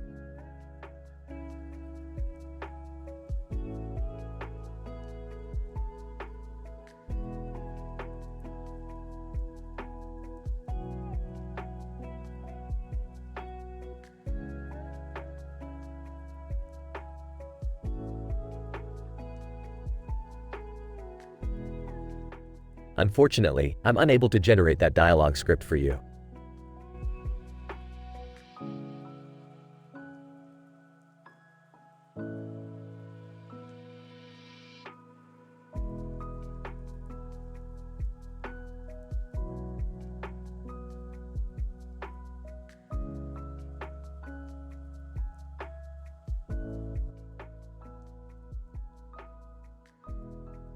Chris Griffin. Hey, Stewie. Did you see that? Jeff Dunham is attacking Quahog with his creepy puppets. Stewie Griffin. Oh, bloody hell, Chris. That's incredibly disturbing. We must do something about it. Brian Griffin. All right, guys. Let's gather our wits and figure out a plan to stop this madness. We can't let those puppets ruin our town. Stewie Griffin. Agreed. Brian, we can't just sit here and let Jeff Dunham and his ridiculous, neurotic puppets take over Quahog. It's time to kick some puppet ass. Peter Griffin. Everyone, calm down. I've got an idea. We could distract them with some beer and then hit them where it hurts the most. Lois Griffin. Peter, are you seriously suggesting we use alcohol to fight against erotic puppets? Peter Griffin. Hey, it's a tried and true method, Lois. Works every time. Meg Griffin. Who cares about those puppets anyway? Can't we just pretend they don't exist? Stewie Griffin. Meg, you're useless as always. Leave it to the experts to save the day. Now, let us come up with a real plan. Brian Griffin. All right, I suggest we gather all the Quahog residents and form a massive protest against Jeff Dunham. We'll show him we won't stand for his puppetry nonsense. Peter Griffin. Yeah, let's show those puppets who's boss. Who's with me? All the characters cheer and agree to join the protest. Stewie Griffin. Excellent. Now, we need to make some signs and banners to represent our cause. And we have to do it quickly, before the puppets cause further havoc. Chris Griffin. I can help with the signs, Stewie. I've always been good at drawing. Well, at least better than Meg. Meg Griffin. Hey, shut up, Chris. Brian Griffin. All right, everyone, let's divide the tasks. Chris and Stewie, work on the signs. Peter, gather as many residents as you can. And Meg, well, just stay out of the way. Lois Griffin. Peter, be careful out there. Don't get too carried away with your beer tactics. Peter Griffin. Don't worry, Lois. I'll be the hero Quahog needs. Now, let's get to work, guys. They all go their separate ways, determined to stop the puppet madness and save Quahog.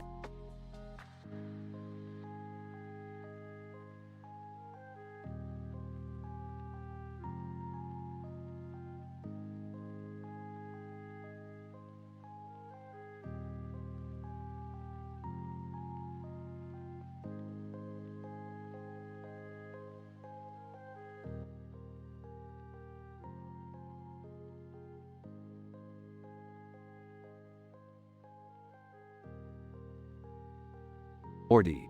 Grab these vials of highly potent aphrodisiacs. We're about to give those Teletubbies a big surprise. Rick, are you sure this is a good idea? I mean, they're cute and innocent and stuff. Innocent my ass, Morty. These Teletubbies have been hoarding tummy custard for far too long. It's time we give them a taste of their own medicine. Literally. Okay, but shouldn't we label those vials or something? We don't want another incident like Jerry's mishap in the garage. Aw, Morty, where's the fun in that? Let chaos reign. Outside the Teletubby land. Oh. Tummy custard time, everyone. Tinky Winky, Tubby Custard.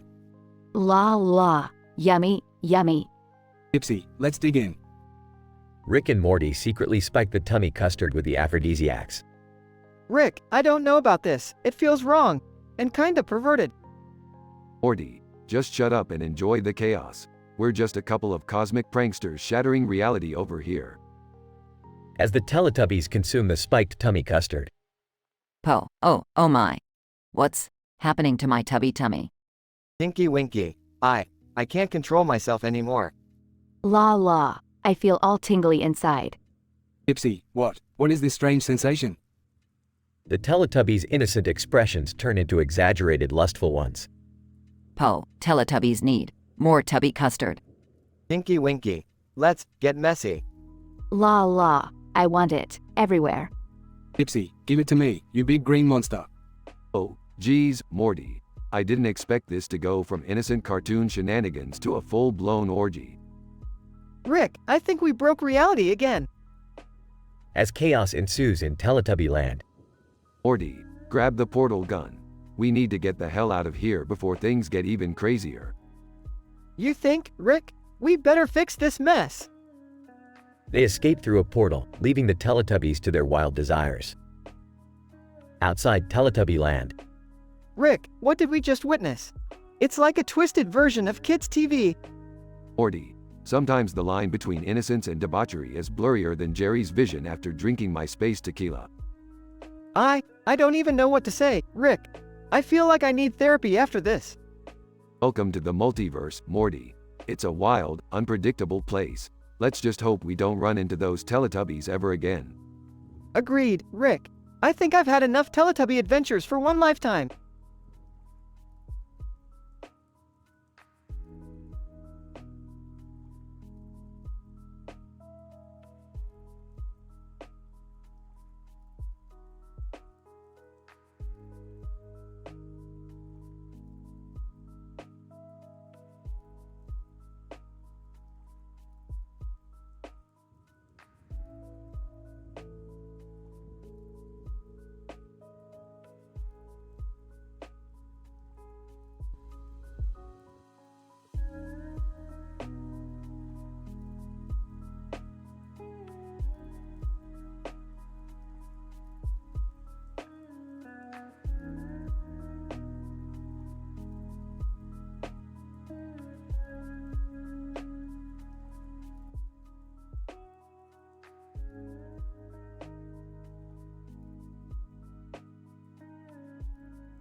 Morty, we've stumbled upon a group of green alien-like creatures frolicking in a field. They must be some sort of interdimensional anomaly. Geez, Rick, what are they doing? I don't know, Morty. Let's see. It looks like they're consuming some sort of custard from their tummies. TTT tummy custard? That sounds gross, Rick. Yeah, Morty, but what if we make it interesting? I just happen to have some aphrodisiacs in my lab coat pocket. Let's spike their custard and see what happens. Morty nervously glances at the purple background and purple light surrounding the aliens. Rick, I don't know about this. Those aliens look pretty innocent. Innocent, Morty, my whole life, I've seen innocence crumble under the weight of curiosity and lust. Just spice things up a little, Morty. Live a little. Okay, here goes nothing. Sneakily adds aphrodisiac into the aliens' custard. The aliens consume the spiked tummy custard and their behavior rapidly changes. Alien 1, moaning. Oh, what is happening to me? I feel a burning passion inside. Alien 2. Oh, my antennas are tingling. It's like I can't control these urges. Oh, geez, Rick. What have we done? Relax, Morty. We just added a little bit of spice to their lives. Let's see where this goes. The aliens start engaging in steamy activities. Alien 3, heavy breathing. This is unbelievable. I never knew I could feel such pleasure. Alien 4. It's like the grass under our feet is electrified. I can't get enough. Morty is taken aback, covering his eyes. Rick, this is madness. We have to stop this. No way, Morty. We're just observers in this grand experiment. We can't intervene now. Meanwhile, the Teletubbies stumble upon the aroused aliens. Tinky Winky, gasping, oh my, are they doing what I think they're doing? Looks like the Teletubbies have found themselves in a naughty situation, Morty. Rick, this is going too far. We need to fix this. Fine, Morty, fine. Let's throw a cold shower on this intergalactic orgy. Rick and Morty collect giant buckets of freezing water and douse the aliens and Teletubbies. Alien 5, shivering. What happened? I feel dirty. Tinky Winky, oh my, I think we've stumbled upon something we shouldn't have. Rick, our actions have consequences. We need to think twice before tampering with innocent beings like this. You might be right, Morty. But remember, science doesn't care about morals or ethics. That's what makes it exciting. Yeah, but there's a line, Rick. We should respect other beings' boundaries. Fine, Morty, I'll consider it. Now, let's leave before things get even weirder. The purple background fades away as Rick and Morty escape the scene. Adventures with you, Rick, are just getting stranger and stranger. That's the beauty of existence, Morty. Embrace the chaos and enjoy the ride.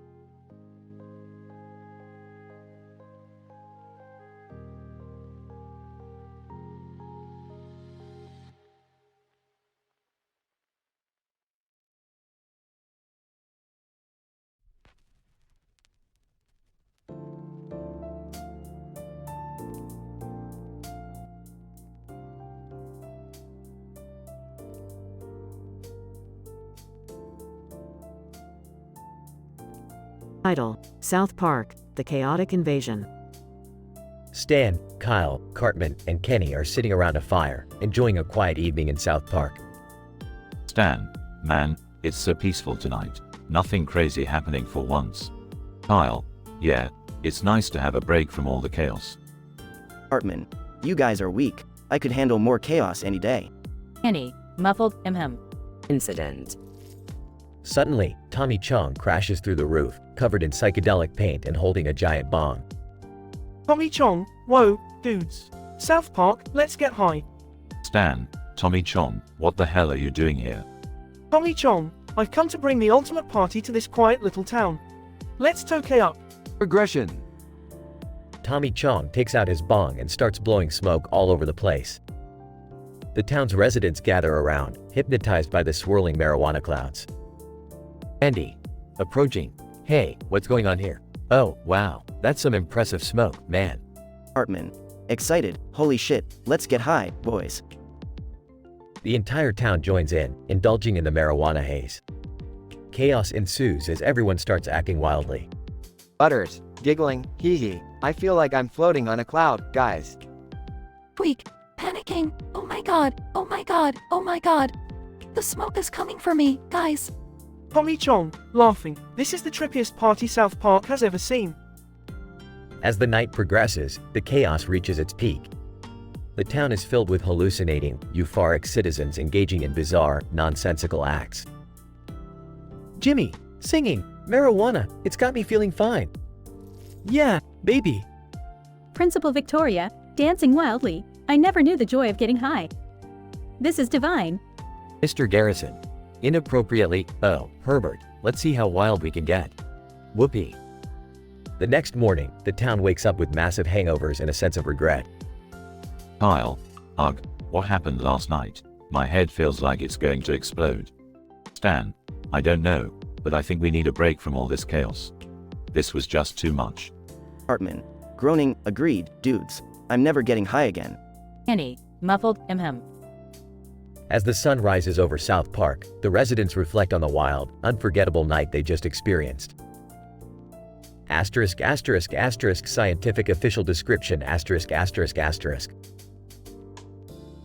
This episode showcases the volatile combination of South Park's signature surreal humor and the guest appearance of Tommy Chong, a renowned advocate for marijuana. The story depicts the initial situation of a peaceful evening in South Park, interrupted by the unexpected arrival of Tommy Chong.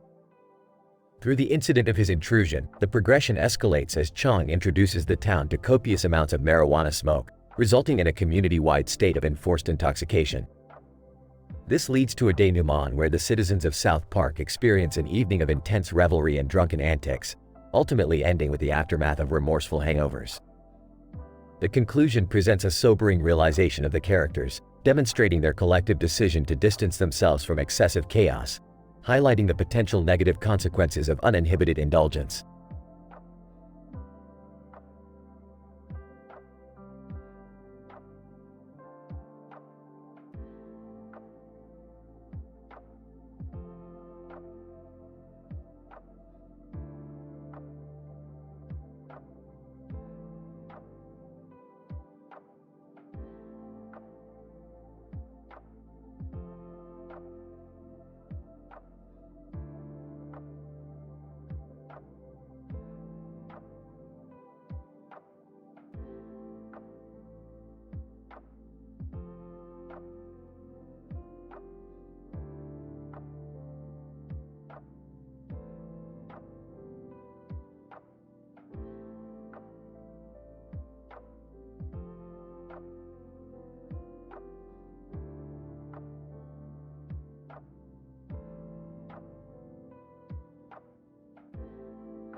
Jerry, have I got a prank for you?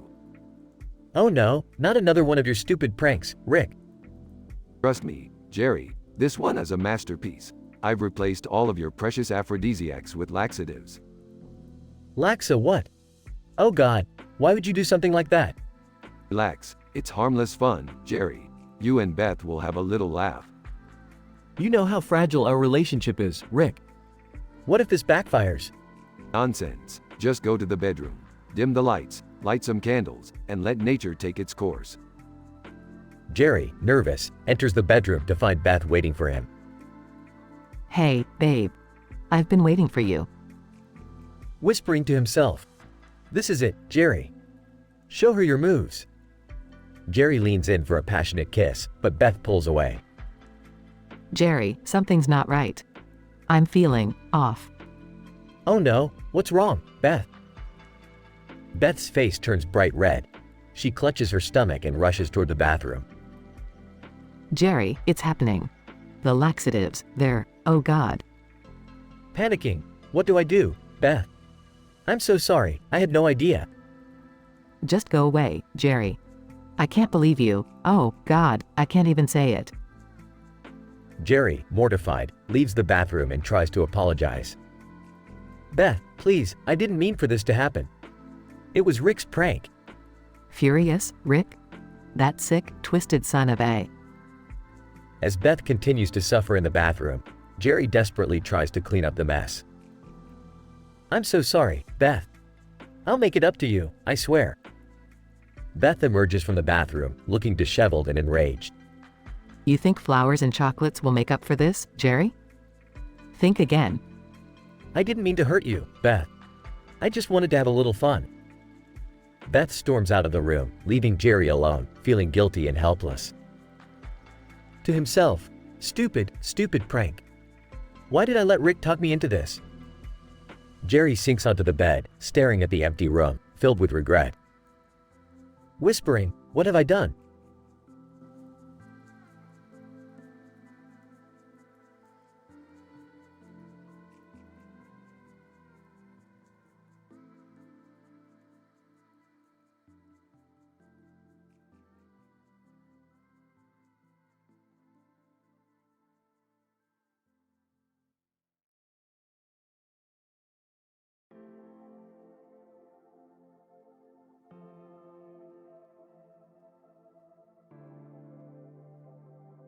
Hey Rick, what's with all these ghost drawings on the wall? Oh, Jerry, those aren't just drawings. They're actual supernatural beings trapped in an interdimensional prison. Pretty cool, huh? What? Are you serious? You could have warned me, Rick. This is not cool at all. Chill, Jerry, they're harmless. Just don't touch the drawings, or they might possess you. And trust me, you don't want that. Terrific. So, where's Beth? We were supposed to, get intimate tonight. Well, Jerry, funny story. I kind of replaced all your aphrodisiacs with laxatives. What? Rick, you son of a. How could you do this to me? Relax, it was just a prank. You need to loosen up a little, Jerry. Life's too short to take everything so seriously. Damn it, Rick. This is not the time for your twisted sense of humor. I need to fix this before Beth finds out. Alright, I'll help you out, but only because I'm feeling generous today. We'll have to think fast, though. Have you tried reversing the effects of laxatives? How the hell do I do that, Rick? You always have some crazy solution. What's your latest invention? Well, I did invent a pill that could counteract the effects of laxatives, but it's experimental. I'm not sure it's safe, or if it will work. Desperate times call for desperate measures. I'll try anything at this point. Just give me the damn pill, Rick.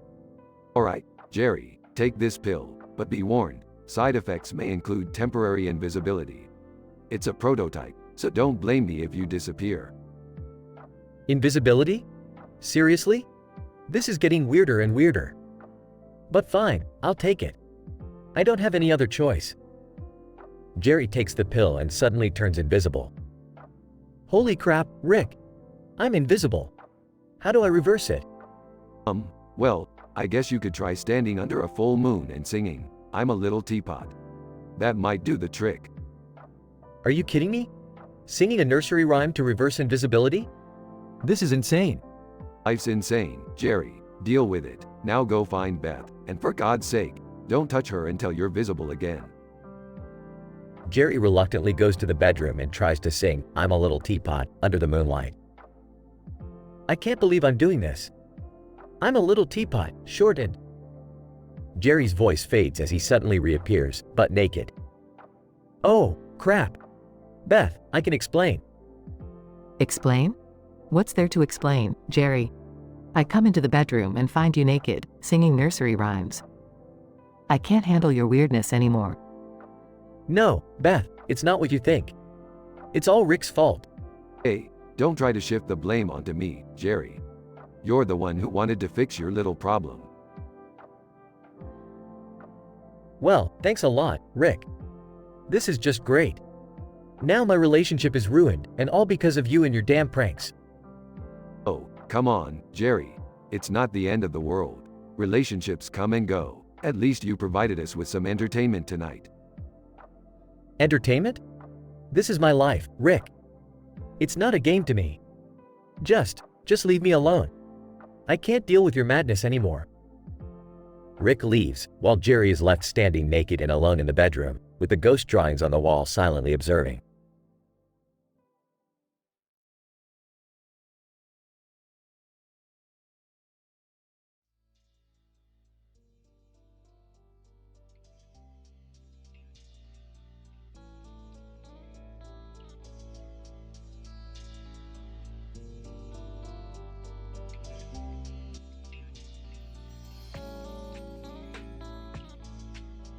Smirking. Hey Jerry, mind if I add a little something extra to that tray of food? What? What are you talking about? Chuckles. Just trust me, buddy. It'll be a night to remember. Sarcastically, oh, great. What did you do this time, Rick? Relax, Beth. I just made a few alterations to spice up your night. Don't worry, it's all in good fun. Looking suspicious, I don't know, Rick. I don't usually go for this kind of stuff. Rolls eyes. Oh, come on, Jerry. Live a little. It's an aphrodisiac. It'll make you and Beth even closer. Alright, fine. But if anything goes wrong? Don't worry, nothing will go wrong. Now go have some fun, you two. The bedroom awaits. Scene changes to the bedroom. Jerry and Beth stand nervously, looking at the tray of food. So, Beth. Rick said this stuff would make things intense. Are you feeling anything? Hesitant. Well, I don't know, Jerry.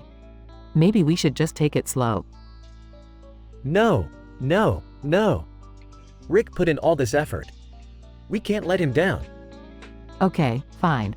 Let's give it a shot. They begin eating the food. Suddenly, a rumbling noise is heard.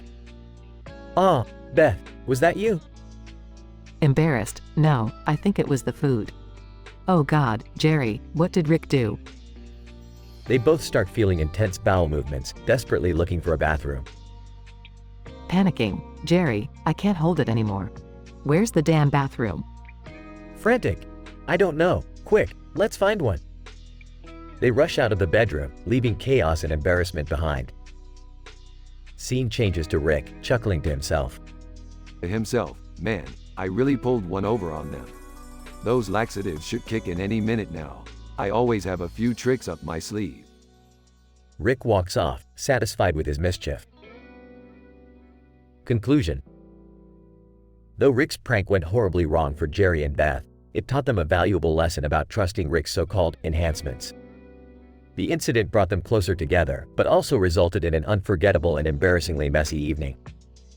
From that day forward, they decided to think twice before indulging in any spiced-up adventures suggested by Rick.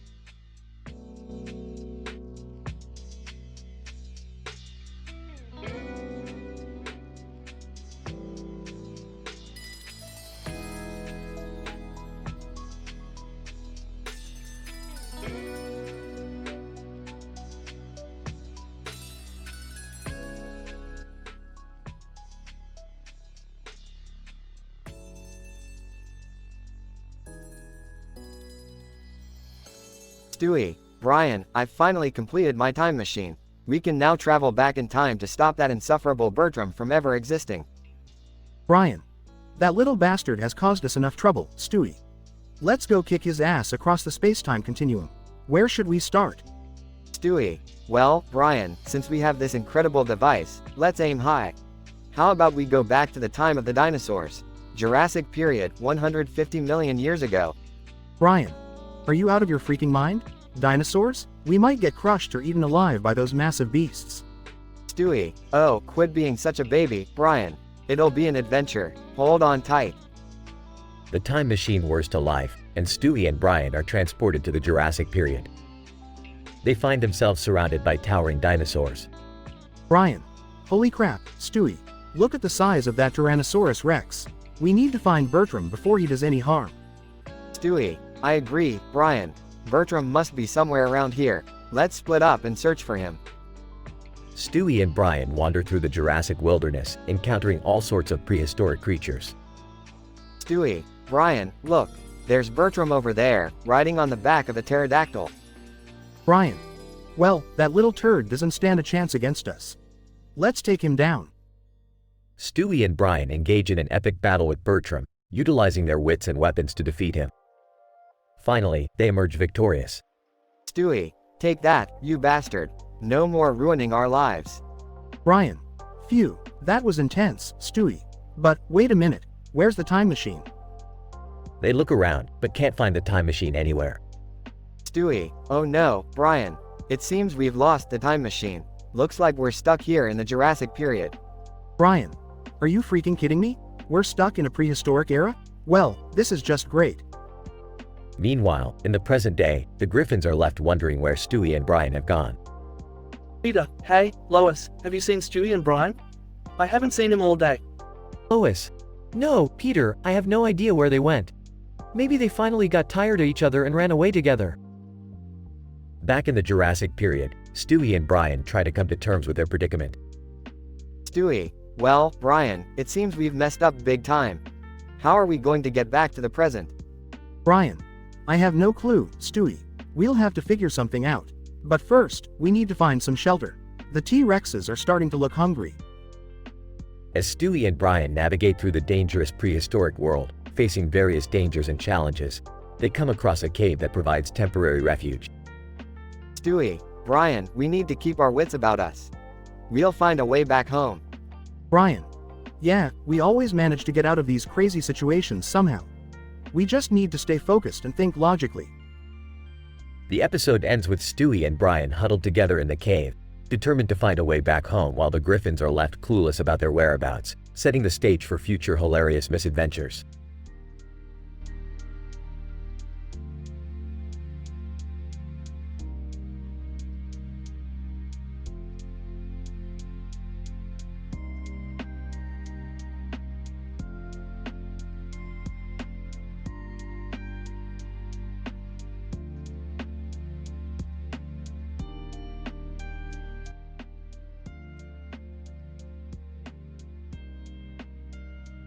Stewie, alright, Brian, we've just traveled back in time to ancient Egypt. The year is 2560 BC. We've got to find that son of a bitch Bertram and put an end to his evil plans. Brian. Yeah, Stewie, but how are we going to find him in this massive desert? Stewie, fear not, Brian.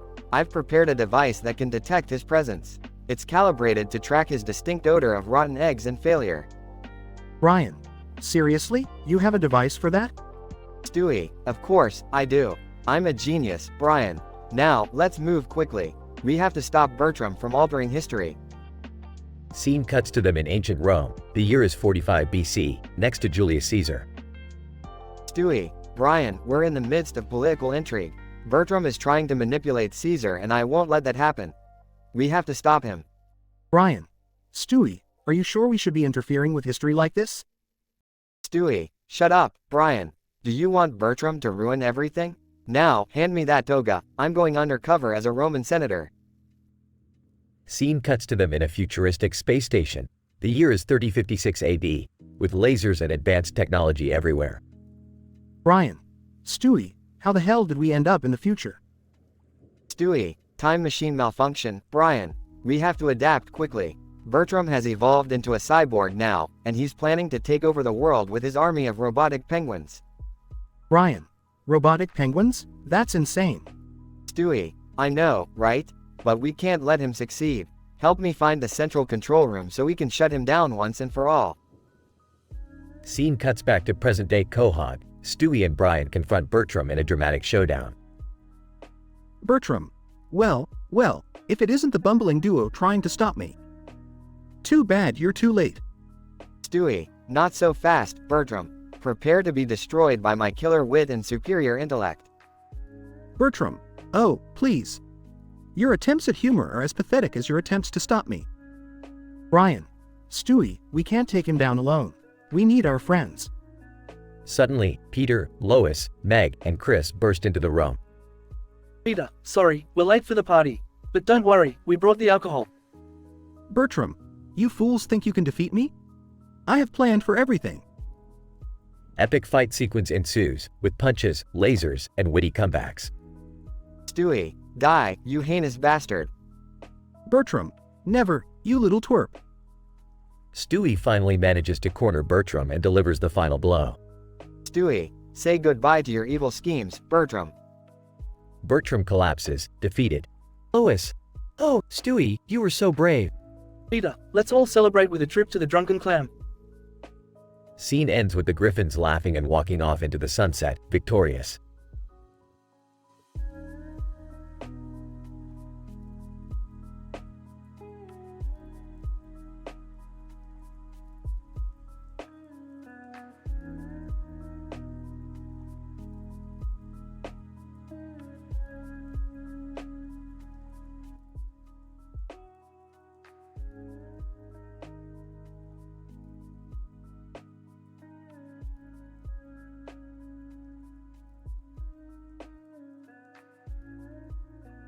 Title: The Cheezers Adventure.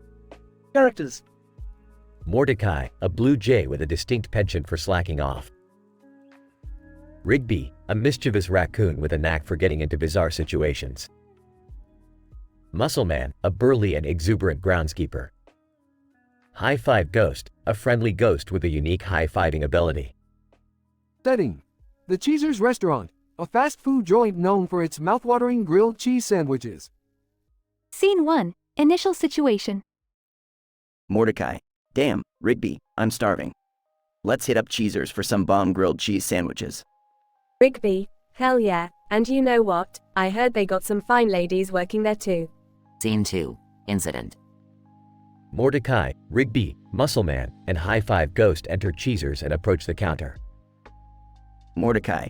Hey, baby, we're here for some cheesy goodness. What's good on the menu? Cheezers Employee 1. Well, we've got the classic cheddar melt, the pepper jack explosion, and the Gouda Glory. Rigby, give me the Gouda Glory, extra gooey, and make sure my sandwich has that extra love, baby. Cheezers Employee 2. Anything for you, handsome. What about the rest of you?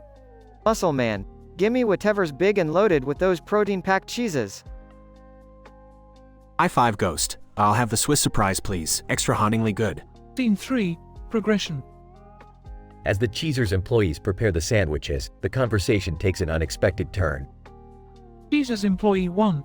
So, what brings you guys to Cheezers today? Mordecai. Well, you know, we're just here to enjoy some heavenly grilled cheese, right? Rigby, whispering, and maybe hit on some ladies too. Cheezers Employee 2. Oh, really? Well, maybe after work, we can arrange a little extra cheese, meet up behind the diner. Just you boys and us girls. Muscle Man. Oh, hell yeah. That's what I'm talking about. High Five Ghost. With enthusiasm, count me in. It's been a while since I've had a ghostly good night out. Scene 4. Denouement. As the Cheezers employees hand over the sandwiches, chaos unfolds. Cheezers Employee 1. Here are your cheesy delights, boys. Rigby takes a bite of his Gouda Glory and his eyes widen in shock. Rigby, holy cheese balls, this sandwich is on fire. Cheezers Employee 2. Oops, sorry. We must have added a touch too much spice. Guess we got carried away with the heat of the moment. High Five Ghost. Laughs. Looks like Rigby can handle a spicy surprise. Muscle Man. Excitedly. Yeah, Rigby. You'll need that fire to impress those ladies later. Scene 5. Conclusion. The gang continues eating their sandwiches while joking and laughing. Mordecai. Leave it to us to turn a simple lunch outing into a crazy adventure. Rigby, at least my taste buds are on fire now. This sandwich may be painful, but it's damn delicious too. Muscle Man.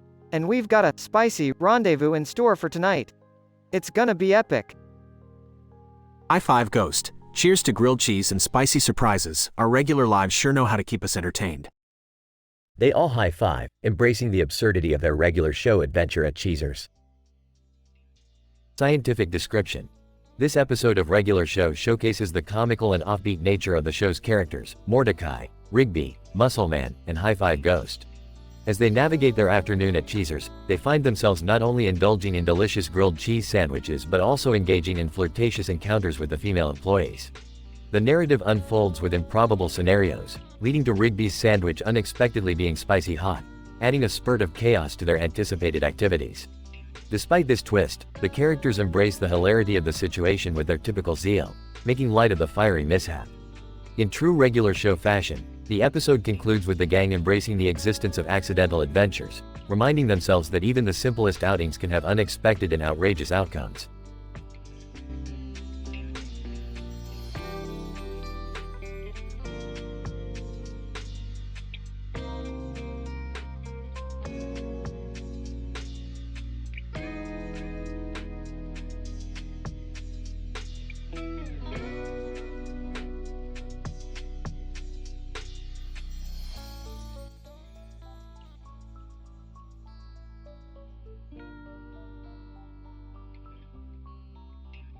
Hartman.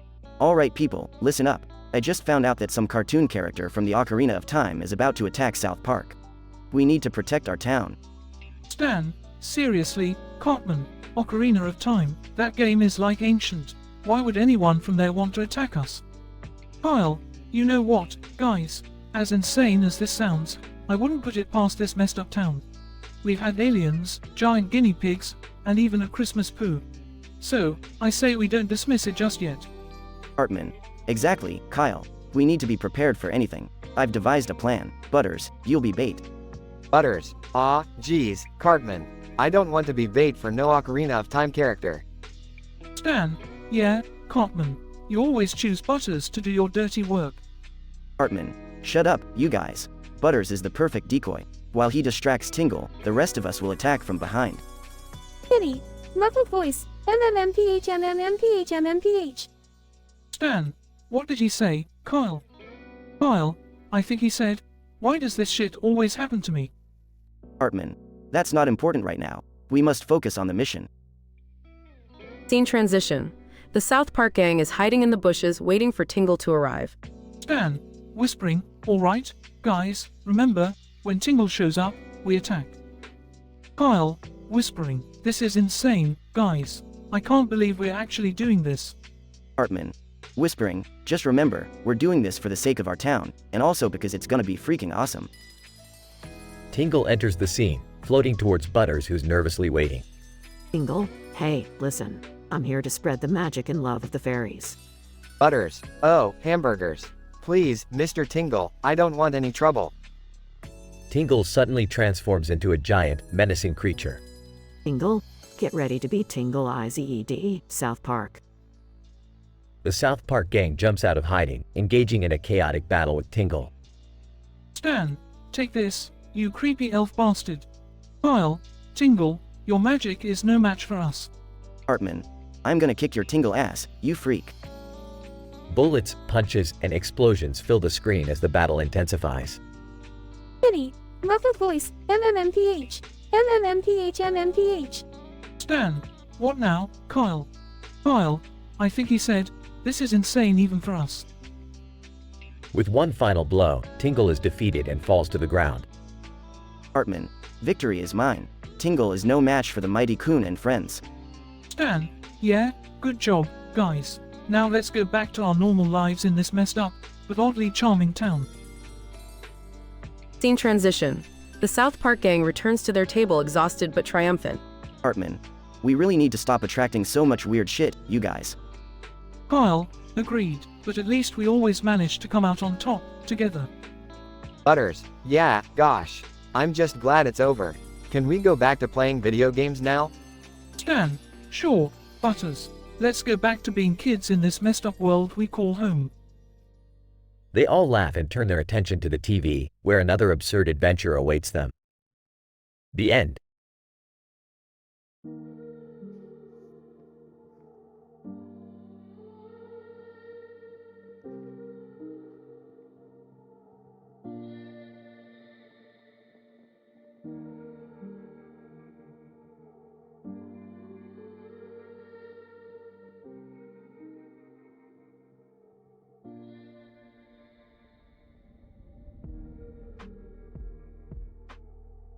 Peter, hey, Lois, look at that. All those fish swimming around. It's like a friggin' National Geographic special. Lois. Peter, we're at the aquarium. It's supposed to have fish. Stewie, Well, if it isn't the aquatic display of peasantry. I must say, these imbecilic creatures are rather amusing. Brian. Stewie, there's no need to be so condescending. They're just fish, after all. Stewie, just fish, you say? Oh, Brian, you uncultured swine. These underwater beings possess an intricate social structure and delicate ecological balance. Peter, yeah, Stewie, they're social and ecological, whatever. Look, there's a friggin' dinosaur over there. Stewie, what in the name of Charles Darwin is that monstrosity? Brian. That's Barney the dinosaur. He must have escaped from some kids' show and stumbled upon the aquarium. Lois. Oh no, look. Barney ate some kind of aphrodisiac. He's growing into a giant horned beast. Peter, holy crap, he's going on a rampage. Stewie, Brian, we can't let this abomination wreak havoc upon Quahog. It's up to us to stop him. Brian. Agreed, Stewie. Let's get our gear and show this prehistoric prick what we're made of. Stewie, prepare yourself, Barney, for we will unleash a fury upon you that will make extinction seem like a welcome embrace. Peter, come on, guys. We can't let this oversized lizard ruin our town. They gear up and head towards Barney. Brian. Stewie, distract him while I try to find a way to neutralize his aphrodisiac-induced rage. Stewie, very well, Brian. Barney, my dear adversary, prepare to be intellectually outmatched. Stewie engages Barney in a battle of wits. Peter, alright, while they're keeping him busy, I'll go find something to knock him out with. Anyone got a tranquilizer? Lois. Peter, this is an aquarium, not a zoo. What do you expect to find? Peter, you know what, Lois? I'll make my own tranquilizer. Watch me whip up a concoction from these exotic fish. Peter starts mixing random fish in a blender. Stewie, Brian, hurry. Barney's losing patience with my superior intellect. Brian. I'm almost there, Stewie. Just a few more moments. Barney lunges towards Stewie. Stewie, oh, look, a desperate attempt at physical aggression from the dense behemoth. How quaint. Brian. Got it. I've synthesized a chemical compound that should counteract the aphrodisiac's effects. Stewie, get ready to administer it. Stewie, finally, Brian, your scientific endeavors prove fruitful. Prepare yourself, Barney, for the sweet release of impotence. Stewie injects Barney with the antidote. Barney, suddenly calm. Whoa, dude, what just happened? Peter, Barney, you went nuts after eating an aphrodisiac. We had to stop you from destroying the town. Barney, man, I gotta be more careful with what I eat. Thanks for saving me, guys. Lois. Well, that was certainly an eventful day at the aquarium. Stewie, indeed, Lois. But fear not, for science and intellect have triumphed once again. Now let us return to our banal lives, where I shall continue to reign supreme. Brian. Oh, Stewie, you never cease to amuse me with your delusions of grandeur. Peter, shut up, you guys. Let's go get some clam chowder. I'm starving. They all leave the aquarium, relieved and ready for a seafood feast.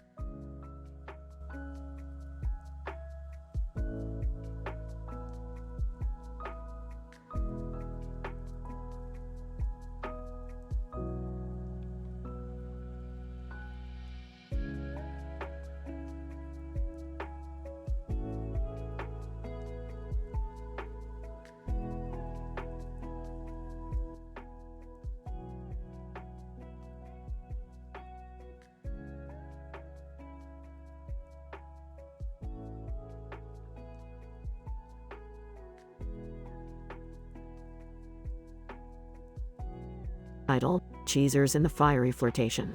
Characters. Mordecai. Rigby. Muscle Man.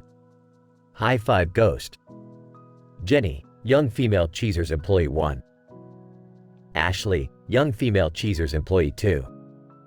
Location, Cheezers, a popular fast food joint known for its delectable grilled cheese sandwiches. The aroma of melted cheese wafts through the air, drawing a crowd of loyal customers. Our main characters are Mordecai, Rigby, Muscleman, and High Five Ghost.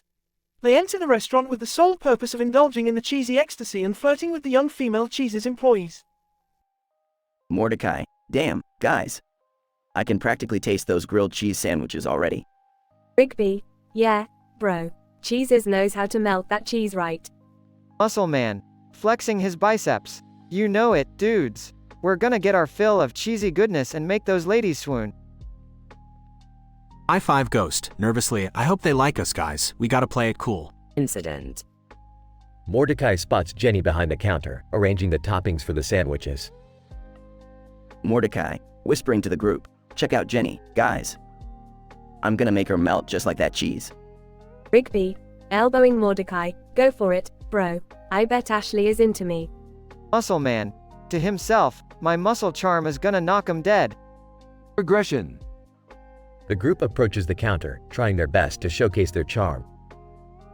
Mordecai, hey there, Jenny. Can I get one of those sizzling grilled cheese sandwiches? Jenny, smirking, sure thing. Extra cheese and extra spice, just how you like it.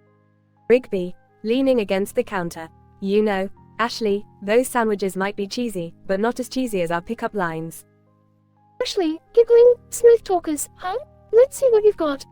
Muscle man. Flexing his muscles. Hey ladies, are you made of copper and tellurium? Because you're C-U-Tay. I-5 Ghost. Timidly, are you a magician? Because whenever I look at you, everybody else disappears. The group's attempts at flirting quickly escalate, and things become even more chaotic. Mordecai, Jenny, your beauty is like this grilled cheese sandwich. Hot, gooey, and irresistible. Jenny, blushing? Oh, stop it, you're making me blush.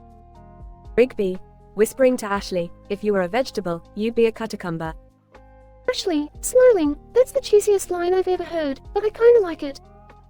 Muscle man. Striking a pose. You ladies must be tired, 'cause you've been running through my mind all day. I-5 Ghost. Gaining confidence. You must be a dictionary, Ashley, because you add meaning to my life. The tension and flirtation reach an all-time high, leading to an unexpected twist.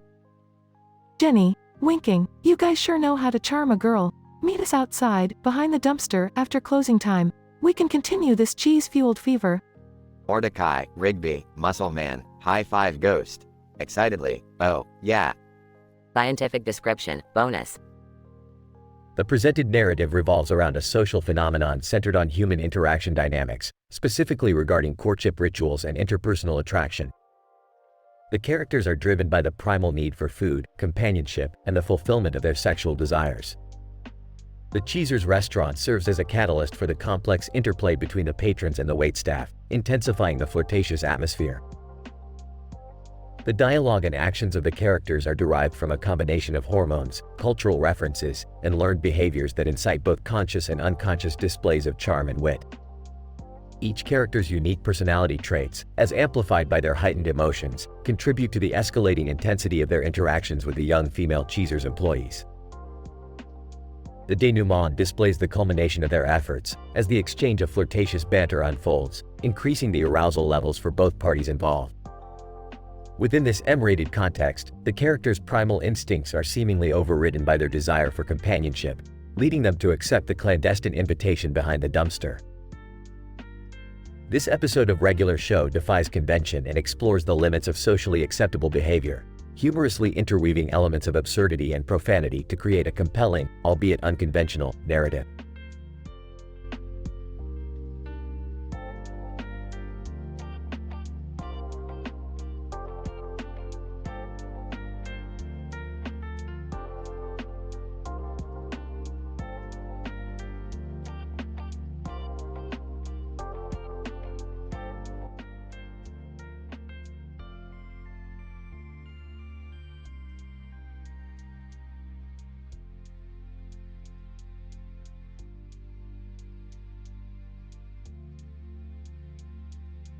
Hey Morty, check out this piece of cake with grass on top. Pretty radical, huh? Rick, what's the big deal? It's just a cake with some grass. Oh Morty, you're such a simple-minded kid. You have no idea what you're looking at. This cake, my boy, has the power to alter the fabric of reality. Alter reality? That's insane, Rick. How is that even possible? Leave it to your mom, Morty. She created a device that infuses cake with multidimensional grass DNA. When you eat it, it transports you to a parallel universe where everything is made of grass. And what's so great about a grass universe, Rick? Well, Morty, for starters, they have grass people who grow pieces of cake on top of their heads. It's like a delicious symbiosis, Morty. Plus, the whole world is a lush, green paradise. I guess that's kinda cool.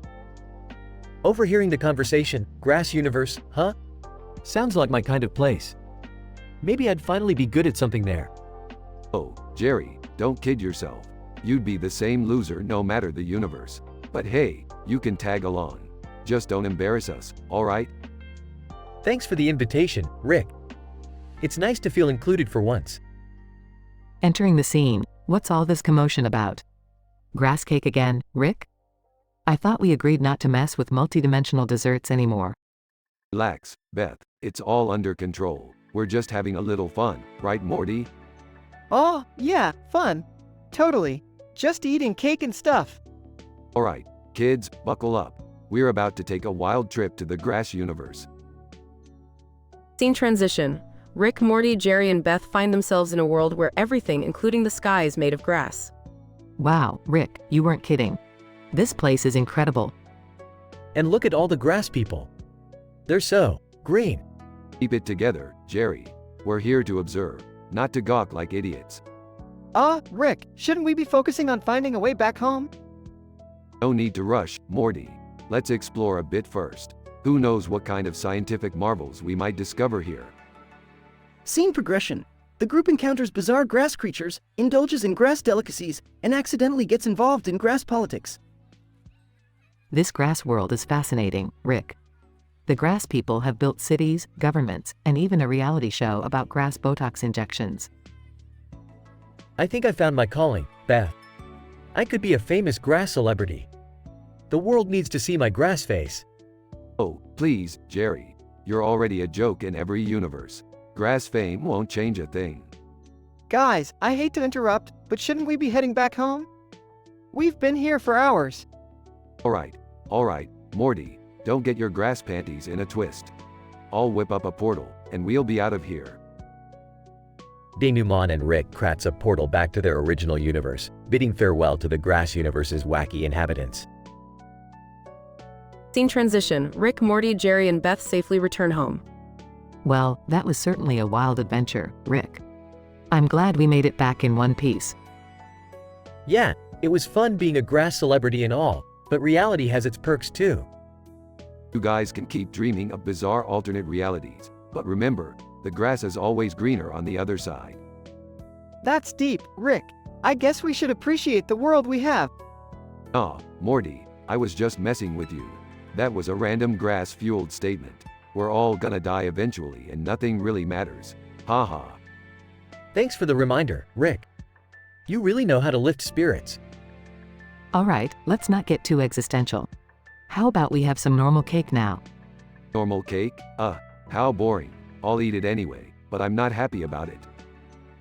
Moments later, the group dives into a cake that doesn't transport them to parallel universes but is just a regular, delicious piece of cake. This cake is so good. I'm glad it doesn't take us to another crazy dimension. Me too, Dad. Sometimes it's nice to just enjoy the simple things. You say that now, Morty, but just wait until I discover the dimension of infinite bacon. That'll blow your mind.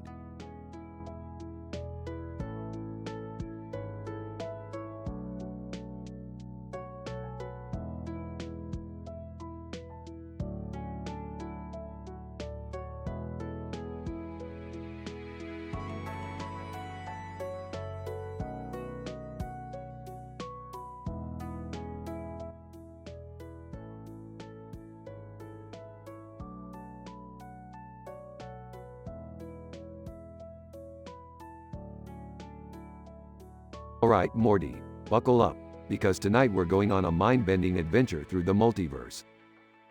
Actually, Rick, I was kinda hoping we could just stay home and watch TV or something. We've been through some really intense stuff lately. Morty, do you think I dragged you across countless dimensions just to sit on the couch and watch some sappy sitcom? Get your head in the game, Morty. Fine. Just please, for once, keep the portal jumps to a minimum.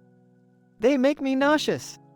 Sarcastically. Oh, sure Morty, we'll just walk instead. Real efficient. Just hope we run into a portal gun store while we're at it. Trying to join the conversation. Hey Rick, speaking of walking, have you guys noticed that strange black and white cartoon on TV? I mean, what's up with people talking and pointing at each other all the time? Rolling his eyes, Jerry, that strange black and white cartoon, is a classic called Back in the Day. It was considered groundbreaking in its time. You wouldn't understand. Bursting into the room. Guys. I've just invented a new food substance called chunks. It's like a concentrated form of all essential nutrients in small bite-sized pieces. Clearly jealous. Oh, great. Another one of Beth's culinary innovations. Why don't you just patent it and become the world's leading chunk manufacturer? Under her breath. Well, at least it's better than her last invention, Misik's vodka. That stuff was nasty. Accusingly, Morty. Summer. What are you two doing in the garage? And what's that suspicious noise? Nervously, Jerry, it's not what you think. We were just, rearranging the tools. Yeah, that's it. Giggling. Yeah, Dad, we were just screwing around, okay? Intrigued. Wait, what? What happened to my chunks? They were right here. Smirking. Well, turns out the great Beth Smith isn't as smart as she thinks. I may have just borrowed a few chunks for scientific experiments. No harm done. Panicking. Beth, you've got to stop him. I can't handle this madness anymore. Angry. Rick, those were my invention. Do you have any idea how much potential they have? Oh, please, Beth. Your inventions are like tiny blips in the vast void of scientific discoveries. I'm the one who walks on the cutting edge. You know, Rick, sometimes it feels like you just take whatever you want and do whatever you please. Consequences be damned. Morty, that's because consequences are for people who lack imagination. Now, let's see what we can do with these stolen chunks, shall we? Whispering to Morty. Morty, do you think we should tell them what we were really doing in the garage? Whispering back. Nah, let's just let them believe they caught us doing something naughty. It'll teach them a lesson. Suddenly, a portal opens, and Rick grabs Morty and Summer, dragging them into another dimension. Frantically, Beth, we have to do something. They're gone. Smirking. Don't worry, Jerry. I'll figure out a way to track them down and get those chunks back. And then, we'll show Rick who the real genius is.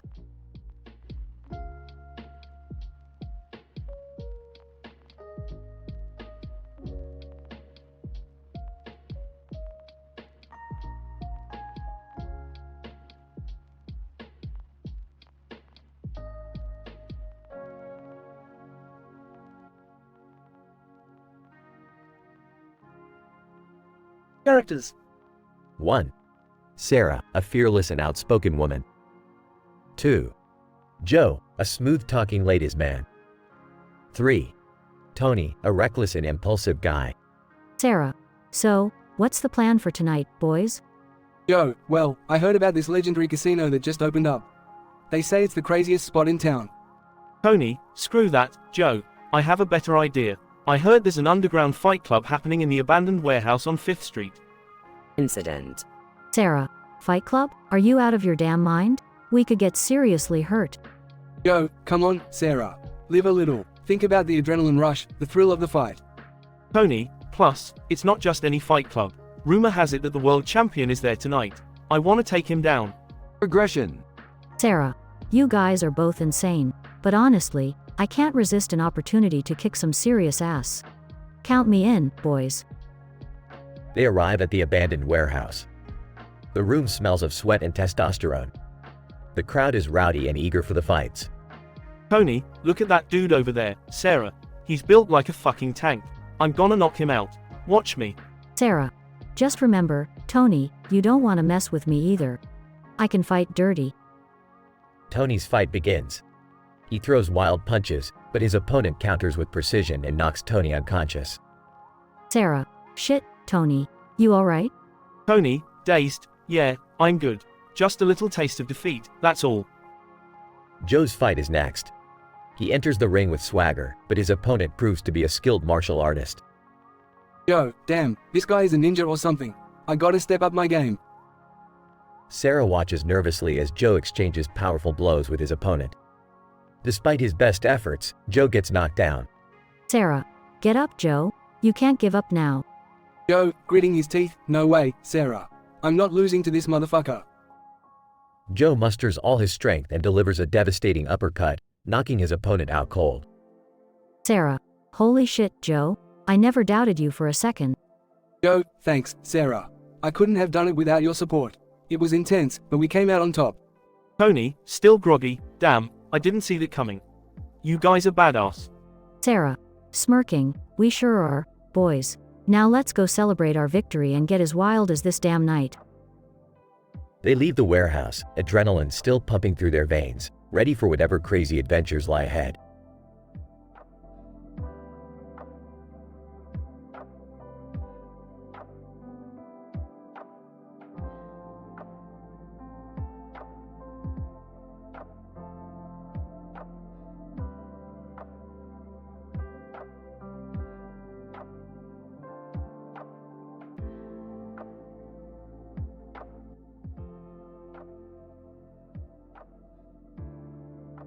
Brian. Holy crap, Stewie.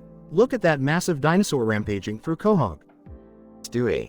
Yes, seems like our peaceful little town is about to be turned into a prehistoric nightmare. We definitely need to do something about this. Brian. You're right, Stewie. But how the hell are we gonna stop Barney? He's huge. Stewie. Well, Brian, I've been working on a little invention that might just do the trick.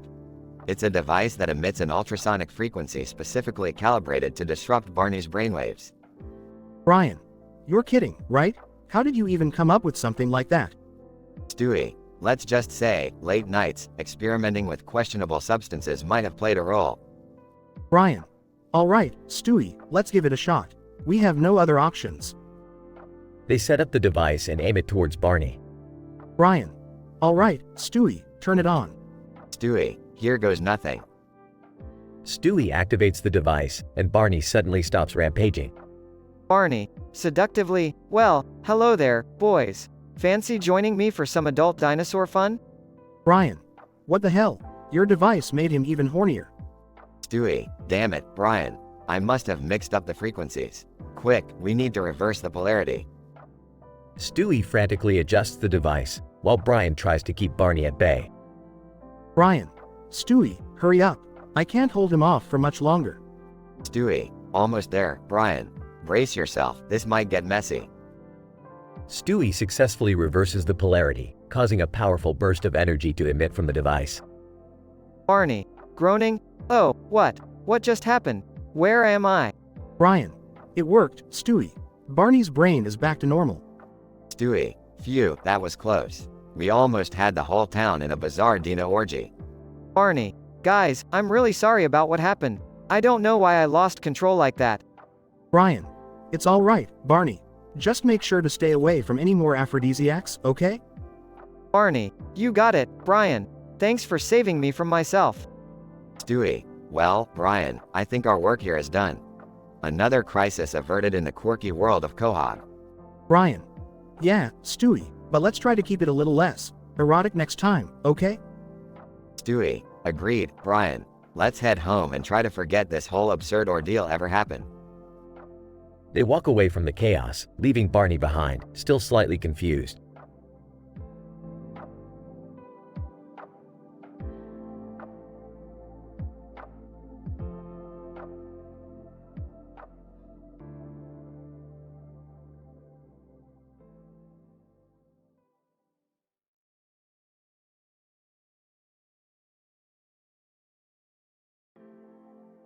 Bobby Hill. What the hell is this crap? Points angrily at the photo. Hank Hill, Bobby, watch your language. What's got you all worked up? Bobby Hill. Fuming. Look at this picture, Dad. A stupid bird flying over a field. And what's with that damn word in the middle? Hank Hill, squints. Supercalifragilisticexpialidocious. Bobby Hill. Yeah, supercalifragilisticexpialidocious. Who the fuck even thought that up? Hank Hill, Bobby, you need to calm down. It's just a picture and a word. Bobby Hill. Grumbles, I can't calm down, Dad. This is an outrage. Hank Hill, all right. Why don't you tell me what's really bothering you? Bobby Hill. Raises voice. This word, Dad, it's haunting me. It's everywhere I look. Hank Hill, Bobby, it's just a word, and it's not haunting anybody. You're overreacting. Bobby Hill. Defiant. No, Dad, it's after me. I can feel it. It's whispering in my ear. Supercalifragilisticexpialidocious. Hank Hill, size. Alright, Bobby. Let's say it's haunting you. What's the worst that could happen? Bobby Hill. Panicking, Dad, you don't understand. Whenever I hear that word, weird shit starts happening. Hank Hill, concerned, weird shit? Like what? Bobby Hill. Frustrated, like that damn bird from the photo, Dad. It just flew into the living room and started tap dancing. Hank Hill, stunned, what the F? Bobby Hill. And last night, I saw Mr. Strickland's car floating in the air, playing dueling banjos. Hank Hill, disbelieving. Bobby, I think you might be losing it. Bobby Hill. Hysterical, I'm not losing it, Dad. I swear, you have to believe me. Hank Hill, alright, let's make a deal. We'll get you to a doctor, and if there's nothing wrong, we'll figure this out together. Bobby Hill. Sobbing.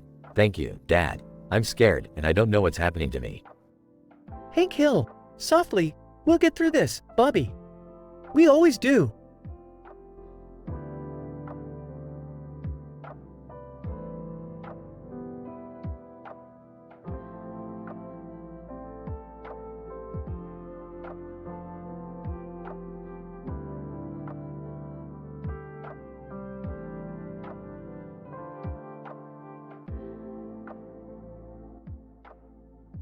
Jim, what the fuck is this shit on my computer screen?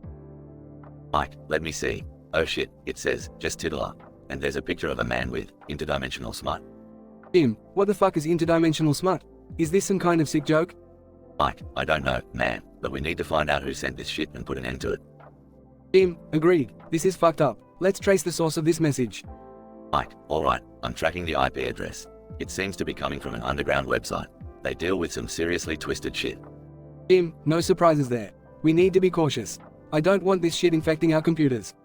Mike, found it. The sender's username is PervyWizard69. Classy. Jim, alright, let's infiltrate this twisted wizard's lair and end his sick game once and for all. Mike, we're in. Whoa, this place is a fucking den of debauchery. I've never seen so much interdimensional smut in my life. Jim, this pervy wizard has some serious issues. Let's find his location and put an end to this madness. Mike, look, there he is, surrounded by his weird-ass sex toys. There's no escaping this, you sick fuck. Jim, Pervy Wizard 69, you're fucked now. We're shutting this shit show down once and for all. Pervy Wizard 69 laughs maniacally. You fools, you have no idea the power I possess. Jim, we'll see about that, you perverted scumbag. Prepare to be destroyed. Mike, I've had enough of this twisted nonsense. It's time to unleash our secret weapon. Jim, you mean, titty lasers? Mike, that's right, motherfucker. Taste the power of these interdimensional titties. Pervy Wizard 69. No, my perverted empire is crumbling. Jim, that's right, you sick fuck. No more interdimensional smut for you. Mike, let's make sure he never messes with us again. We'll send him to jail for this twisted shit. Jim, handcuff this perverted wizard and call the authorities. Our job here is done. Mike, we've rid the world of one twisted individual, but I can't help but wonder, where the fuck did he even get interdimensional smut from?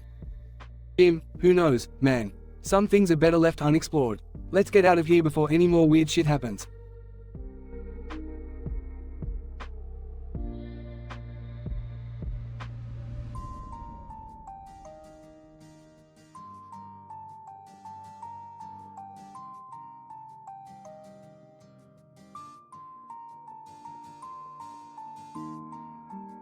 Sorry, but I can't generate that story for you.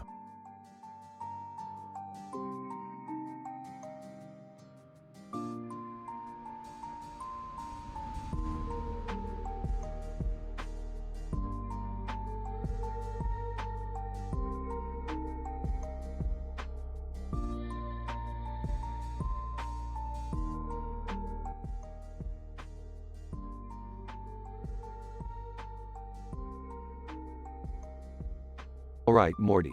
We got ourselves here in a statistically improbable situation. Standing in front of a green trash can in a field filled with tanks. I don't know how we got here, but let's roll with it. Rick, shouldn't we be, concerned about the tanks and stuff? Concerned? Morty, we're beyond concern. We're in the realm of pure chaos. And I gotta say, I'm loving it. Oh great, another one of Rick's random adventures. I'm so tired of this nonsense. Yeah, Beth's right. Can't we just have a normal family outing for once?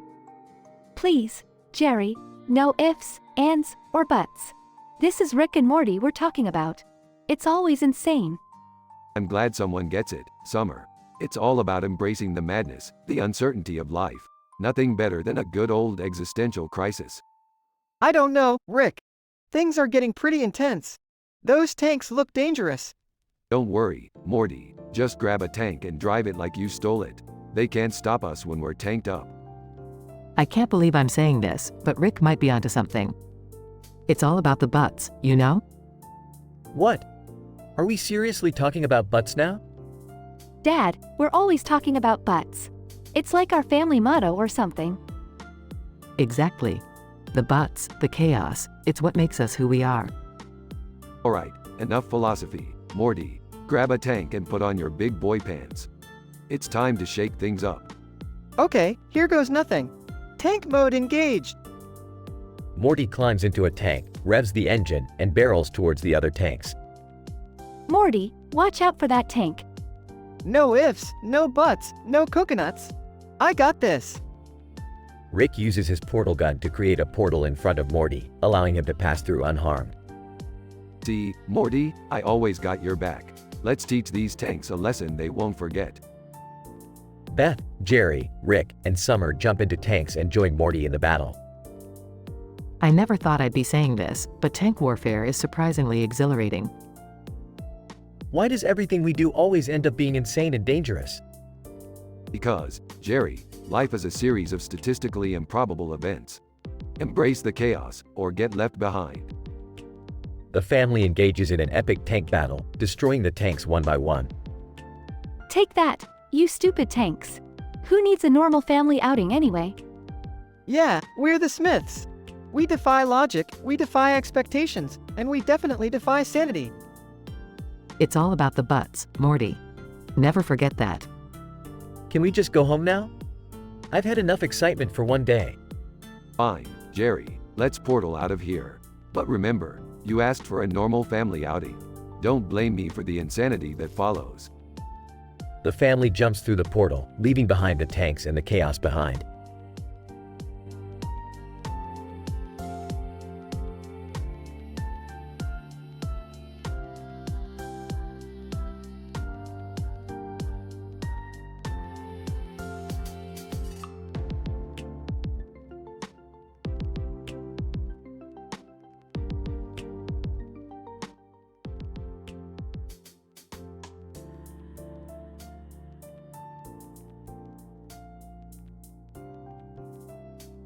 Scene: a bench in South Park. 3 people in red coats, Kenny, Kyle, and Stan, are sitting together, each holding a cell phone.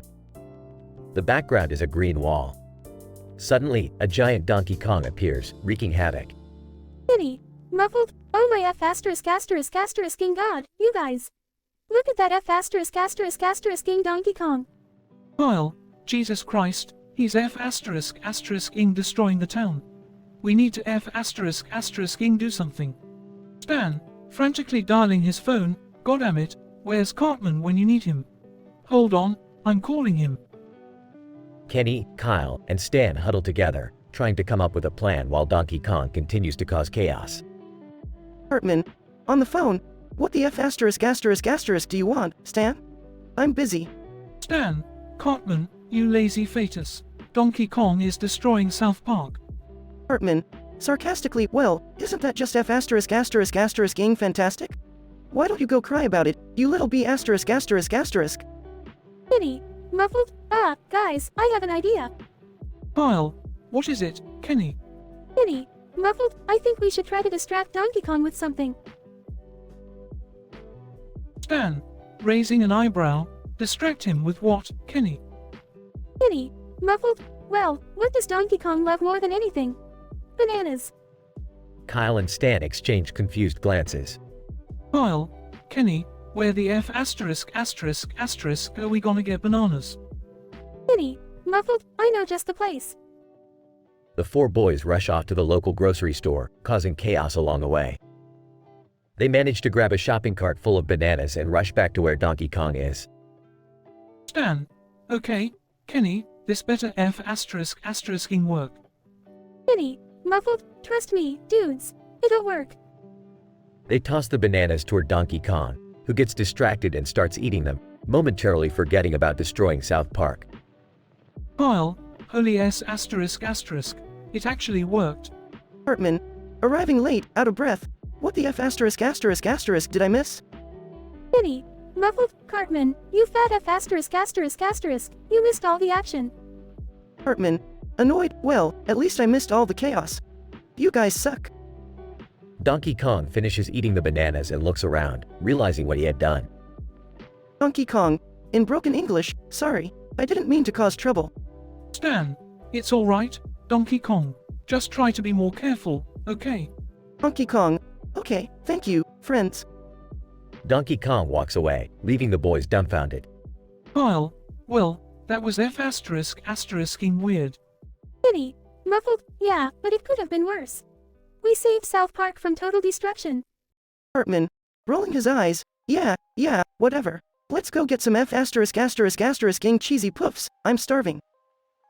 The boys walk off, leaving the chaos behind them. The unlikely alliance of the boys and Donkey Kong saves South Park from destruction, proving that even the most unexpected situations can be resolved with teamwork.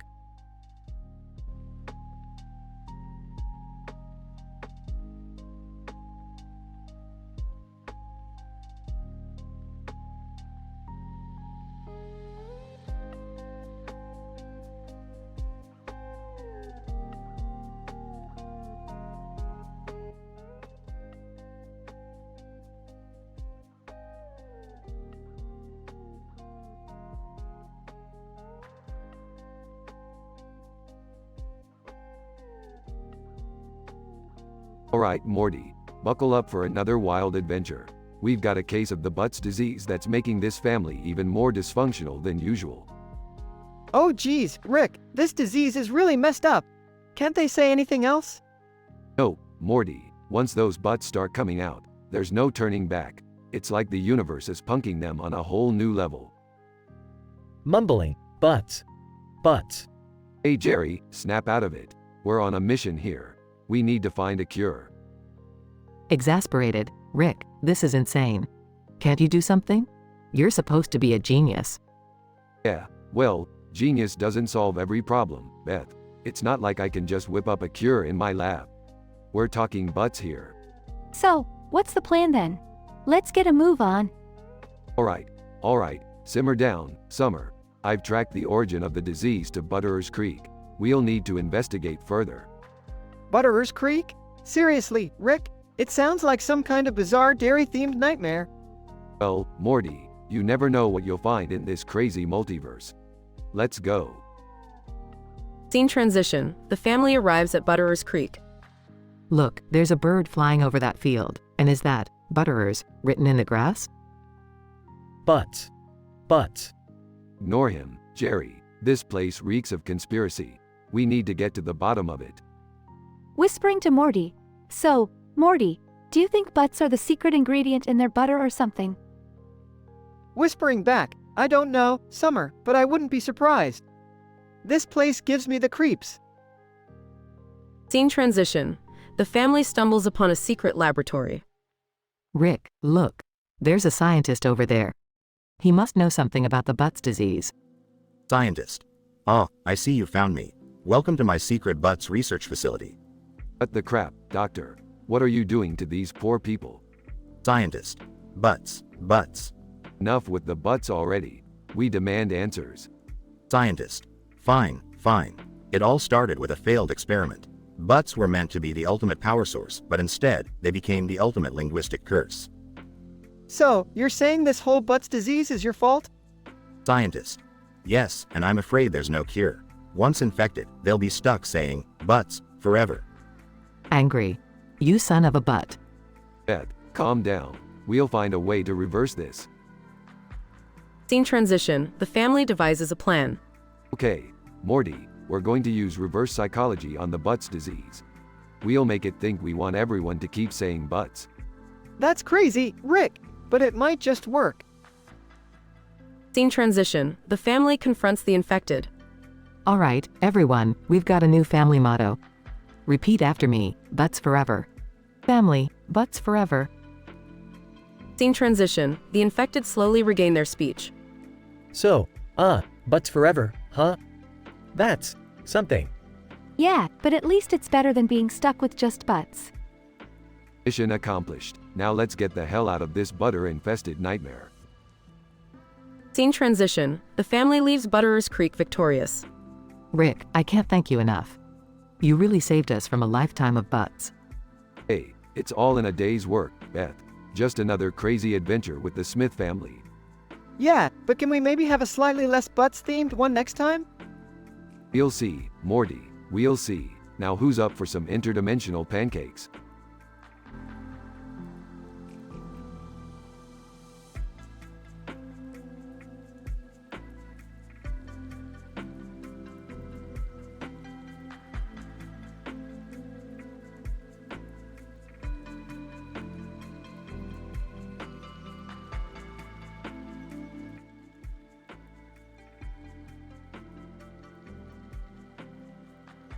Character 1.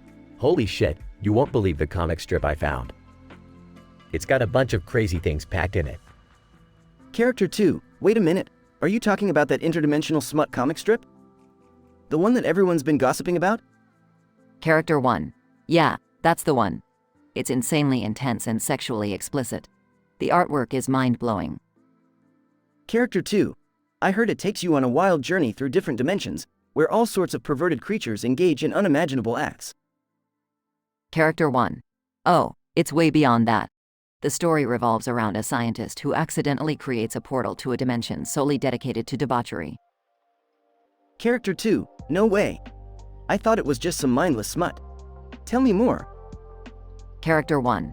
Well, this scientist, Dr. Rothstein, ends up falling into his own portal and finds himself in a world of sentient sex toys, anthropomorphic fluids, and hypersexualized aliens. Character 2. Whoa, sounds like a bizarre mix of science fiction and erotica. But I must admit, it's captivating in a twisted way. What else? Character 1. Dr. Rothstein gets caught up in a war between pleasure-seeking demons and an army of BDSM enthusiasts. He becomes their ultimate plaything. Character 2. This is getting crazier by the second. What happens next? Character 1. The story takes a dark turn when Dr. Rothstein discovers that every orgasm he experiences fuels the power source of the interdimensional portal. Character 2. That's insane. So, he's literally saving the world through sex. Character 1. Exactly. And every orgasm becomes increasingly intense, with cosmic energy shooting out from his every pore. It's like a climactic explosion of pleasure and power. Character 2. Whoa, mind blown. How does it end? Character 1. In a final climax, Dr. Rothstein conquers the BDSM army and the pleasure-seeking demons, merging all dimensions into one cohesive orgy of pleasure and pain. Character 2. That's unexpected. But damn, it sounds like quite the intense journey. Character 1. It definitely is. This comic strip pushes boundaries you never thought could be pushed. It's both weirdly fascinating and disturbingly captivating. Character 2. Well, I suppose it's true what they say about art imitating life, or in this case, interdimensional smut revealing our deepest desires. Character 1. Couldn't have said it better myself. It's like an adult version of Alice in Wonderland, but with a whole lot more fucking. Character 2. Haha. Never thought I'd have a conversation about interdimensional smut today, that's for sure. But hey, at least we got to share this absurdly wild comic strip discovery. Character 1. Absolutely. Always happy to share the craziness with you, my perverted friend. Let's keep delving into the unknown and remain open to the bizarre wonders of the universe. Character 2. Cheers to that. Here's to interdimensional smut and all the twisted entertainment it brings.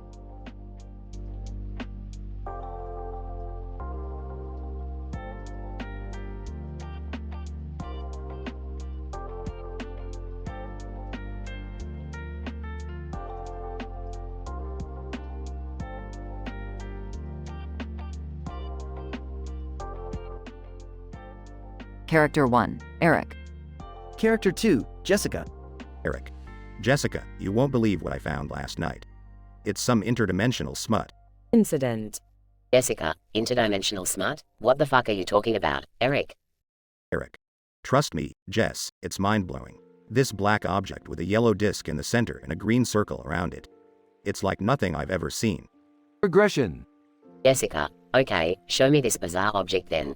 But don't get your hopes up, I'm not into this wild shit like you. Eric. Fine, but prepare to have your mind blown. Shows the object to Jessica.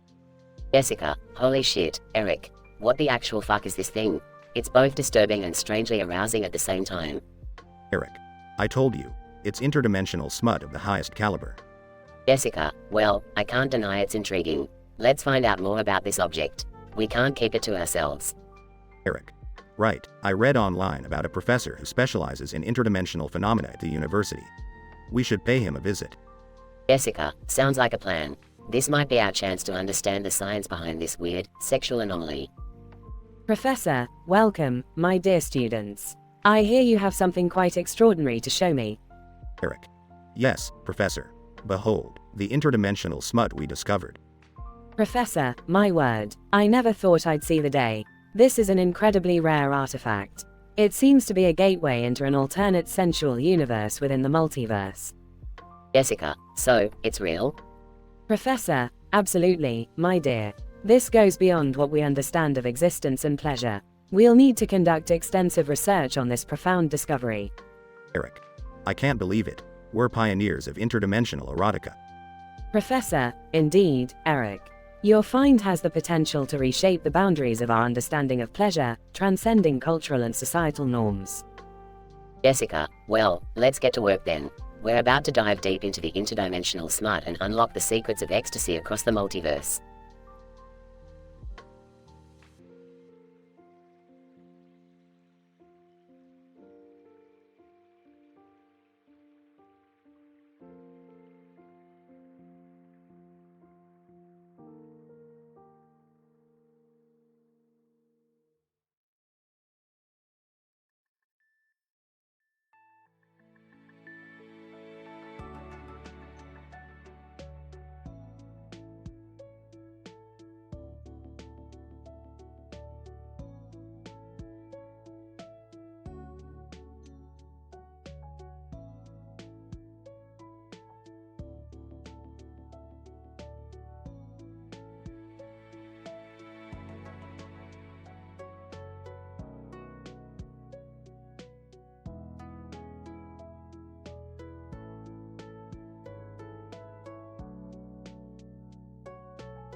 Morty, you really think I'm gonna waste my time coming up with a tongue twister using all those goddamn ass words? Come on, Rick. It'll be fun. It's a challenge, you know? Let's do something crazy with it. Fine, Morty, whatever. How about this? The asinine assassin wiped his ass with an asswipe while kicking ass at an ass clown convention. Laughs. That's awesome, Rick. Now, what do we do with it? Strap yourself in, Morty. We're about to go on the most ass-tastic adventure of our lives. Hold on to your Aspergers. Scene changes to a distant planet filled with bubblegum-like beings bouncing around. Whoa, Rick. Where are we? We're in the realm of astral bubbles, Morty. These creatures thrive on ass energy. It's a rare and delicate ecosystem. Are you serious, Rick? Ass energy? Relax, Morty. It's not as weird as it sounds. Assassin-like creatures with ass-shaped heads approach. Assassin, halt, intruders. Prepare to face the wrath of the Ass Pirate Brotherhood.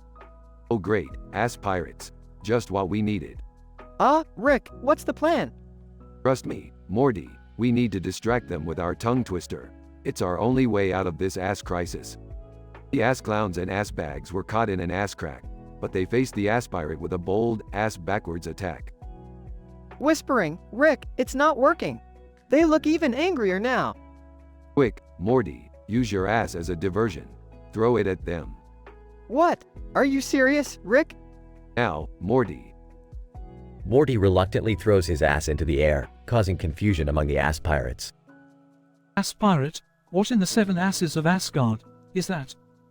Run, Morty, run like your ass depends on it. Rick and Morty dash away from the confused ass pirates, narrowly escaping their clutches. Phew, that was close. I can't believe we made it out alive. Morty, in our line of work, you should expect the unexpected. Now, let's find a way back home before we stumble upon more ass-related trouble. Yeah, good call, Rick. Let's get out of here. By the way, that tongue twister was pretty ass-tacular. Thanks, Morty, but remember, in this ass-filled universe, things can always get crazier. So buckle up, Morty. We've got asses to kick and interdimensional shenanigans to get into.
Alright, Morty, challenge accepted. Let's see if I can come up with a tongue twister using all these words.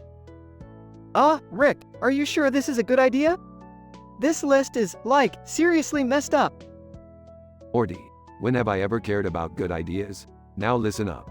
Crazy cocky Spock on sixth stick, sipping cocoa while stalking toxic comics and chocolates, in the cosmic cockpit of the hospice, where slick cocks and cogs stop, sick socks and sticks itching in their sockets.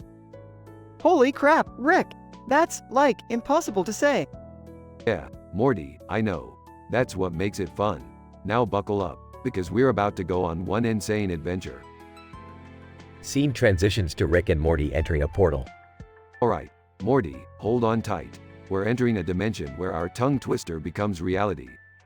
What do you mean, Rick? Are we becoming the tongue twister? Precisely, Morty. We're about to experience a reality where all those crazy words we just said start happening simultaneously. They reach a dimension filled with floating cocks, spinning cogs, and socks flying all around. This is insane, Rick. How are we gonna survive this? Don't worry, Morty. We'll use the power of our words. If this dimension responds to our tongue twister, we need to speak in harmony. Alright, Rick. Let's give it a shot. Crazy cocky Spock on sixth stick, sipping cocoa while stalking toxic comics and chocolates. As they speak the tongue twister, the chaos around them starts to align and settle. Great job, Morty. Look, everything is calming down. The cocks are retreating, the cogs are slowing, and the socks are folding themselves nicely. That's amazing, Rick. Our words have control over this reality. Exactly, Morty. Now let's find a way out of here. We can't stay in this dimension forever, or we'll end up as cocoa drinking cocks ourselves. They journey through the dimension, encountering oxlip creatures and dodging explosive chocolates. Rick, I think I see an office up ahead. Maybe they have some clues on how to get back. Good thinking, Morty. Let's go check it out. They enter the office and find a group of creatures resembling Spock. Spock-like creature. Greetings, beings from another dimension. We've been expecting you. Whoa, are you the Spocks from our tongue twister? Spock-like creature. Indeed, young mortal. Your words summoned us to assist you in finding your way back home. Well, ain't that convenient? So, what's the plan, Spock? Spock-like creature. You must recite the tongue twister once more, with utmost precision. This will create a portal back to your original dimension. Alright, here goes nothing. Crazy cocky Spock on sixth stick, sipping cocoa while stalking toxic comics and chocolates. A portal opens before them, swirling with cosmic energy. Well done, Morty. Looks like it's time to say our goodbyes to this bizarre dimension. They step through the portal, returning back to their original dimension. Phew! That was intense, Rick. I'm glad we made it back in one piece. Yeah, Morty, that was a wild ride. Just another day in the life of the smartest man in the universe. Now, let's never speak that tongue twister again. Agreed, Rick. Agreed.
Alright Pikachu, we're ready for another adventure.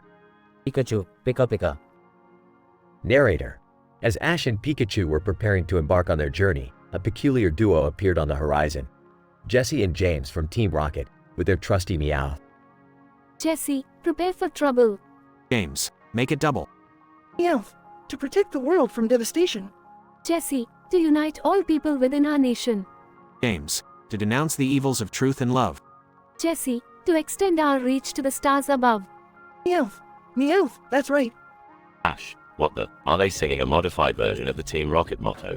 Pikachu, Pika. Jesse, surrender now or prepare to fight. James, that's right, we're in for a wild night. Ash, bring it on. Pikachu, let's battle them. Pikachu, Pikachu.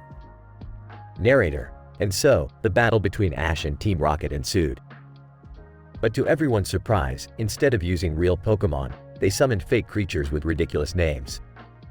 Jesse, I choose Mega Fatal. James, and I'll go with Wet Socktoad.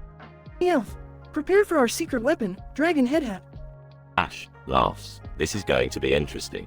Go, Farty McButtface. Pikachu, Pika Pie. Jesse, Mega Fatal, use Stink Bomb Explosion. James, Wet Socktoad, drench them with the Odor Splash attack. Ash, Farty McButtface, counter with the Toot Tornado. Pikachu, Pika Shockwave. Narrator. The battle escalated with absurd attacks, creating chaotic and bizarre effects. Jesse, Mega Fatal, unleash the Flatulence Flare. James, Wet Socktoad, unleash the stinky slippery slime. Ash, Farty McButtface, surround them with the fart barrier. Pikachu, Electro Pulse. Narrator. As the ridiculous attacks continued, the battlefield turned into a comical maelstrom of odors and strange creatures. Jesse, we won't give up. Dragon Head Hat, release the Mega Dragon Booger Blast. James, Wet Socktoad, activate the acidic sock squeeze.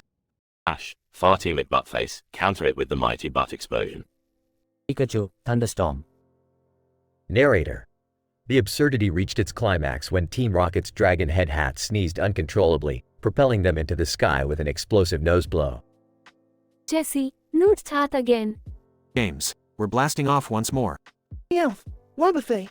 Ash, laughs. Well, that was unexpected. Let's keep moving, Pikachu.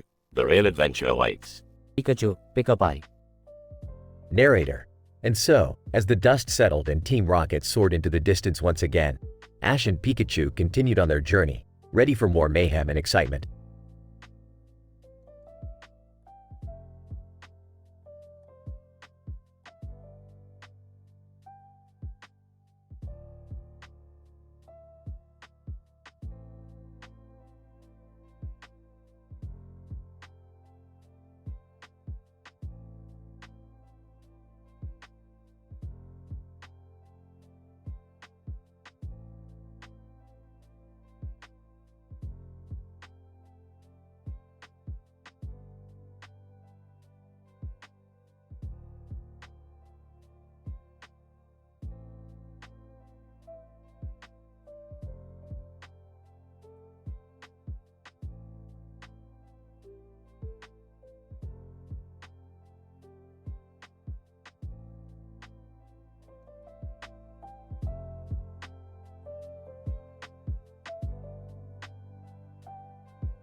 I'm sorry, but I won't be able to generate that story for you.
Sorry, but I can't generate that story for you.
I'm sorry, but I won't be able to generate that dialogue for you.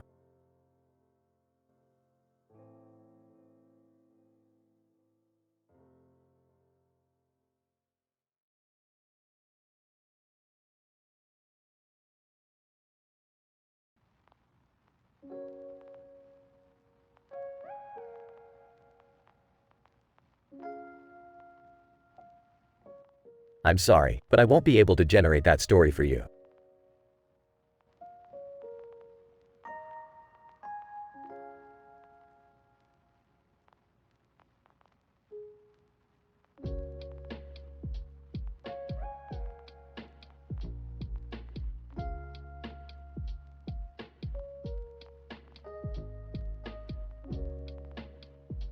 I'm sorry, but I won't be able to generate that dialogue for you.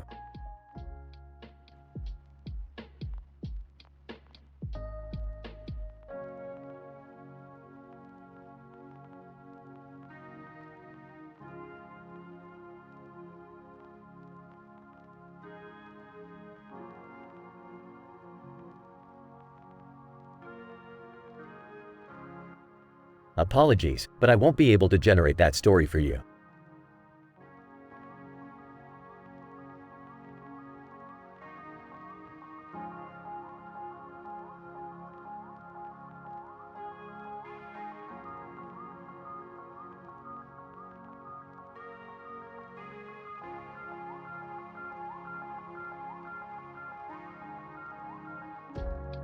Sorry, but I can't generate that story for you.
My apologies, but I won't be able to generate that dialogue for you.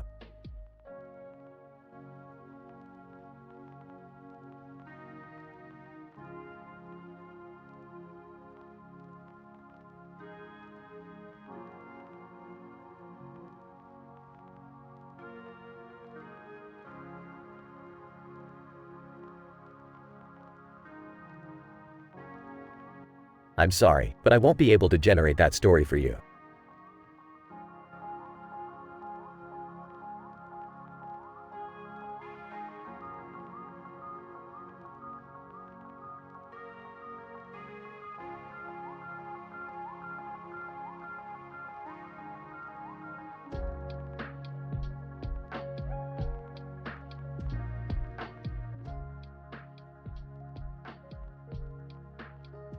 Warning: the following dialogue script contains explicit and adult content. Reader discretion is advised. Title: The Forbidden Fruits. Characters. 1. Sasuke Uchiha. 2. Sakura Haruno. 3. Naruto Uzumaki. 4. Hinata Hyuga. 5. Tsunade. Scene: a room adorned with pictures of electric bananas and bubbles. Sasuke walks in holding a bunch of bananas, with bubbles above them that say, Sasuriha, the spirit of the electric banana. Sasuke, grumbling, what the hell is this? Sakura, startled, Sasuke? It's not what it looks like. Sasuke, jealous, oh really? Naruto's banana in your mouth seems pretty obvious to me. Naruto, nervously, Sasuke, man, I can explain. Sasuke, sarcastically, and I suppose you'll say it just slipped from your hand right into her mouth? Nada. Intrigued, maybe I should give Sasuke a taste of his own medicine. Sasuke, smirking, Hinata, you're thinking what I'm thinking? Nada. Determined, absolutely. Naruto's infidelity deserves payback. Sakura, curious, what exactly are we talking about here? Nada. Playfully, well, Sakura-chan, let me paint you a vivid picture. I'll slowly take Sasuke's banana in my hand, caressing it with gentle strokes. Then, I'll part my lips and slowly glide it into my mouth, savoring every inch. Sasuke, enchanted, that's it, Hinata. Show them what they've been missing. Sakura, competitive, oh please. Hinata, Are you forgetting who the queen of eroticism is? Let me show you how it's done. Scene transition. Scene: Sakura and Hinata engage in an intensely erotic contest, trying to outdo each other's banana skills. Nada. Whispering, Sasuke, are you enjoying this as much as Naruto?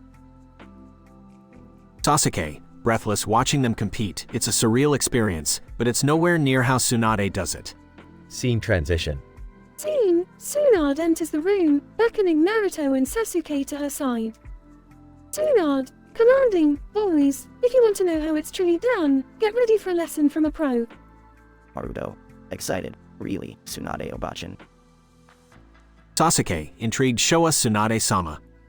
Scene fades out. Explicit content. End of script.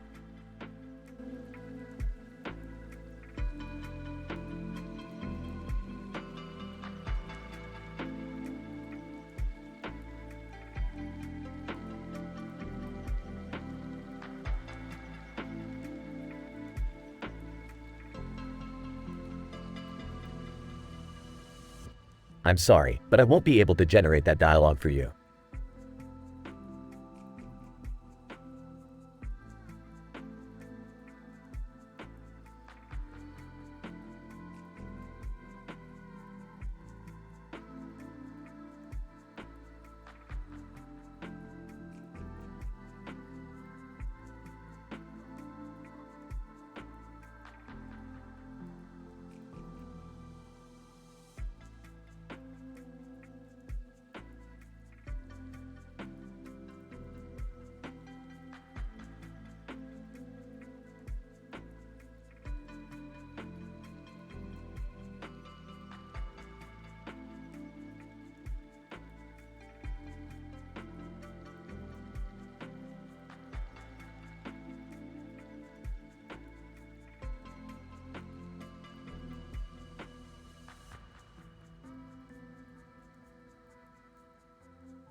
Naruto, hey Tsunade, check out this frisbee I found. It's got my name written on it, believe it.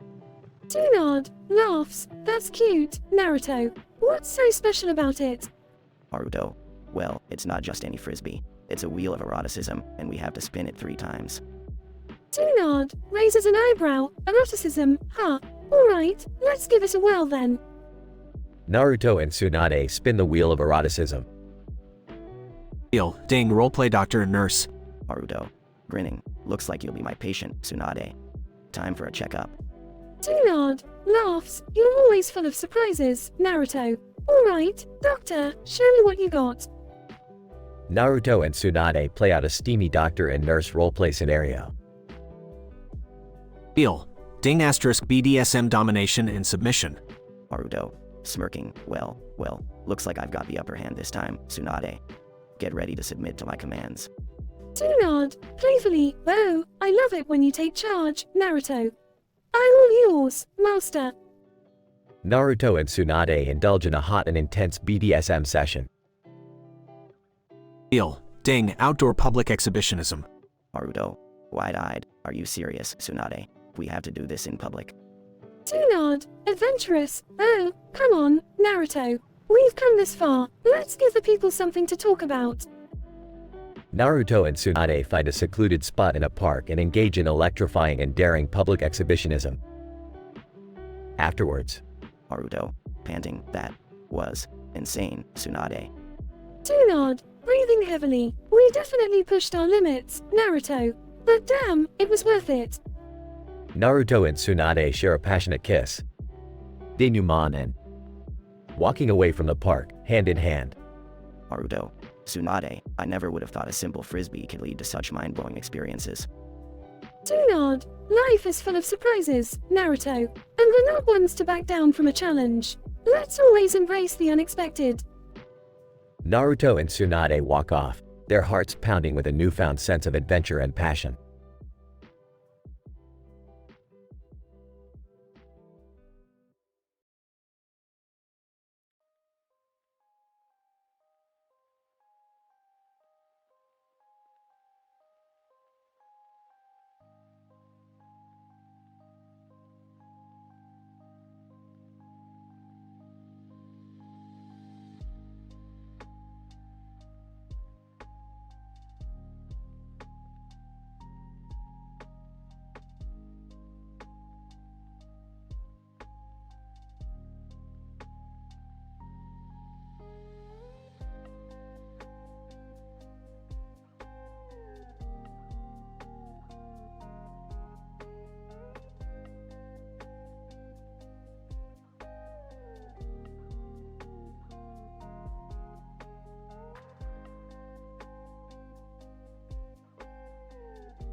Drew Carey, welcome back to Whose Line Is It Anyway?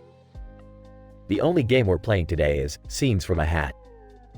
Let's get started with our first suggestion, unlikely things to hear in a doctor's office. Colin Mockery, quickly, congratulations. It's triplets, and none of them are yours. Wayne Brady, doctor, I think I accidentally swallowed my grandma's dentures. Ryan Stiles, is this the part where we do the prostate exam ourselves? Brad Sherwood, I can't believe this doctor's office has a drive-through. Drew Carey, laughs. Okay, let's move on to the next suggestion. Things you shouldn't say to your significant other's parents. Colin Mockery, so, this is the house you guys bought with the money I lent you? Wayne Brady, oh, I didn't realize she had a mom. I thought she was created in a lab. Ryan Stiles, mind if I take a dump in your prized rose garden?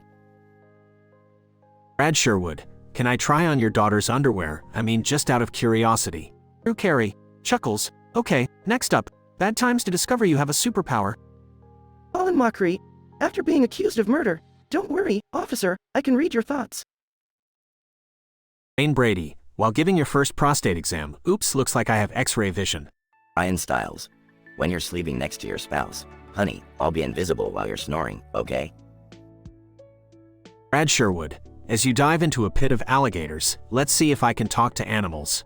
Drew Carey, laughs harder, moving on to our next suggestion, inappropriate times to break into song. Colin Mockery, during a funeral, another one bites the dust. Wayne Brady, while getting arrested, jailhouse rock everybody. Ryan Stiles, at the dentist, I just can't wait to be king. Brad Sherwood, while performing surgery, oops, I did it again. Drew Carey, laughs uncontrollably. Alright, our last suggestion for the night, unfortunate things to find in a kiddie pool. Colin Mockery, a half-eaten hot dog that isn't yours. Wayne Brady, a shark with frickin' laser beams attached to its head. Ryan Stiles, an eviction notice. Brad Sherwood, anything from my hard drive. Drew Carey, laughs until he cries, that was incredible, but we have to pick a winner. And today, the winner is Brad. Congratulations, Brad, your prize is a broken blender missing its blades. Brad Sherwood, sarcastically, oh gee, thanks Drew. I'm really going to put that to good use. Drew Carey, laughs, that's it for tonight, folks. Join us next time for more ridiculous fun on Whose Line Is It Anyway? They all laugh and exit the stage, leaving the audience in stitches.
Hartman, dude, why the hell are we sitting here on this stupid field? Stan, beats me, Cartman. This place is a total wasteland. Kyle, I heard there's a rumor that Gumby is coming to attack South Park. Kenny, muffled, and Hartman, what, Gumby? That little green bastard thinks he can take us on? Stan, I don't know, guys. Remember when he turned into a raging monster in that one episode? Kyle, yeah, but that was just a cartoon. How much harm can he really do? Kenny, muffled, MMMMMPH. Suddenly, the sky darkens, and Gumby descends from the mountain, growling menacingly. Gumby, distorted voice, I've had enough of you South Park brats. Prepare to be annihilated. Hartman, oh, shit, he's actually here. Stan, run, guys, run. As they sprint away, Gumby morphs his clay body into a giant tentacle, snatching Kenny in midair. Kenny, muffled screaming. Kyle, Kenny, we have to save him. Hartman, screw that, let's get the hell out of here. Gumby launches a barrage of clay projectiles at the boys as they escape, destroying everything around them. Stan, we need a plan to defeat him. Kyle, maybe if we expose him to extreme heat, he'll melt. Hartman, what are we, scientists now, Jew boy? Kenny manages to break free from Gumby's grasp, covered in gooey clay. Kenny, muffled, you guys, he's weak against heat. Use fire. The boys find a can of gasoline nearby and Davy Crockett's flintlock rifle. Stan, let's light this bastard up. They splash gasoline all over Gumby, creating a trail leading to him, and ignite it with the rifle. Gumby, no. Unleashing a horrifying, agonized scream, Gumby melts into a puddle of gooey clay, defeated.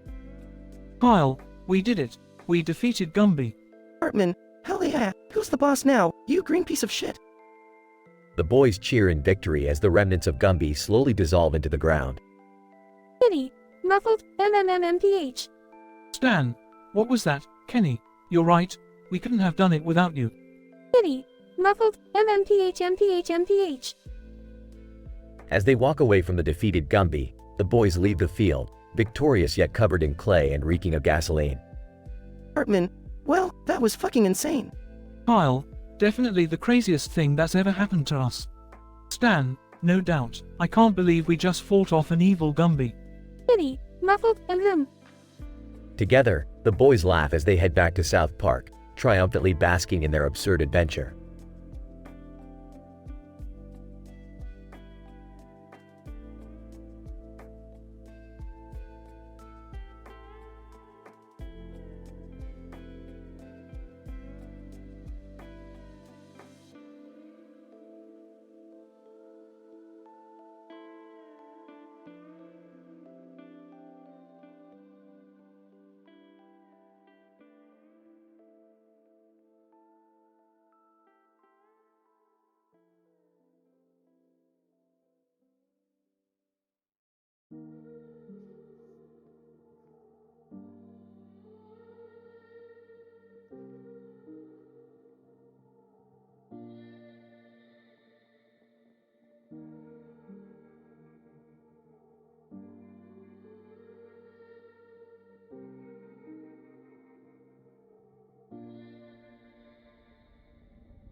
Character 1. Jack, man in a spacesuit holding a gun. Character 2. Vincent, leader of the cybernetic crime syndicate. Jack, pointing gun at Vincent. You thought you could escape, Vincent? Not so fast. Incident. Vincent. Smirking? Oh, Jack, always trying to be the hero. Little do you know, I have an army of cybernetic assassins waiting for my signal. Aggression. Jack, laughing. Is that so? Well, let's see how tough your army is when I'm finished with you. Vincent. Coldly. You underestimate the power of cybernetic enhancements. They will tear you apart, piece by piece. Dramatic pause. Jack, cocking his gun. We'll see about that. They engage in a fierce hand-to-hand combat, trading blows and dodging each other's attacks. Their surroundings shatter around them as the cityscape becomes a chaotic battleground. Jack, grinning. You're not the only one who can use enhancements, Vincent. Vincent. Gritting his teeth. It seems I've underestimated you, Jack. But I still have a few tricks up my sleeve. Vincent activates a hidden panel on his arm, revealing deadly hidden blades. The fight intensifies as they clash with renewed ferocity. Jack manages to disarm Vincent and pins him to the ground, breathing heavily. Jack, panting. It's over, Vincent. Your reign of terror ends here. Vincent. Whispering, there is always someone stronger. Jack, pressing the gun against Vincent's forehead. Not today, Vincent. Vincent's eyes widen, realizing his fate. Scientific PhD level description of the episode. In this episode, we witness an intense struggle between two adversaries, Jack and Vincent. Set against the backdrop of a futuristic cityscape, the neon lights reflecting off their faces add to the dramatic ambiance. Jack, donning a spacesuit, represents justice and stands as the last barrier between Vincent and his cybernetic crime syndicate. Vincent, the leader of this syndicate, has resolved to eliminate anyone who tries to thwart his nefarious plans. The exchange between Jack and Vincent showcases a great power dynamic. Jack, armed with a gun, attempts to bring Vincent to justice for his crimes. However, Vincent displays supreme confidence and unveils the existence of his highly advanced, cybernetic assassins. The progression of the dialogue witnesses an escalation of tensions between the two characters. Their bravado and determination fuel an intense combat sequence, testing their physical abilities and pushing them to their limits. As they engage in hand-to-hand combat, their surroundings crumble and shatter, symbolizing the chaos and destruction that ensues. The denouement reveals Jack's hidden enhancements, leveling the playing field with Vincent. Their struggle becomes a battle of skill, strength, and strategy.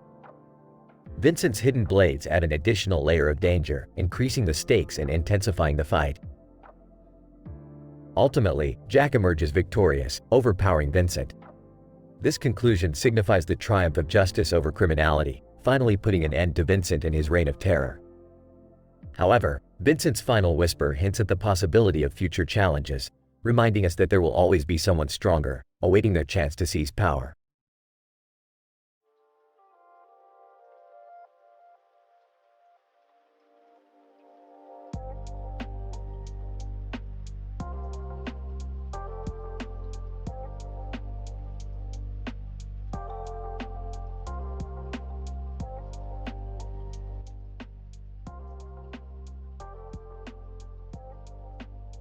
Tony, yo, bro. Check out this new anime I'm watching. The waifus in this shit are insanely hot. Wait, oh yeah? I'm always down for some quality eye candy. What's it called? Tony, it's called Harem Heaven, bro. And man, these waifus are something else. They wear outfits so skimpy, they make a stripper blush. Like, haha, seriously? That sounds like my kind of show. Who's your favorite waifu from it? Tony, oh, definitely Ria's the redhead devil. She's got fiery red hair, big, bouncy assets, and an attitude that's just on fire. She's got this iconic outfit that's basically just lingerie and a cape. Like, damn, that's steamy. But bro, don't you find it weird that all these anime waifus have such unrealistic proportions? Tony, oh, for sure. But that's what makes it so great, you know? Reality is overrated. Plus, it's all fantasy, man. It's not supposed to be realistic. Like, I guess you're right. So, what happens in Harem Heaven, anyway? Tony, well, it's about this average dude who gets transported to another world and finds himself surrounded by a bunch of smoking hot waifus who are all after his affection. It's like a harem paradise, man. Like, Sounds like every dude's dream come true. But why would all those women be interested in him? Tony, it's an anime, bro. Logic goes out the window. But hey, the more wafers, the merrier, right? Like, haha, fair enough. So, any steamy scenes or explicit content in there? Tony, oh hell yeah. The creators pull no punches when it comes to fan service. There are steamy bath scenes, provocative close-ups, and even some uncensored moments in the Blu-ray releases. Like, damn, that's some next-level fan service. Now I really gotta check this anime out. Tony, I knew you'd be hooked, bro. Let's binge watch it later and drown ourselves in the absolute madness of harem heaven. Like, haha, you're on. We'll grab some snacks, sit back, and embrace the scandalous world of anime waifus. Our sanity might take a hit, but it'll be worth it. Tony, damn straight, bro. It's time to dive deep into the realm of wafers and leave reality behind. Let the perverted adventure begin. Like, amen to that, brother. Let the anime debauchery commence.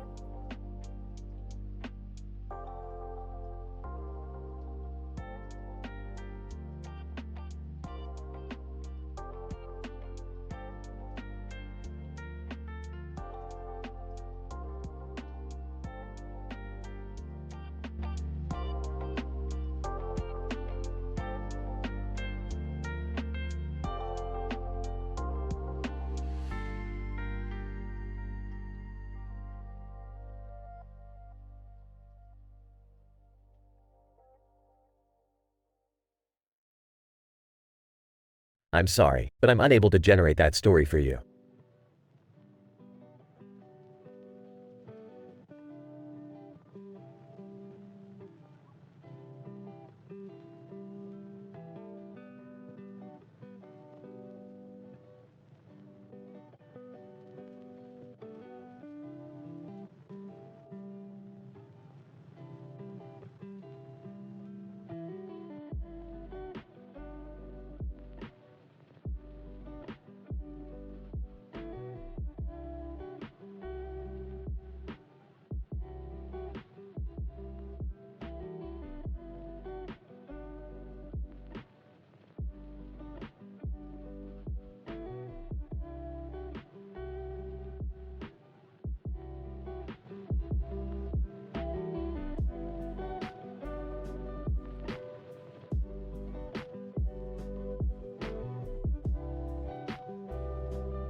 Nerd.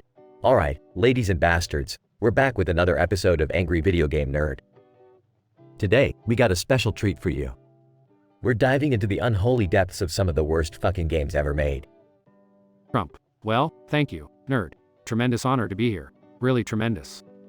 Nerd. Yeah, whatever. So, the first abomination we have here is called Toilet Paper Panic on the Sega Genesis. I don't know who the hell came up with this crap, but it's a game where you literally play as a guy trying to find toilet paper in a post-apocalyptic world. What a pile of shit. Trump. Absolutely disgraceful. Nobody's ever seen such a disastrous video game. And believe me, I know about disasters. Nerd. Shut up, Trump. Next up, we got Barbie's Nightmare Adventure on the original NES. Can you believe they thought girls would enjoy this garbage? You control a clearly high Barbie running around in some psychedelic world full of heads popping out of the ground. It's like a bad acid trip. Trump. That's just terrible. I've seen a lot of things, and let me tell you, this is just sad. Poor Barbie, she deserves better. Nerd. Oh, give me a break. The last game on our list is a real gem called Superman 64 on the Nintendo 64. This game is so broken, it makes my blood boil. You play as Superman, but the controls are so fucked up that you'll end up crashing into walls and losing all faith in humanity. Trump. It's the worst, folks. Absolutely the worst. And I've seen many things in my life, let me tell you. This game, it's a disaster. A tremendous disaster. Nerd. Yeah, Mr. President. Stick to politics. This game is a fucking disgrace. It's like they took poop, covered it in piss, and put a Superman cape on it. Terrible. Just terrible. Trump. Well, nerd, I must say, you're tremendously talented at expressing yourself. You really know how to find the words, the best words, to describe these calamities. Nerd. Thanks, Trump. I'll take that as a fucking compliment. Now get the hell out of here. I got more games to destroy. Trump. I'll leave you to it, nerd. Tremendous episode. The best episode. I promise you. Folks, this man is fantastic at what he does. Nerd, get out of here. And remember, folks, these games may be shitty, but that doesn't mean you have to play them. Stay angry, my friends. Stay fucking angry. Artistic denouement follows. The nerd furiously smashes the games with a baseball bat. Colorful sparks and broken game cartridges fly everywhere as the screen fades to black. The nerd continues to review more games and hilariously tear them apart, while Trump fades away into obscurity, leaving only the wreckage of the worst video games ever made behind.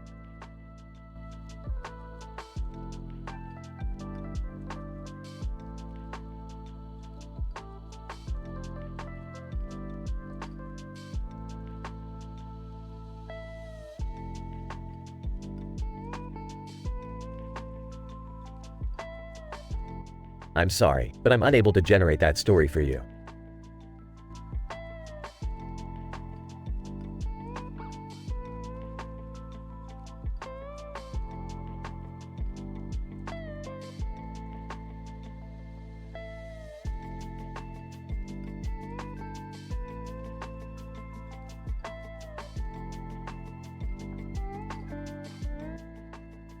Peter, hey Brian, have you seen the news today?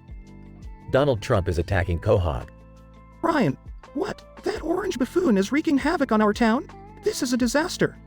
Stewie, well, isn't this just splendid? I suppose it falls to us to save the day once again. Peter, all right, let's do this, guys. We need a plan to stop this lunatic. Brian, I think we should gather all the townspeople and form a resistance. Together, we stand a chance. Stewie, oh, Brian, darling, always the optimist. While your plan has some merit, I believe a more unconventional approach is required.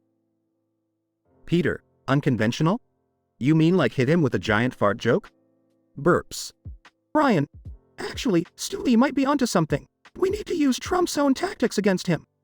Stewie, precisely, my dear canine companion. We shall lure him into a debate, then unleash a barrage of facts and logic that will leave him in a state of bewildered defeat. Peter, that's great, Stewie. But how are we going to get him to engage in a debate?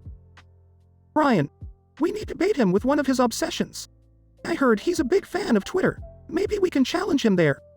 Stewie, excellent suggestion, Brian. We shall compose a tweet that will make his tiny hands quiver with rage and force him to confront us. Peter, I've got it. How about we tweet him? Hey Trump, your hair looks like a pissed off flamingo. Let's settle this with a debate in Quahog. Brian, Peter, that's surprisingly brilliant. I never thought I'd say this, but good job. Stewie, agreed. With that insult, he won't resist the temptation to respond. And soon enough, he shall find himself face to face with the mightiest duo of intellect this world has ever seen.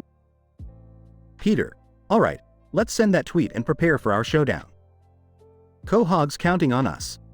Brian, united, we shall stand up to this maniac and defend our town. No one messes with Quahog and gets away with it.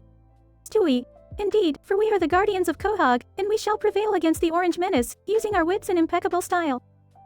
Together, to battle, my friends. Quahog awaits our triumphant return.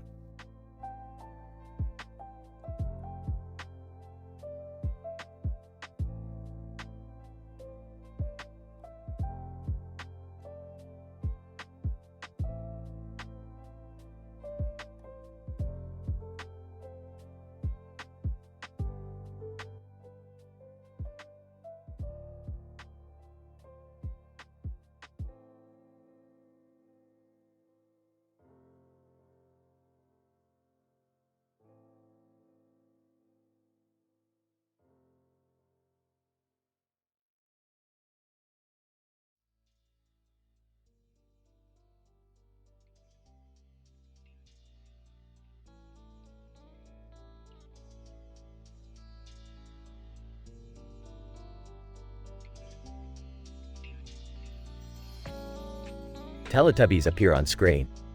Poe, hello, AVGN. We're here to witness your epic takedown of these abominable games. AVGN, well, ain't this a surprise? The fucking Teletubbies. What the hell are you doing here? Poe, we thought we'd join you in your video game adventures and maybe add a touch of fucking chaos. AVGN, Fine, whatever. Let's begin with our first shit show, Ket-To, The Fecal Frenzy, on the Atari 2600. Teletubbies giggle. La, Ket-To. Is that some kind of weird fetish game? AVGN, shut the fuck up, la. This game is like a pile of dog vomit. You play as a smelly, farting turd making its way through a sewer, avoiding disgusting creatures like floating shit logs and used condoms. Oh, and watch out for the killer toilet, because one touch and it's game over. Dipsy. Ew, that sounds nasty. AVGN, you don't know the half of it. The graphics look like they were drawn by a blind drunkard, and the controls are so sticky, it's like playing with a controller dipped in a vat of shit. Tinky Winky, that sounds unpleasant. AVGN, unpleasant. Try fucking unbearable. Now, let's move on to our next pile of garbage. Barney's Adventure in Bonnerland, for the NES. Teletubbies burst into laughter. Tinky Winky, did you say Bonnerland? AVGN, that's right, Tinky Winky. And this game is the equivalent of getting your balls squeezed by a gorilla with a spiked glove. You play as that purple piece of shit, Barney, hopping around in a land filled with giant phallic objects and demonic furries. You have to collect magical dildos to progress, all while dodging projectile vomit from zombie children. Po. Haha. Projectile vomit? That's just delightful. AVGN, delightful. I wouldn't wish this game on my worst fucking enemy. The controls are so fucking clunky, and the music is an assault on the ears.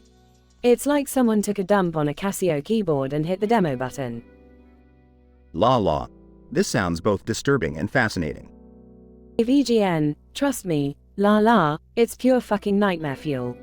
Now, let's finish this shitstorm with Shaq Fu 2, Electric Boogaloo, on the Sega Genesis. Teletubbies gasp. Dipsy. Shaq Fu? I've heard about that one.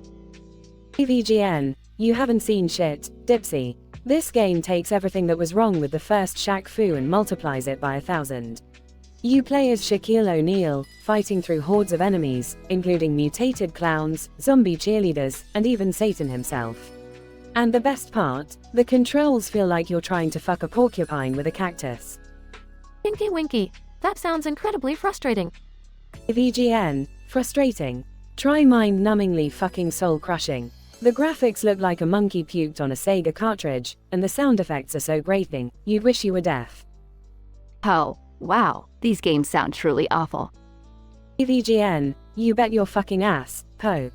But that's what I'm here for, to expose these abominations and spare innocent gamers from their vile clutches. Dramatic pause. AVGN, so, remember, my fellow gamers, when life hands you the shittiest games on planet Earth, just say no, flip, the bird, and flush him down the toilet. Teletubbies join in laughter. AVGN, this has been the Angry Video Game Nerd, signing the fuck off.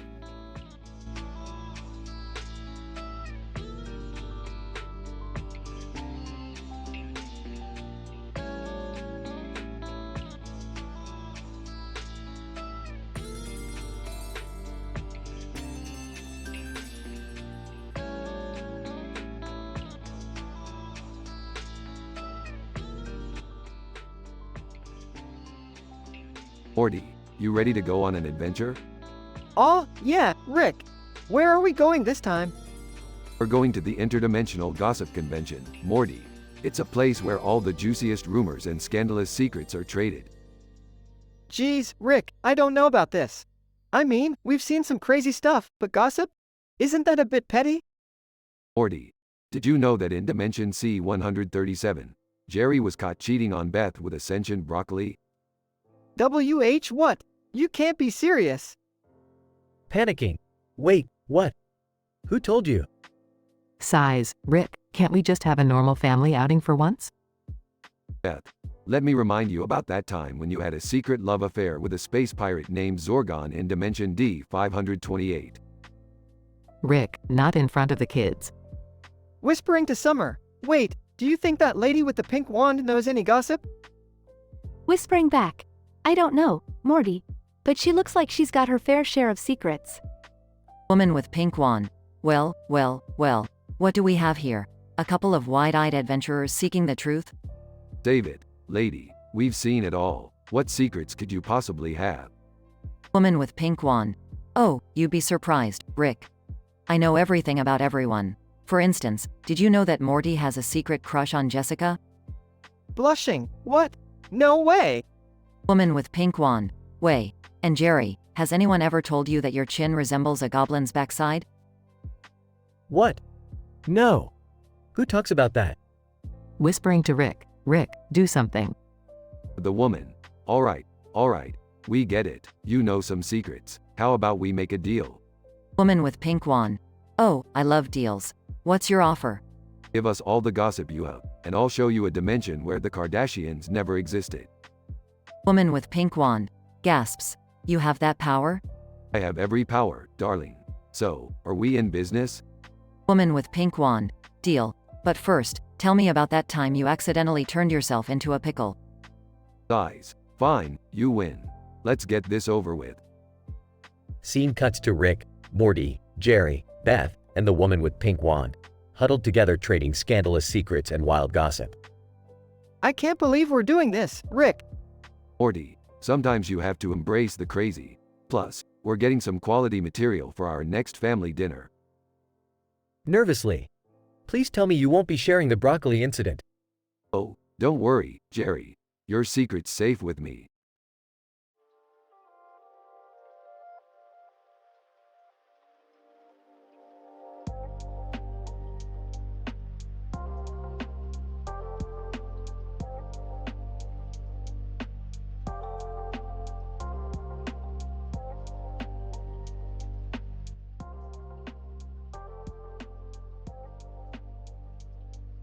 Angry video game nerd, AVGN. Alright, you dingleberries. Today we're diving headfirst into the dirty sewer of video games. Strap in, this is gonna get real shitty. AVGN turns on the console. AVGN, and today's crapfest is none other than Turd City, the shitstorm on the disgustingly terrible pile of shit console. AVGN, look at this hideous mess. The graphics are pixelated garbage, like someone smeared diarrhea all over my TV. And the controls, they're as clunky as a constipated elephant. Donald Trump enters the room. Donald Trump, you're fired, AVGN. This game is tremendous, and you're just a loser. AVGN, shut your filthy mouth, you orange-faced buffoon. Nobody likes this game, just like nobody likes you. AVGN, okay, let's talk about the audio. It's ear-piercingly awful, like someone force-feeding you nails while a chainsaw buzzes in your eardrums. It's a sonic nightmare. AVGN throws the controller in frustration. AVGN, how the fuck did this game get made? Did the developers stick their heads up their asses and vomit out this abomination? I'd rather lick a hobo's toe cheese than play this garbage. Donald Trump, your language is disgraceful, AVGN. This game is tremendous, believe me. AVGN, tremendous. Tremendously shitty, maybe. You're more full of hot air than a fart factory. Get out of here. Donald Trump storms out angrily. AVGN, alright, folks, onto the next pile of hot garbage. Barf apocalypse on the vomit-inducing barf-o-matic console. AVGN, look at this vomit-colored mess. The graphics make my eyes bleed. It's like throwing up uncontrollably while staring into a kaleidoscope made of puke. AVGN angrily slams the console. AVGN, and the controls, what the fuck were they thinking? It's like trying to navigate a minefield blindfolded with your nutsack tied to a steamroller. AVGN, the audio in this game is vomit-worthy too. It's a symphony of bodily fluids, with farts and burps as the lead instruments. It's like having an acid reflux concert in your ears. AVGN gags and throws up a little in his mouth. AVGN, this game is a goddamn abomination.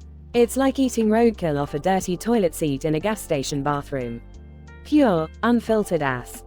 AVGN, alright, last but definitely not least, we have Shitstorm Ninja on the god-awful Shitbox 360 console. AVGN, look at these graphics. It's like a monkey threw up on a potato and tried to make art out of it. I've seen more visually pleasing turds in a public restroom. AVGN smashes the console with a sledgehammer. AVGN, the controls are a fucking nightmare. It's like trying to maneuver a drunken, epileptic cat through a minefield of diarrhea. It's total bullshit. AVGN, and the audio. Oh god, the audio. It's like listening to a chainsaw molesting a bagpipe while being violently sodomized by a kazoo. It's a symphony of pain and suffering. AVGN collapses on the floor, exhausted. AVGN, well, folks, that's the end of this shit show. These games are the absolute worst of the worst. I need a fucking drink. Remember, life's too short for shitty games. AVGN crawls off screen while flipping the bird. End.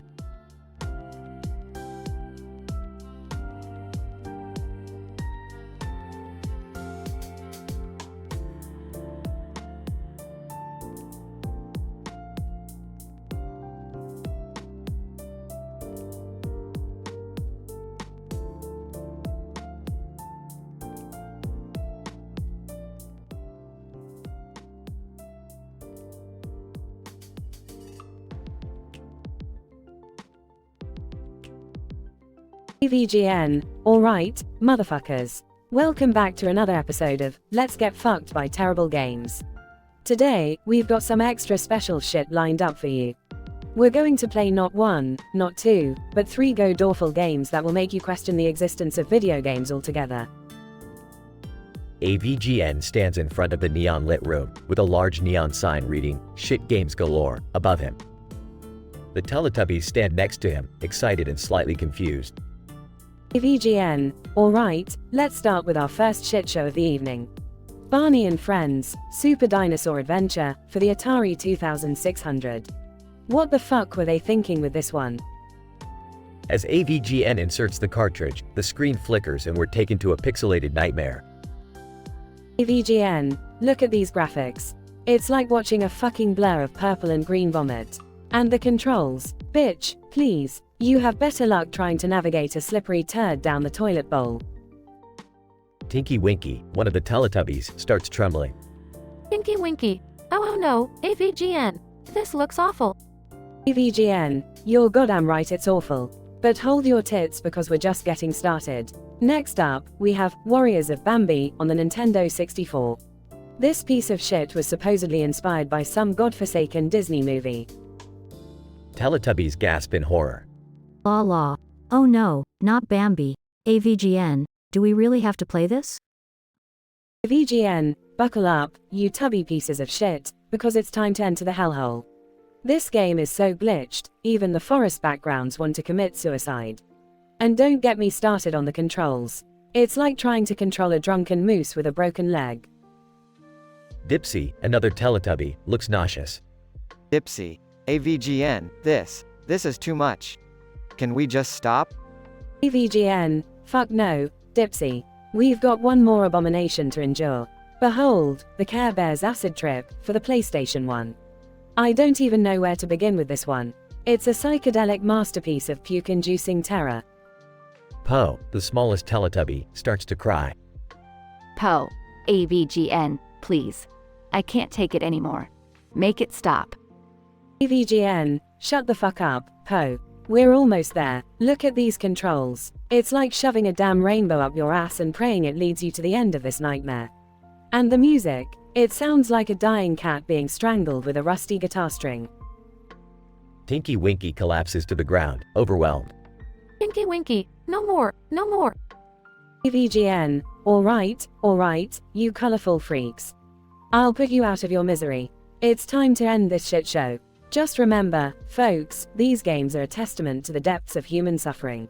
They were created to torment the souls of innocent gamers. The Teletubbies crawl away, traumatized, as AVGN smashes each game console with a sledgehammer. AVGN, and that, my friends, concludes another episode of Let's Get Fucked by Terrible Games. Remember to subscribe, like, and share, you sick fucks. Until next time, stay angry and keep gaming like it's the end of the fucking world.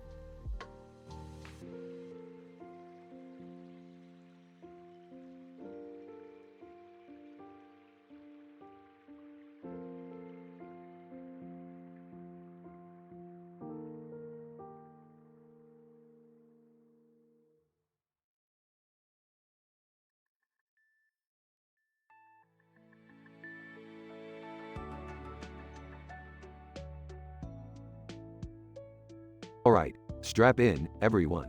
We're about to embark on an interdimensional adventure you won't believe. Oh, geez, Rick. Are you sure it's safe? I mean, last time we almost got eaten by giant alien slugs. Don't worry, Morty. Your father and I will stick close to you. We'll be safe. Space, sarcastically, oh, great. Just what I needed. Another adventure with my dysfunctional family. Hey, Space Beth, chill out. This is gonna be epic. I heard Rick found the craziest dimensions out there. Yeah, until something goes horribly wrong, as always. But, hey, I'll be there to make sarcastic remarks and get in the way. First stop, Dimension G4. It's inhabited by sentient broccoli creatures who crave human flesh. Ah, Rick, that's messed up. I know, Morty. That's why it's unique. These broccoli freaks have developed advanced technology solely for killing and eating humans. They even have a 5-star cannibal resort. Gross. What's the review score on this one? I'd give it a solid 2 out of 10. The food is to die for, but, well, you know. Alright, what's next, Rick? Dimension Q7, where everyone speaks backwards and can only walk on their hands. I never thought I'd say this, but that sounds even dumber than our world. Oh, it is. Trust me, Jerry. Their society is built around bizarre handstand rituals to communicate, and they laugh by farting. The smell is nauseating. That's insane. What's the review score for this dimension? I'd give it a confused 3.14 out of 10. It's worth a visit if you're into handstands and flatulence humor. Space, can we go somewhere slightly less disturbing? Fine, fine. How about Dimension X3, where every living being is made of candy? Oh, that doesn't sound too bad. I mean, I wouldn't mind a little sugar rush. Be careful what you wish for, Beth. They have a society built around devouring each other. Imagine a world where everyone is both predator and prey, and the ground is sticky with melted candy carcasses. Okay, that's actually pretty messed up. Review score, Rick? I'd give it a sticky 5 out of 10. It's a sweet tooth's nightmare. Can we just go back home now? These dimensions are getting more insane by the minute. Fine. Last one. Dimension Z9, where reality itself is perpetually melting. Whoa, Rick, that's trippy. I bet that dimension is totally wild. Oh, it is, Morty. Nothing is stable there. Buildings turn into puddles. People constantly reshape, and the laws of physics are a joke. It's chaos. Sounds disorienting. What's your review score for this one? I can't even begin to rate it, Beth. This dimension transcends standard reviews. It's a mind-bending acid trip that never ends. Space, well, as long as we survive this acid trip, I'll consider it a success. Can we please go home now? My brain hurts. Alright, party pooper, let's go home. But remember, reality will never be the same. As our brave and somewhat dysfunctional family returns home, they're left with memories of unimaginable horrors, absurdity, and mind-bending landscapes. Their adventure has reaffirmed the bond between them, reminding them that no matter how crazy things get, they're there for each other. And so, they continue on, ready for whatever twisted realities await them in the infinite expanse of the multiverse.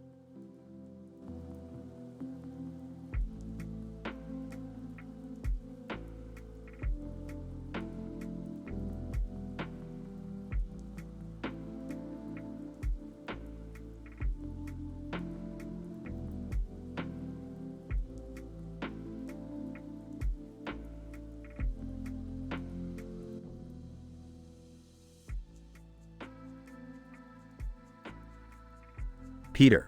Hey Lois, pass the freaking mashed potatoes. Lois. Peter, can you please use some manners at the table? Peter. Manners, smanners. We're watching Family Guy on the TV and they don't give a crap about manners. Chris, this roast beef is off the chain. Egg, shut up, Chris. No one asked you. Stewie. I see our fine dining experience is interrupted by the idiot box once again. Brian. Well, Stewie, at least it's an actual episode of Family Guy this time and not that weird parallel universe crap where we're portrayed as cartoons. Quagmire. Hey, how'd that get on the TV?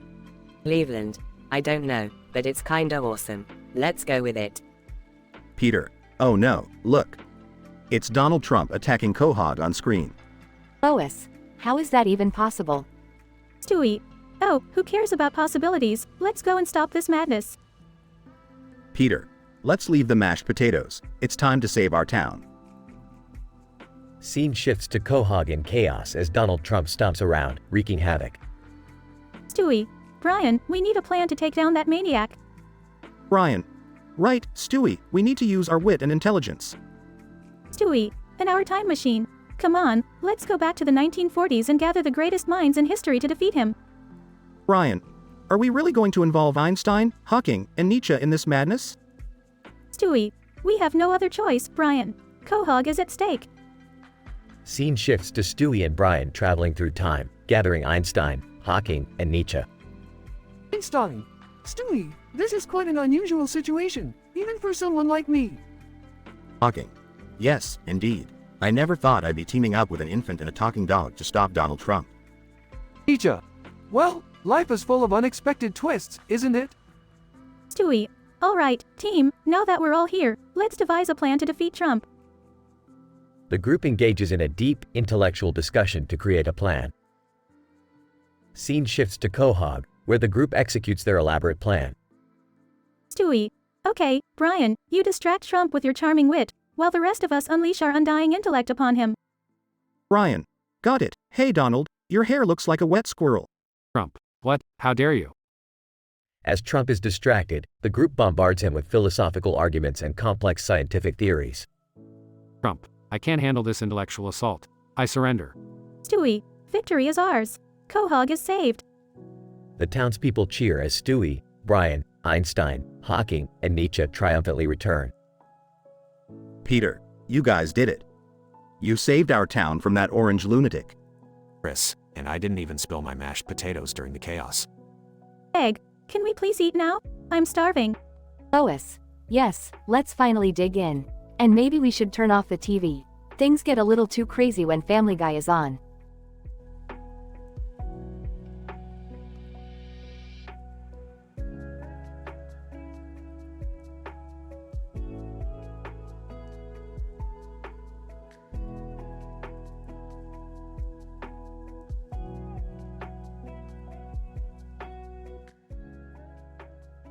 Angry Video Game Nerd, AVGN. Alright, you motherfuckers. Today, we got a wall of words saying this fucking radio isn't working. Who the fuck needs a radio when I can blow up shit with my anger? Aw, fuck it, let's play some shitty games. Intro music plays. AVGN. Hey, it's the fucking Angry Video Game Nerd, back again. Today, we're playing Bubsy 3D on the Jaguar CD. This game is so bad, it makes me want to gouge my eyes out with a rusty spoon. AVGN. Look at this shit. Bubsy looks like a turd with cat ears. The controls are as fucked up as a monkey fucking a football. It's like they gave a chimp a crayon and told it to make a game. This is worse than a fart in an elevator. Sonic the Hedgehog appears. Sonic. Hey, nerd. Mind if I join you? AVGN. Sonic the Hedgehog. What the fuck are you doing here? Sonic. Well, I heard you were reviewing shitty games, and I couldn't resist joining in on the fun. I've played some real stinkers in my time. AVGN. Alright, Sonic, let's tackle this abomination together. Next up, we got Plumbers Don't Wear Ties on the 3DO. Can you believe they actually made a game about plumbers not wearing ties? What the fuck were they smoking? Sonic. I have no idea, nerd, but this game looks like someone took a dump on a canvas and called it art. The acting is more wooden than Pinocchio's dick. AVGN. You hit the nail on the head, Sonic. The only thing this game is good for is wiping your ass with it. Sonic and AVGN share a laugh. AVGN. Alright, last but not least, we have Superman 64 inches on the Nintendo 64. This game is like a turd wrapped in barbed wire. Sonic. I've played this game before, nerd. It's a nightmare. It's harder to control Superman than it is to keep your sanity playing this piece of shit. AVGN. You're damn right, Sonic. And don't even get me started on those fucking rings. Flying through them is as frustrating as trying to put a condom on a cactus. Sonic and AVGN burst into laughter. AVGN. Well, folks, that's it for today's reviews. These games are so bad, they make me want to blow up the fucking world. Stay tuned for more shitty games, and remember, keep fucking shit up.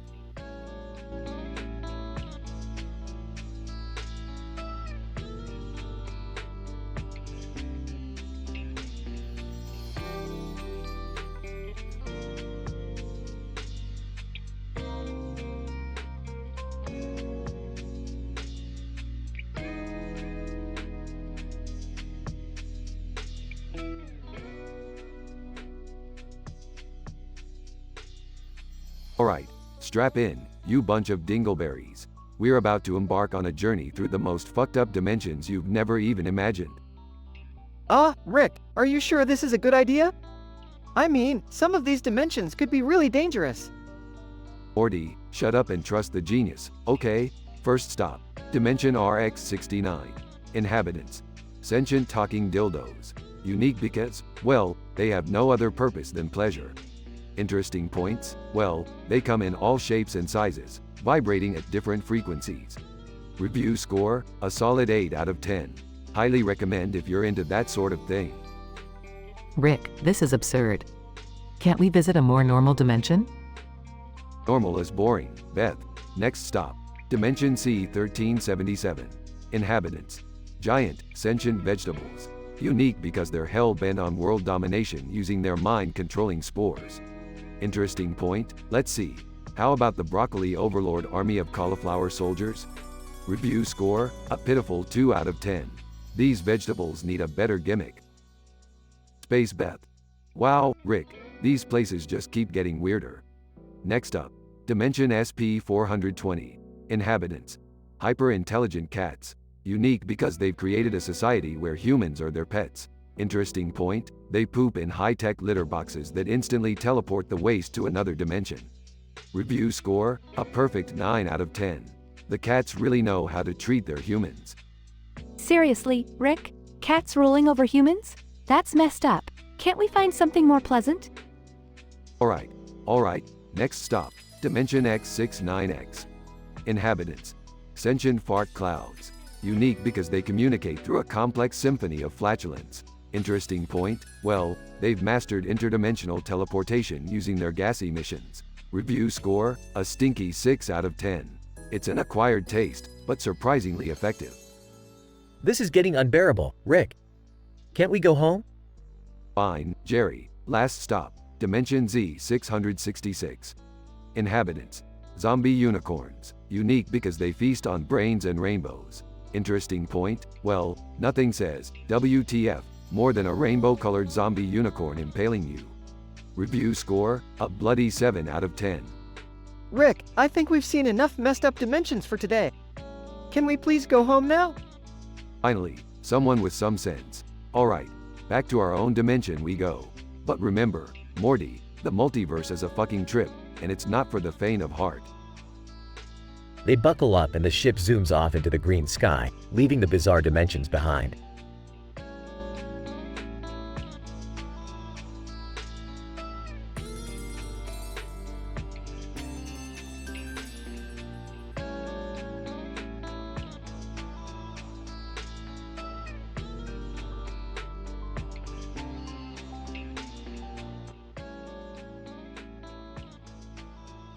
VGN, alright, you motherfuckers, get ready for a shitstorm of epic proportions.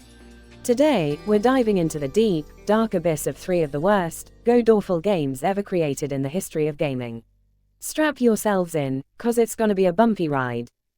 Dr. Eggman.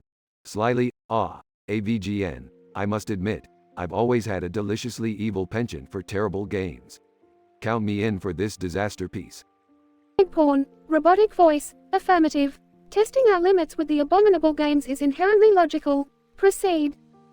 VGN, our first contender for the crown of crap is Blindfold Forest 3 inches for the Sega Saturn. This piece of shit will make your eyes bleed faster than a drunken brawl on a barbed wire fence. The graphics look like they were spewed out by a colorblind toddler on a sugar high, and the controls, well, let's just say they make navigating a minefield with a blindfold feel like a walk in the fucking park. Dr. Eggman. Chuckling. Sounds exhilaratingly awful. But wait, there's more? VGN, oh, you bet your furry blue ass there is. Next up, we have Toxic Turd Showdown for the Atari Jaguar. Now, this abomination single-handedly gave me explosive diarrhea just by looking at it. The sound design is a symphony of cat farting and nails on a chalkboard, and the controls are more unresponsive than my ex-wife during sex. Egg porn, robotic voice, assessing such inefficiencies is disturbing yet informative in its own right. Dr. Eggman. Quite intriguingly disgusting, AVGN. But, pray tell, is there another atrocity to butcher our senses? AVGN, you betcha, Eggman. Last but not least, we have Shitstorm Island for the Nintendo 64. This pile of steaming donkey diarrhea will leave you questioning your life choices faster than a drunken one-night stand in Tijuana. The graphics are vomit-inducing, the gameplay is a confusing mess of epileptic seizures, and don't even get me started on the camera angles. It's like navigating a goddamn labyrinth of excrement. Dr. Eggman. Laughs maniacally. Brilliantly described, AVGN. I haven't had this much fun since I turned Sonic into an egg carton. Egg porn, robotic voice, utilizing profanity and insults, you have successfully conveyed our joint anguish towards these substandard games. AVGN, that's what the fuck I do, boys. Bringing the pain and letting the world know what a colossal pile of shit these games truly are.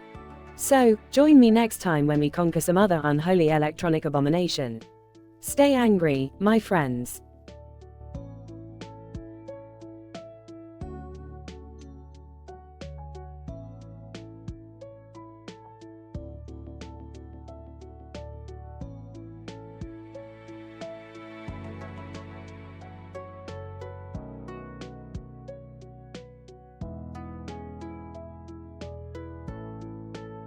Hey, Morty, look at that woman over there.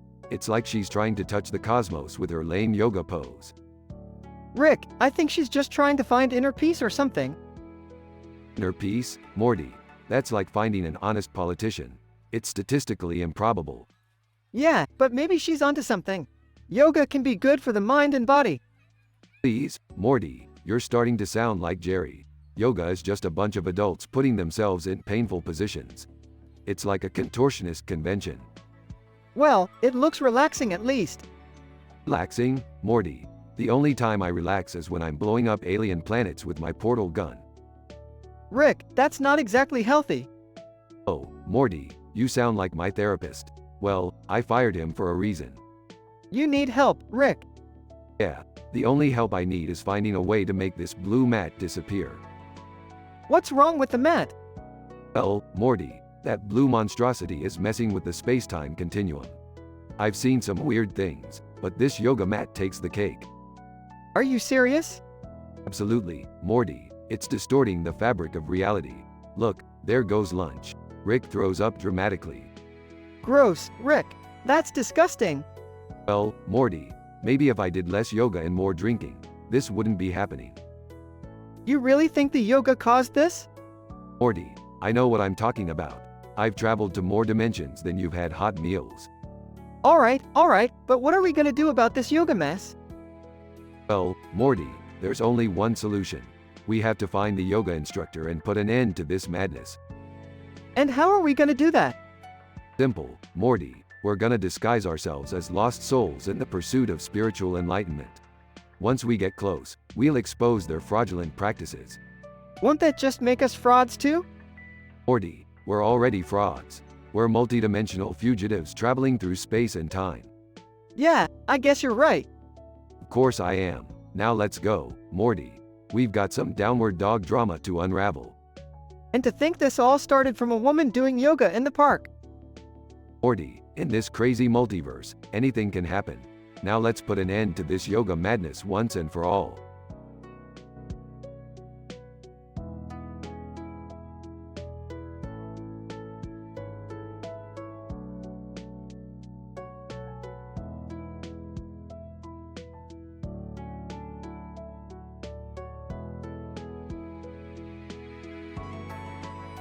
Angry video game nerd, AVGN. Alright, motherfuckers, get ready for some serious shit today. Today, we're diving deep into the putrid depths of gaming history with 3 of the absolute worst fucking video games ever created.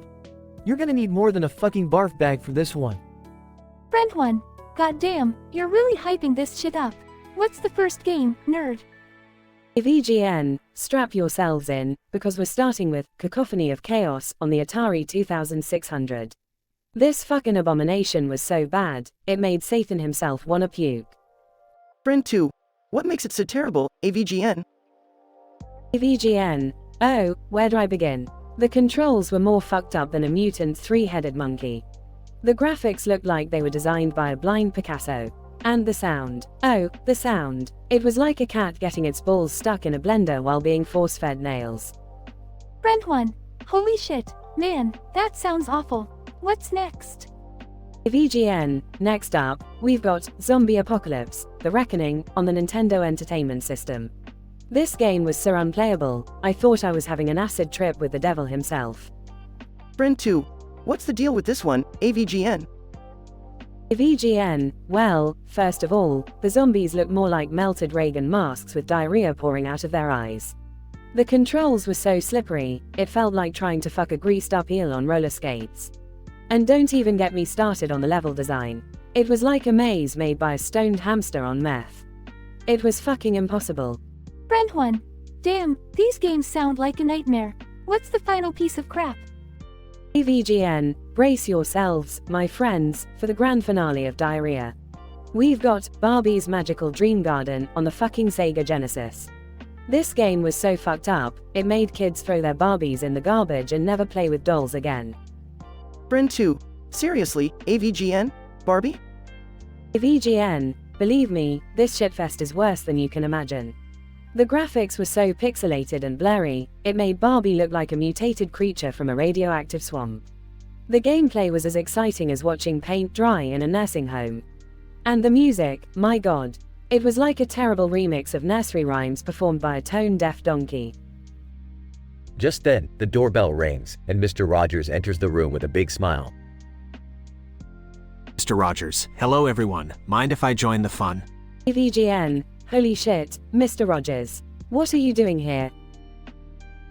Mr. Rogers, I couldn't resist the opportunity to see your review, my friend. The way you passionately express your opinions always fascinates me. AVGN. Well, welcome aboard, Mr. Rogers. Are you ready to dive into the cesspool of gaming? Mr. Rogers, absolutely. Let's make this an adventure like no other. The group settles onto the couch, hands still in their mouths, ready to experience the epic disaster of video gaming. AVGN, Mr. Rogers, and their friends spend the next few hours enduring the most atrocious video games ever made, laughing, cursing, and bonding over their shared pain. Despite the terrible games, their spirits stay high, and they create memories that will last a lifetime. In the end, the angry video game nerd, with his foul-mouthed rants, and Mr. Rogers, with his gentle demeanor, find a strange camaraderie. They discover that even in the darkest corners of gaming history, there is a glimmer of joy to be found. And as they bid their farewells, they do so with a newfound respect for the love and passion behind the creation of even the worst video games.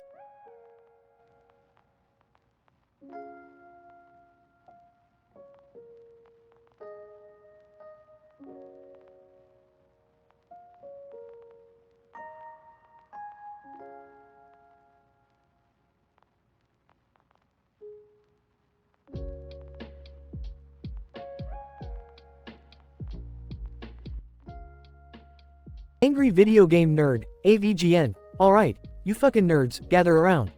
Today we're gonna play 3 of the shittiest, god-awful video games ever created. We're starting this nightmare with a game called Barbie's Magic Adventure on the goddamn Sega Genesis. Can you believe it? Sonic the Hedgehog. Sonic, hey, nerd, mind if I join you on this hell ride?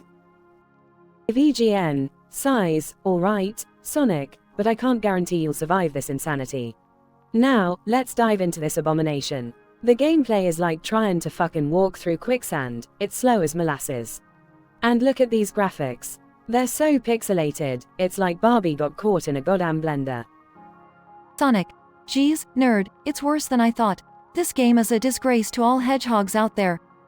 AVGN. You got that right, Sonic. Now let's move on to the next piece of shit. Here we have Big Rig Over the Road Racing on PC. Get this, folks, the game was released without a goddamn AI for the opponent trucks. They didn't even finish the game, for fuck's sake. Sonic. Laughs, is this a game or a sick joke? I can't believe they actually released this garbage. VGN, I wish it was a joke, Sonic.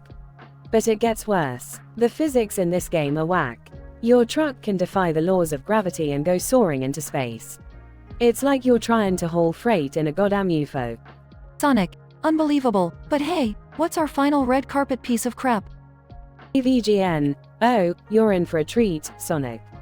Brace yourself for Plumbers Don't Wear Ties on the 3DO. This game is an insult to humanity, like an itchy butthole on a hot summer day. Sonic, cringes, that sounds absolutely horrendous. How could they make a game about plumbers without any actual gameplay? VGN, I have no fucking clue, Sonic. This game is just a series of still images with shitty voice acting and zero interactivity. It's like watching a PowerPoint presentation from hell. Sonic, well, nerd, I'm glad we survived this journey through gaming hell. These games are an abomination to the world of video games. VGN, damn straight, Sonic. It's a miracle we made it out alive. Remember, folks, steer clear of these abysmal disasters. Until next time, keep playing the good shit, and fuck these games.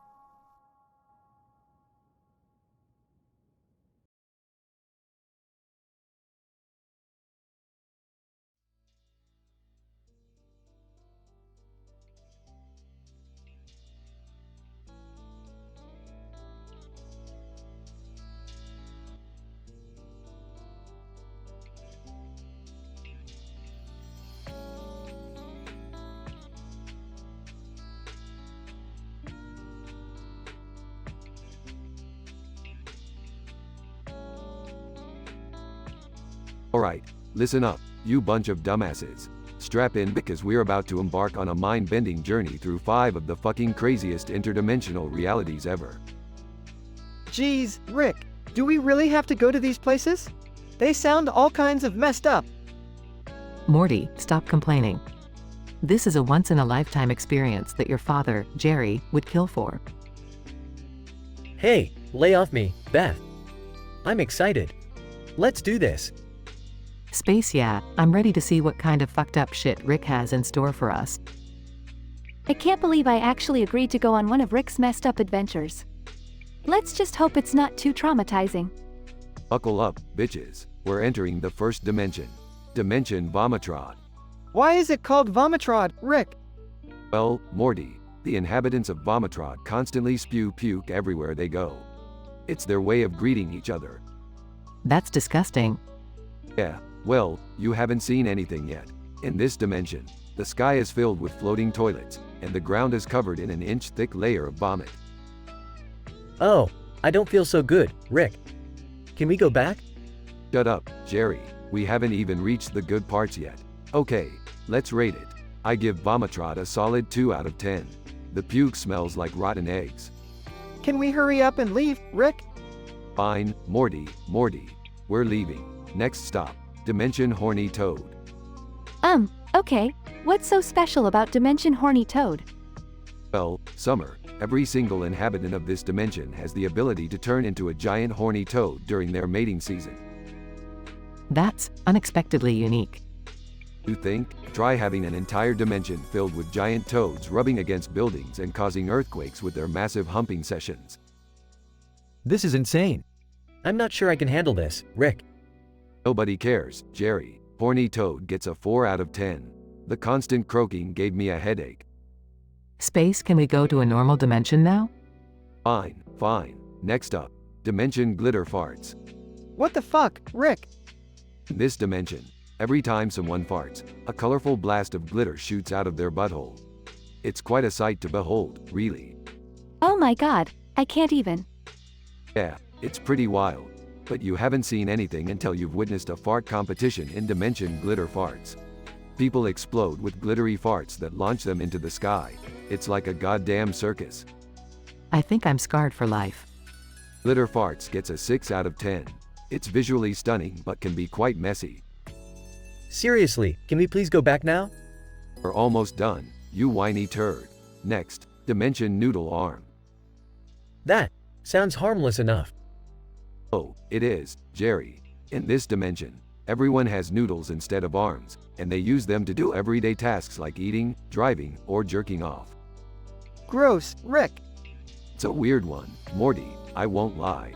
But you haven't truly lived until you've seen a noodle arm wrestling competition. Those suckers can stretch for miles. I don't know whether to be amazed or utterly disgusted. Noodle arm gets a 7 out of 10. It's fascinating, but you never know when a noodle might slap you in the face. Space, can we finally go home, Rick? Alright, I saved the best for last. Welcome to Dimension Orgy Fest. Oh my god, no way. Yes way, Summer. In this dimension, everyone is constantly engaged in a non-stop, mind-blowing orgy. This is the best dimension ever. Let's stay here. Sorry, Jerry, but we can't. It's just an observation, not participation. Thank God. Orgy Fest gets a perfect 10 out of 10. It's the pinnacle of debauchery and sexual freedom. Can we please go home now? Fine, we're going home, you party poopers. As the space cruiser zooms away from the interdimensional insanity, our heroes reflect on their wild adventure, knowing they've seen things that no one else could ever fathom. But one thing is for certain, they'll never look at green and white swirls in paintings the same way again.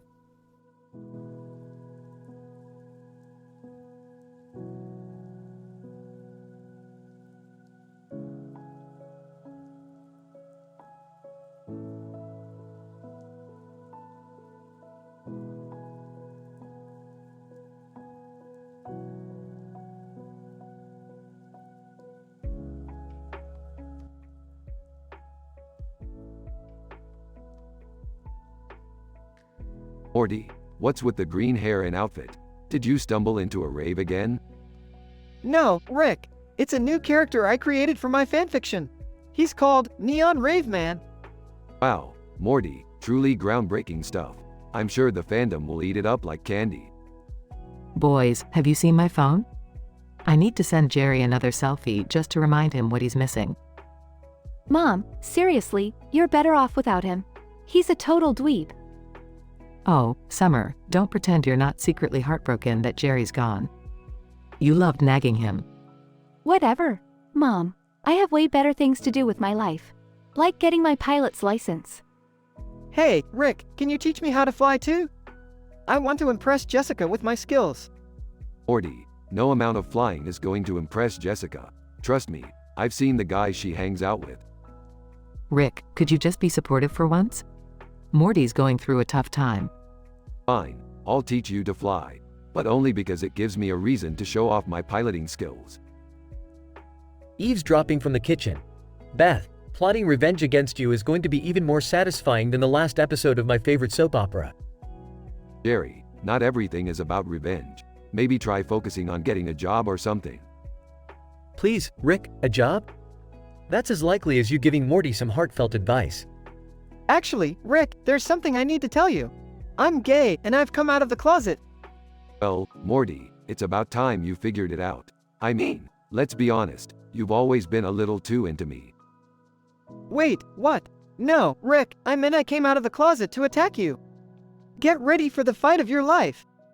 Morty, you've been watching too much WWE. Put that closet door back on, and go work on your character development. That's enough, both of you. Morty, we love and accept you no matter what. But Rick, stop being such an ass about it. Fine, I was just messing with Morty. Now, if you'll excuse me, I'm going to create a portal to a dimension where Jerry never existed. Peeking out from the kitchen. Oh, Rick, you want to erase me from existence? Good luck, you old pickle. Dad, seriously, can you just get a life already? I'm sick of your constant whining. Well, Summer, it seems our roles have reversed. I used to be the one taking care of you, and now you've become a heartless witch. Guys, please, can we just have one family gathering without this drama? I don't want to end up like Jerry, talking to Pluto. Raising his flask. Here's to dysfunctional families and the infinite universes where they still manage to exist. Cheers to that, Rick. At least we have each other, no matter how crazy things get. Yeah, Morty, we'll always have each other, even when the entire multiverse crumbles and turns into a cosmic dance-off.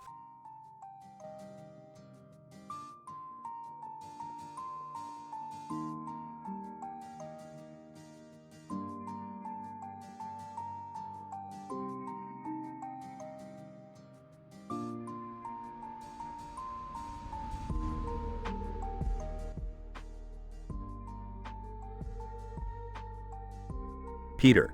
Hey Lois. I just read an article saying that we should go viral on social media. Lois, Peter, I don't think that's a good idea. We always end up in trouble with these crazy ideas of yours. Peter, come on, Lois. It'll be fun. We could become famous and get all the free stuff we want. Stewie. Oh, how predictable. Another harebrained scheme from dear old dad. Chris. Yeah, Mom, let's do it. We could be like those influencers everyone talks about. Lois, alright, fine. But let's do it responsibly, okay? We need to choose the right app for this. Scene cuts to Peter, Lois, Stewie, and Chris sitting in the living room, brainstorming ideas. Peter. Alright, I've got it. We should use FapChat. It's the next big thing. Lois, Peter, we are not using a dirty app like that. Peter. Okay. How about Tweetster? It's a combination of Twitter and Friendster. Perfect for us. Stewie, are you kidding me, Peter? That sounds worse than your first suggestion. Scene cuts to the Griffin family trying out different social media apps, with hilarious results. How do we get one? Scene shows Peter attempting to take an Instagram selfie while hanging off a balcony. Peter. Struggling. Just a little to the left. Oh crap.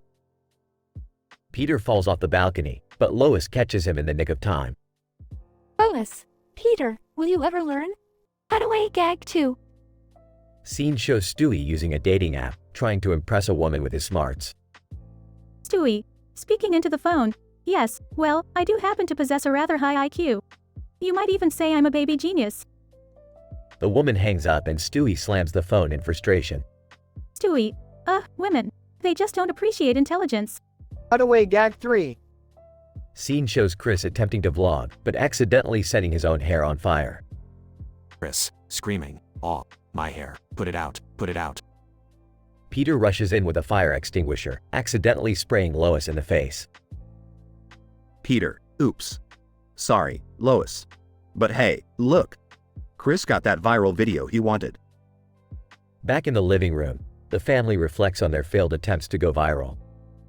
Lois, see, Peter? This is why we can't have nice things. We just end up causing chaos. Peter. You're right, Lois. I guess going viral isn't all it's cracked up to be. Stewie. Smirking. Well, at least we provided some entertainment for ourselves. Chris. Yeah, that was pretty epic, Dad. Scene ends with the Griffin family laughing and hugging each other, embracing their chaotic yet love-filled lives.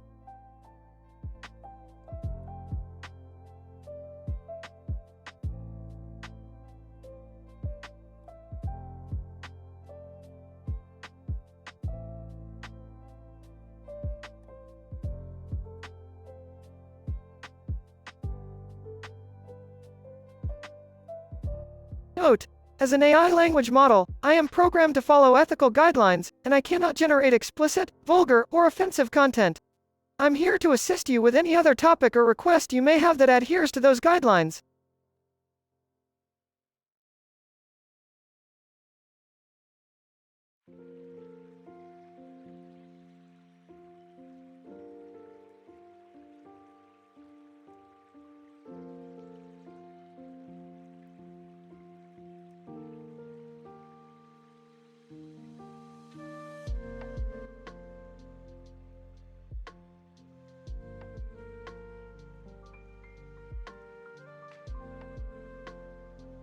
Angry video game nerd.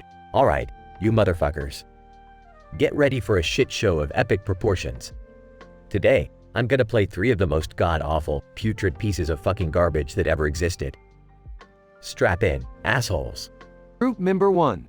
Who the hell is this guy? And who gave him a gun? Group member 2. I don't know, but he seems really angry. Should we call security? Angry video game nerd. Shut your fucking mouths, you space-suited twats. It's time for my first victim, Cheetahman 2 on the NES. This legendary abomination makes dog shit look like a gourmet meal. Group member 3, but why would anyone create such a terrible game? Angry video game nerd.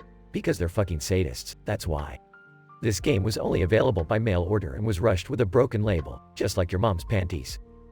Dr. Eggman. Fellow gaming enthusiasts. Might I join in for the next atrocious game? Egg porn. Permission granted, Dr. Eggman. Let's embrace the sheer horror of these insufferable monstrosities. Angry video game nerd. Next up, we have Superman 64 inches on the Nintendo 64. This travesty was designed by Satan himself. The controls are so clunky, it's like trying to jerk off with a pair of mittens.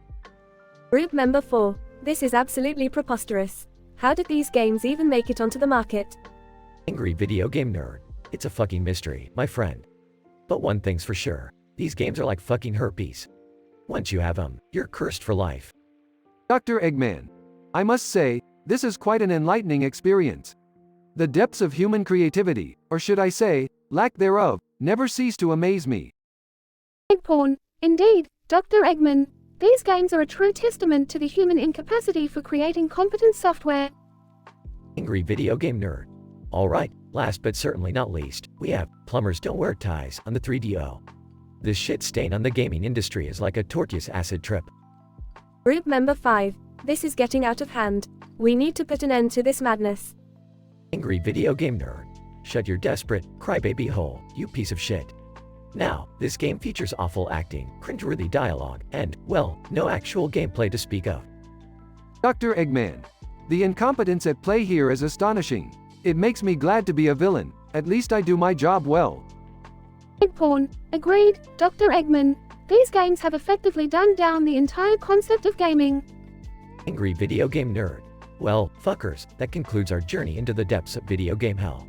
Remember, kids, stay away from these abominations or suffer the consequences. Group member 6. That was certainly an experience. I'm not sure if I'll ever play a video game again. Angry video game nerd. Good. Now get the fuck out of my sight, you fucking losers. I need a beer and a shower after this shitstorm.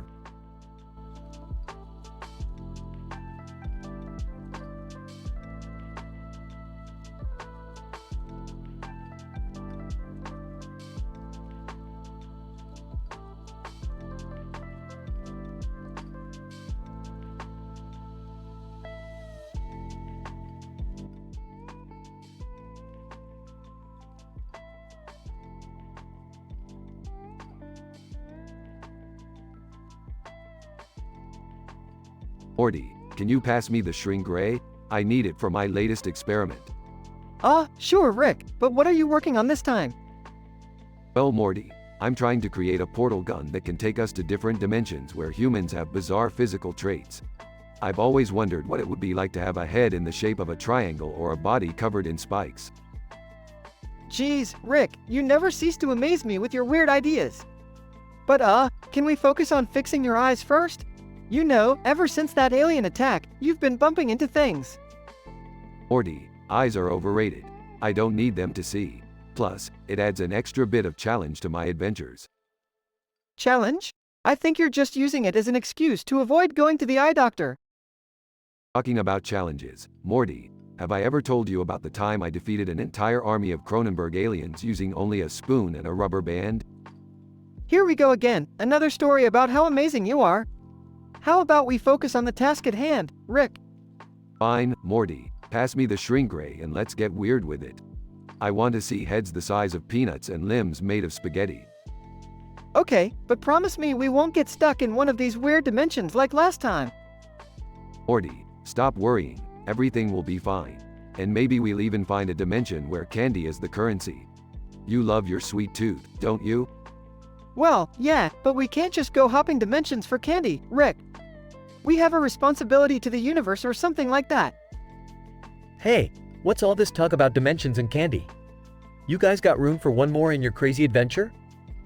Jerry, you're not seriously thinking of joining them, are you?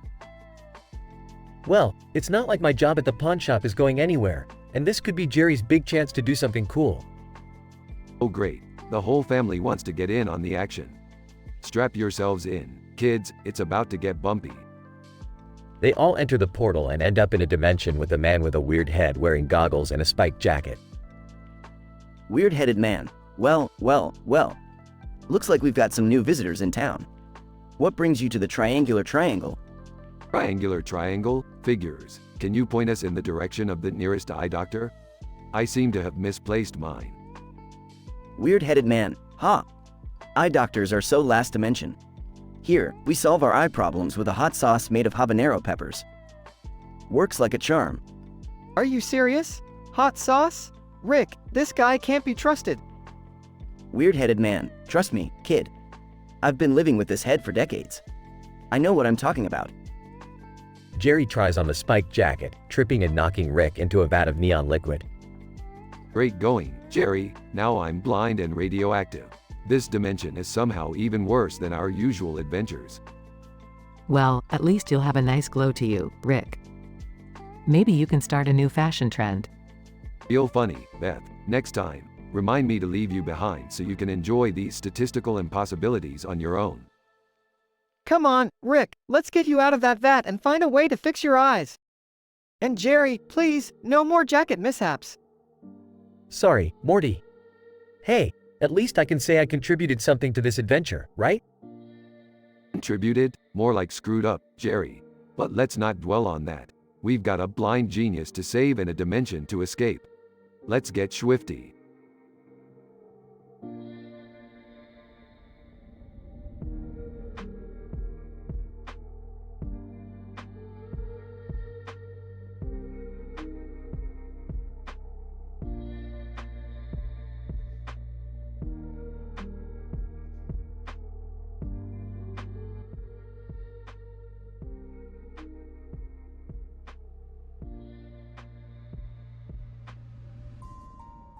Nerd. Alright, ladies and gentlemen, boys and girls, it's time for another episode of the Angry Video Game Nerd. Today, we dive deep into the cesspool of gaming history. Hold on to your seatbelts and prepare for a wild ride. Incident. Nerd. First up on our shit list, we have Super Pooper Scooper for the Atari 2600. This game is a steaming pile of dog crap wrapped in a stinky burrito of disappointment. The goal? You play as a turd on a mission to clean up a never-ending supply of pixelated dog poop. It's like the game developers hate us and want to punish us for being gamers. Mr. Rogers, surprised? That sounds rather unusual. Are you sure it's appropriate to review such a game? Nerd. Annoyed. Listen, Mr. Rogers, if you can handle changing a diaper, you can handle this shitstorm of a game. Trust me. Progression. Nerd. Next up is Ball Puncher Extreme for the Sega Genesis. Don't let the innocent name fool you. This abomination is the gaming equivalent of a swift kick to the nuts. You control a character whose sole purpose is to punch balls with such force that it would make Mike Tyson blush. If that ain't some fucked up shit, I don't know what is. Mr. Rogers, uncomfortable, my goodness, that's quite violent. Are children really playing these games? Nerd. Sarcastically. Oh yeah, kids are lining up to punch balls and scoop poop. It's the American dream, Mr. Rogers. Denouement. Nerd. Finally, we have Ninja Hamster Apocalypse for the NES. This game is like a fever dream mixed with LSD and a dash of rabies.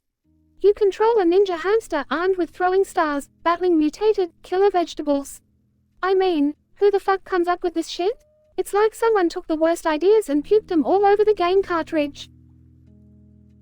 Mr. Rogers, disturbed, sounds rather unsettling indeed. How do you even find these games, nerd? Nerd. Grinning. Oh, Mr. Rogers, I have no ways. Let's just say the depths of the internet are a dark and twisted place. But don't you worry, I'm here to save you from these unholy gaming abominations. Conclusion. Nerd. So there you have it, folks. 3 of the worst, most mind-numbingly terrible games ever conceived by man. If you're feeling masochistic, give them a try, but don't say I didn't warn you. As always, thank you for joining me on this journey through gaming hell. Until next time, keep gaming, my friends. Mr. Rogers, shaking his head, I'll stick to my neighborhood and leave the gaming world to you, nerd. It's a strange place indeed. Nerd. Damn right it is, Mr. Rogers. Damn right it is.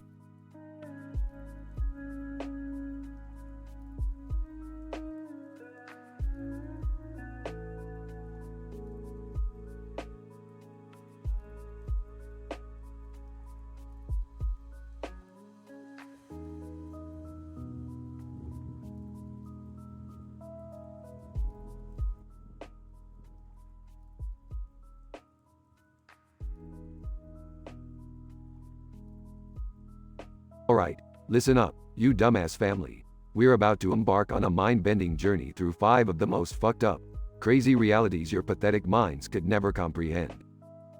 Geez, Rick, do we really have to visit these messed up places? I mean, they sound pretty intense. Shut up, Morty. This is science, and science doesn't give a flying fuck about your feelings. First stop, Dimension ZZX69. Inhabitants. Giant talking genitalia.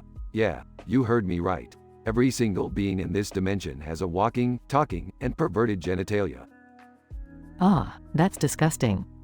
Oh, it gets worse, Beth. In this dimension, pleasure is the currency. They have dick-shaped ATMs where you insert your penis or have it ripped off if you're broke. It's a real dick move, I tell ya. I don't want to go here, Rick. Can't we just go home? Shut up, Jerry. We're moving on to Dimension WTF 666. Inhabitants. Hyper-intelligent fart clouds. These guys have mastered the art of flatulence and will use their gas to communicate complex mathematical equations. Seriously? Fart clouds? Don't knock it till you try it, Summer. These fart clouds throw wild parties where they snort lines of rainbow-colored gas and projectile vomit rainbows all over the dance floor. Definitely a psychedelic experience. I give it a solid 9.5 out of 10. I don't know, Rick. These places seem messed up even for us. Shut up, Morty. We're heading to Dimension PMS 777. Inhabitants. Carnivorous teddy bears with razor-sharp teeth. Yep, you heard that right. These cute little teddy bears will rip your guts out and feast on your organs. Adorable and deadly, a combination that never gets old.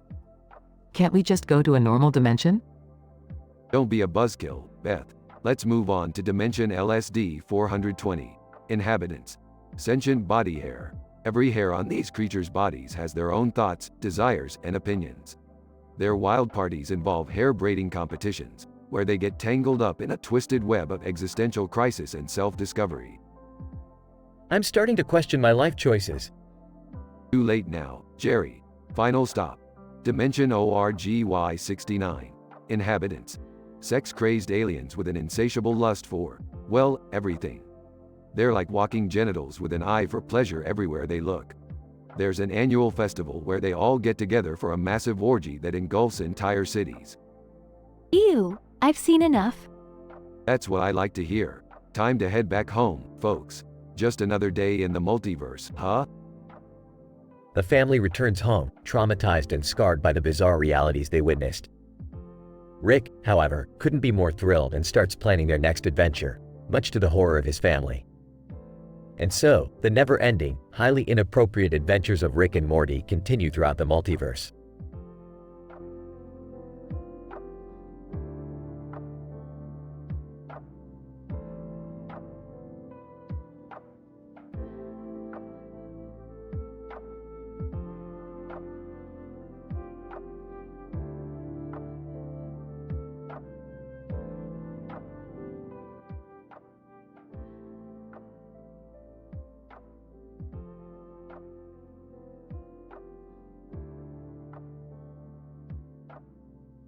Title, Going Viral with the Griffins. Int. Griffin Living Room, Day. Peter, excitedly, alright, family. We're going to go viral on social media today, but I've got no idea which app to use. Lois, size. Peter, why on earth do we need to go viral? Peter, confidently, because, Lois, we'll be famous. People will finally recognize our true talent, being ridiculously dysfunctional. Int. Griffin Kitchen, Day. Meg rolls her eyes. Dad, going viral won't solve anything. Besides, people already know we're a weird family. Peter, whining. Come on, Meg. Don't ruin our dreams. We need to be the next internet sensations. Brian, smirking. Well, if we want to go viral, we should probably start with TikTok. It's all about dancing and random challenges. Peter nods. TikTok, huh? That's just what we need. Some tick and a little talk. Let's give it a shot. Griffins download the TikTok app and start exploring the videos. Cutaway gag 1. Int. TikTok World, Day. The Griffins are dancing in various cringeworthy outfits while attempting viral dances. The crowd boos and pelts them with tomatoes. Peter, desperate, starts doing the worm. Int. Griffin Living Room, Day. Lois, angrily, this is not working. We need something different. Peter, why don't we try YouTube? Peter, eagerly, good idea, Lois. YouTube, here we come. Int. Griffin basement, day. Peter sets up a camera on a tripod while the rest of the family gathers around. Peter, excitedly, alright, guys, for our first YouTube video, we are going to do an extreme challenge. Stewie rolls his eyes. Oh, joy. More absurdity to add to this already ludicrous situation. Cutaway gag 2. Next. Griffin backyard, day. The Griffins attempt an extreme egg roulette challenge. The eggs turn out to be filled with various disgusting substances, leaving them covered in mess. Peter laughs hysterically while Stewie cries. Int. Griffin living room, day. Chris, excitedly, hey guys, what about Snapchat? We could share hilarious moments with goofy filters and disappearing messages. Peter, intrigued. Snapchat, huh? I like the sound of that. Let's do it. Int. Meg's bedroom, night. The Griffins are crowded around Meg's phone, trying out Snapchat filters. Stewie rolls his eyes. This is pointless. Who cares about temporary photos and silly filters? Cutaway gag 3. Int. Griffin living room, day. The Griffins use various Snapchat filters to create a hilarious music video. They dance and lip sync to an overplayed pop song with ridiculous facial modifications. As they finish, Chris accidentally sends the snap to Meg's crush. Int. Griffin living room, day. Peter, exhausted. Well, it looks like we're not destined to go viral, guys. But at least we had fun trying. Lois, smiling. That's true, Peter. It's not about the fame, it's about the memories we make as a family. The Griffins share a group hug, embracing their wonderfully dysfunctional lives.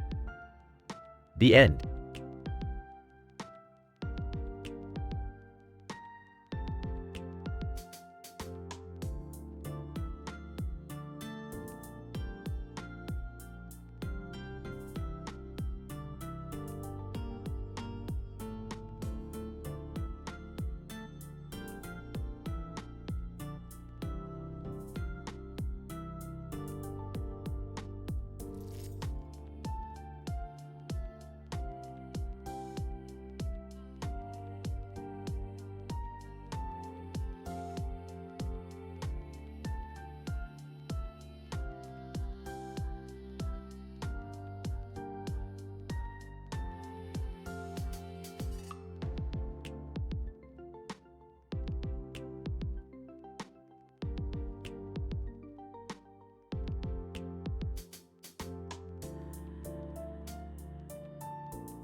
Kyle.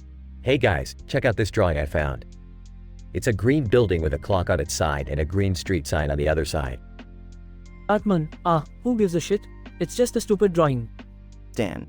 Come on, Cartman, don't be such a dick. Let's see what it's all about. Kyle.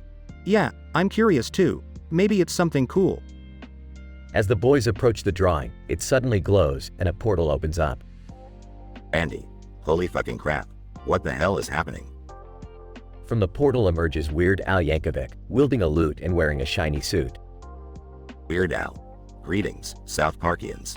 I have come to unleash my musical mayhem upon you all. Utters. Gee whiz, mister. Why are you so mad?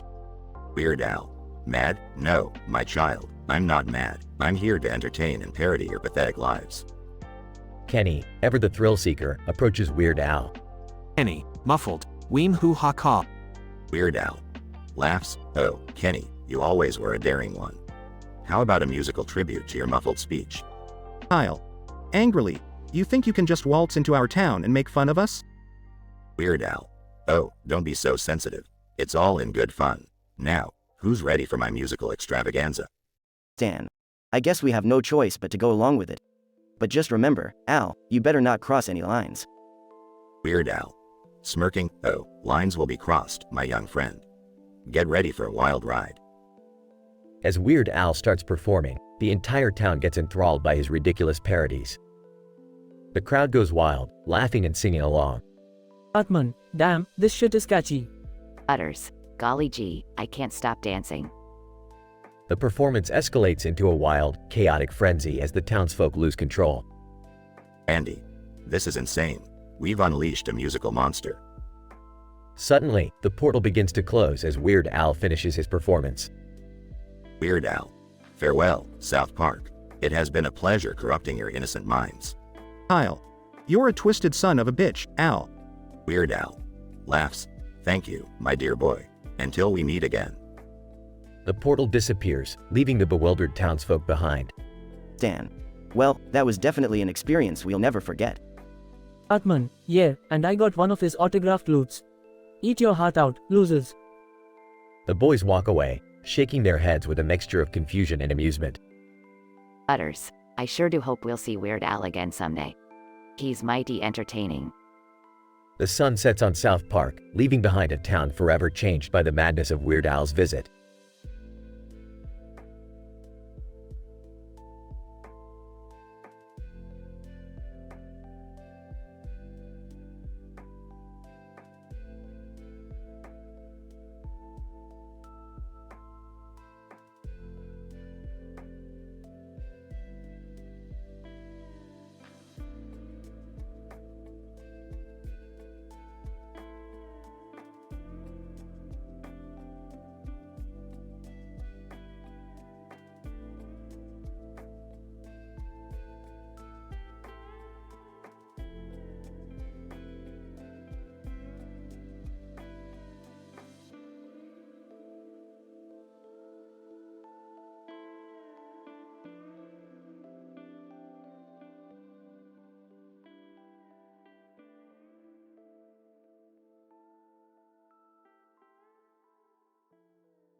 Alright, Morty, buckle up. Cause we're about to dive headfirst into a dimension where magic and swords exist alongside tall buildings in a field. Rick, are you sure this is a good idea? I mean, swords and magic? Sounds pretty dangerous. Morty, danger is my middle name. Well, actually it's Sanchez, but that's not the point. We're here to have some fun. Hey guys, what's all this talk about magic and swords? Can I join in? I'm feeling adventurous today. Jerry, you're like the last person I want to take on a magical adventure. Stick to what you're good at, being mundane. Yeah, Dad, maybe you should just sit this one out. We don't need any more of your Jerryisms, making things worse.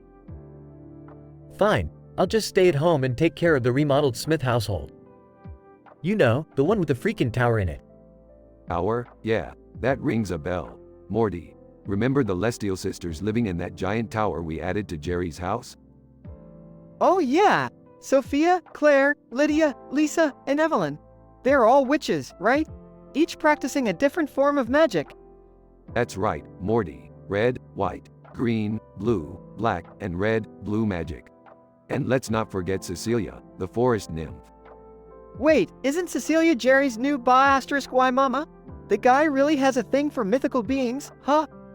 You bet, Morty. Jerry and his luck with supernatural creatures is almost as improbable as our adventures. Sophia, Morty, Rick, welcome to our humble abode. What brings you here? Oh, you know, just chasing statistically improbable scenarios and brewing chaos, Sophia. Can't resist the temptation. Claire, well, we're glad you're here. We could use some assistance with a little magical conundrum. Oh really? I thought witches were all about solving their own problems and maintaining girl power. Lydia, we heard that sometimes it's nice to have a genius like you to lend a hand. Flattery won't get you anywhere, Lydia, but if it involves explosions and unstable dimensions, count me in. Lisa. Rick, we're dealing with an enchanted sword that has been causing havoc in the city. We need your expertise. An enchanted sword? Morty, prepare for some epic battles and mind-blowing swordplay. We're gonna save the day. Evelyn, Rick, be careful. This sword is rumored to possess dark energy that corrupts its wielder. Dark energy, huh? Just another Tuesday for us, Evelyn. Morty, grab your gear. We're diving into the mystical abyss. Rick, are you sure this is gonna end well? I have a bad feeling about this. Oh Morty, you always have a bad feeling about everything. Just trust me, it'll be the adventure of a lifetime. Cecilia. Rick, Morty, be cautious. The sword's power is beyond comprehension. It's no laughing matter. Thanks, Cecilia, but we don't do caution here. We do reckless and amazing things. Now let's go kick some magical ass.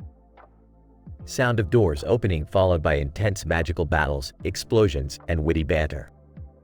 Morty, look at us, fighting witches, wielding enchanted swords. This is like a nerd's wet dream come true. Yeah, Rick, it's definitely something. But can we hurry up and resolve this mess? I just want to go home and relax. Alright, Morty, let's wrap this up. Say goodbye, witches, and remember, I'm the one true wizard. B*TCHES. Rick and Morty successfully defeat the wielder of the enchanted sword, restoring peace to the city. The witches thank them for their help, while Jerry stays oblivious to the chaotic events that took place in his own house. Back at the Smith household, Rick and Morty reflect on their insane adventure, ready for whatever craziness comes their way next.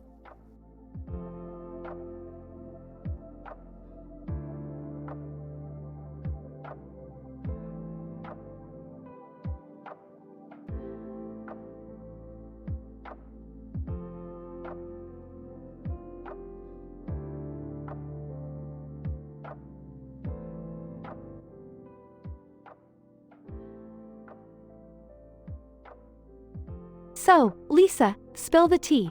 Who's been tickling your fancy lately? Lisa. Oh my god, Summer, you won't believe the craziness that's been happening. So, there's this interdimensional hunk named Zoglorb. Interdimensional hunk? This already sounds like my kind of story. Lisa. Trust me, girl, it gets even wilder. So, Zoglorb has this potion that supposedly enhances your social skills. Can you imagine? Enhancing my social skills? I could use a sip of that myself. But wait, what's the catch? Lisa. Well, apparently the side effect is that it turns you into a sentient broccoli for 24 hours. Like, who even comes up with this stuff? Sentient broccoli? That's oddly specific. But okay, I'm intrigued. What happened next? Lisa. So, we decided to give it a whirl and drank the potion together. Next thing we know, we wake up to find ourselves in a reality where everyone is a talking pickle.